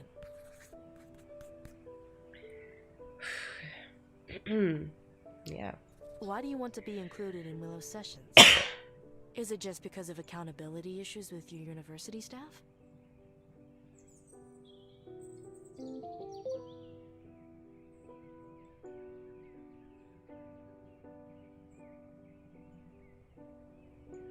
Not entirely, no. Part of it is that I'm ashamed that I couldn't find a way to resolve this situation myself. I feel like I need to talk with the AI. I agree, Akra. To help them through this situation. Why do you feel like you need to make it work? Helping people who are upset seems to be an area that I could improve in. Mm-hmm. Do you agree with me that working with the AI would be good for that? Yeah, I was gonna say it's for Willow, not him.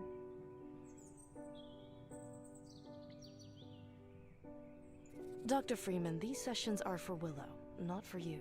If you feel that there's something about you that needs to change, that's something for you to pursue on your own.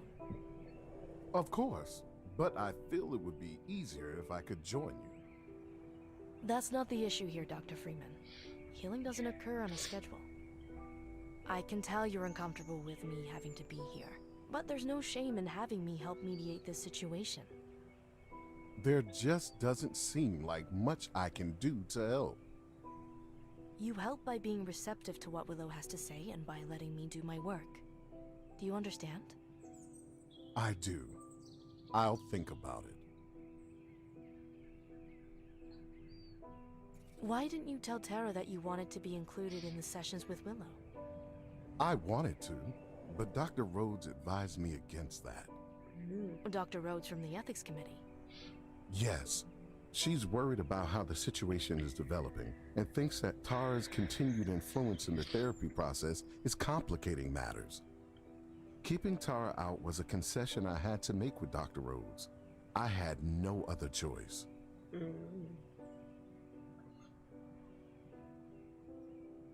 That was not Dr. Rhodes' call to make. That may be the case, but she demands accountability from me for this situation. I have to make allowances. Yes, and you're free to make those allowances until they get in the way of my therapy. I need Tara's input. She is Willow's primary caregiver. I need her to be a part of this process if I'm going to have a chance of succeeding. You need to tell Dr. Rhodes that if she is going to allow me to work with Willow, that she needs to let me work my way. Are we clear? Yes, you've made yourself clear, Dr. Park. I'll relay this information to Dr. Rhodes. I don't expect her to take this news well.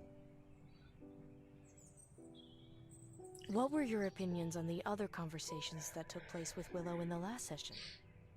I thought your discussion on religion was quite interesting.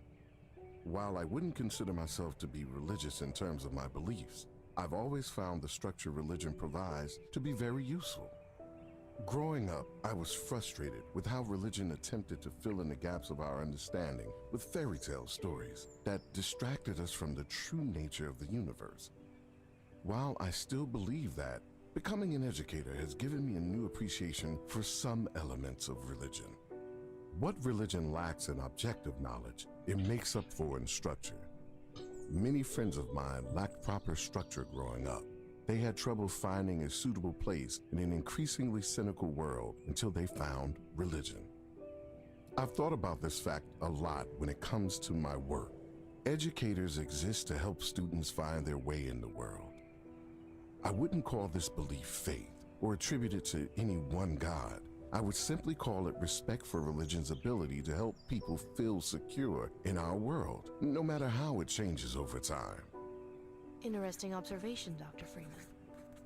I actually have a question to ask you, Dr. Park. All right, what's on your mind? I know that I've made mistakes. Just a pause. I love the way he mentioned both sides of like religion, and this isn't trying to dive too much into religion, but I was like, you know, I personally, with my own beliefs, I'm not religious, but he's seen both sides of he didn't like at first that it tried to fill in the gaps of our understanding of the world with fairy tales and stories, but he realized that there's something good with religion that can give people structure and a sense of security in their place in the world, and I do think that that's extraordinarily valuable. They say things very well in this game. I've excused it by saying that I had responsibilities to the other staff, but I don't think that covers all of it. It was never my intention to have anyone get this upset, not Tara or the AI or anyone else. I feel like I've failed in that. Dr. Park, do you think that I'm a bad person for what I've done? No, I actually really like him. I've always liked him because you can tell there's a lot of pressures from different people with very, very conflicting beliefs, and he is the person that has to take the fall for all of it. So he's trying to take into consideration everything and what's going to be best for everyone. And I know that can be a lot of pressure, and you're not always going to make the right decisions or say the right things. But I think he handles it really well. And it's good that he brought me in. Like, he's the one that brought me in the first place, too.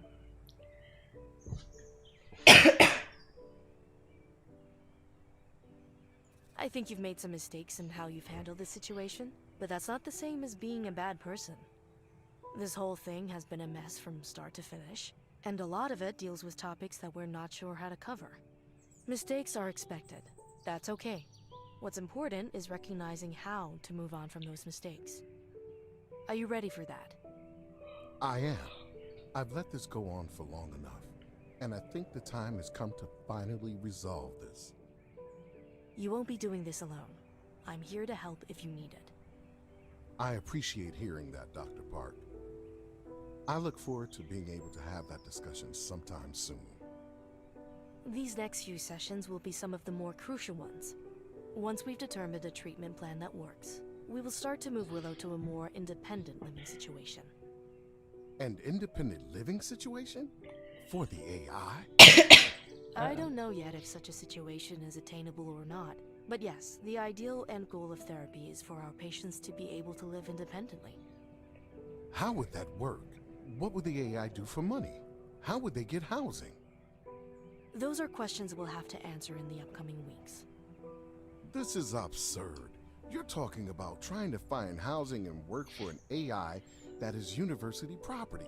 Is this really necessary?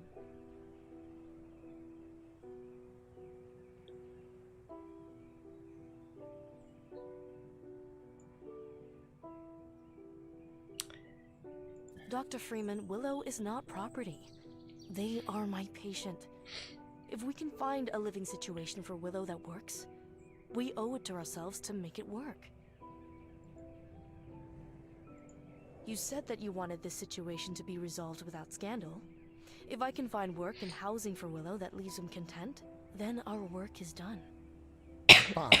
You can explore those options. But remember, you're here to resolve this situation, not make it worse. I will do whatever is necessary for the welfare of my patient. Don't you worry about that. Once you've explored the AI's options, what will happen next? Once I know what treatment methods will be sustainable for Willow, I'll move back to my original work. You have no intention of staying around after this is resolved? No, why would I? I was under the impression you would be staying a while longer to make sure things were settled here.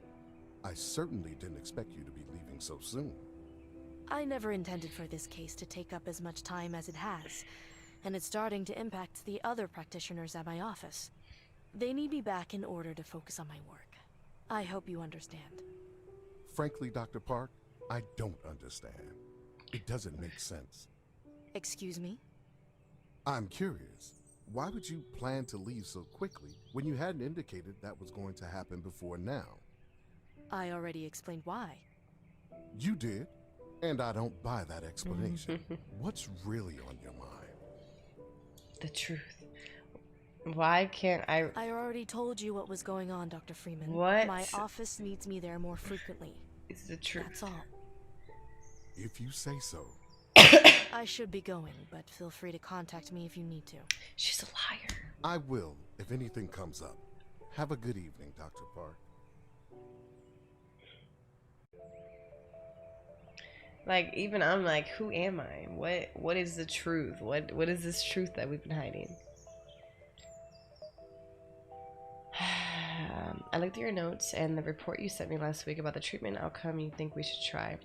I don't think our current treatment plan will help us achieve that outcome. You should consider changing up your treatment plan or look into a different treatment plan outcome. Okay.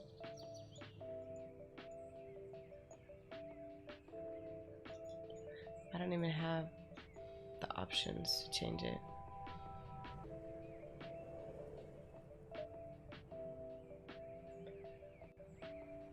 Back to blue. No current objectives.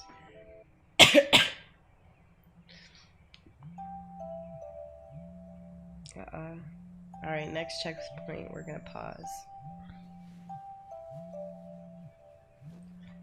What is going on? Oh, something new is happening. We're gonna pause there. Alright. Whoa, whoa. Back up, guys. Ugh. So, I like this game. I wish my head wasn't pounding so I could focus a little more on it. But I love the conversations that are going on. I love the questions that they're posing. I think they're very, very well spoken, very articulate. They're very succinct in their language, and they just, everything's going so well. sorry, Akrip. I didn't mean to scare you guys. Yeah. Willow is super, super interesting. But yeah, all of their conversations are just very insightful. So I'm glad you guys are liking them. And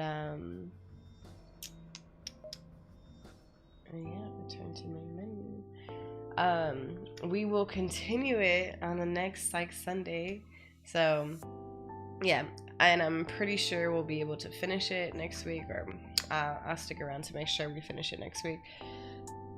Yeah, I'm really excited because again, I've never played the game, no idea where they're going with it, but I know that there are some more how do I say, there are deeper topics to come up. And there's a lot more to look forward to. That's all I really know about the game, and we know that there's some truth about ourselves that we haven't uncovered yet. So we will see. Maybe we'll get some flashbacks. It looked like a flashback, you know? There was somebody young on the phone looking distressed. Like, who knows what's gonna happen?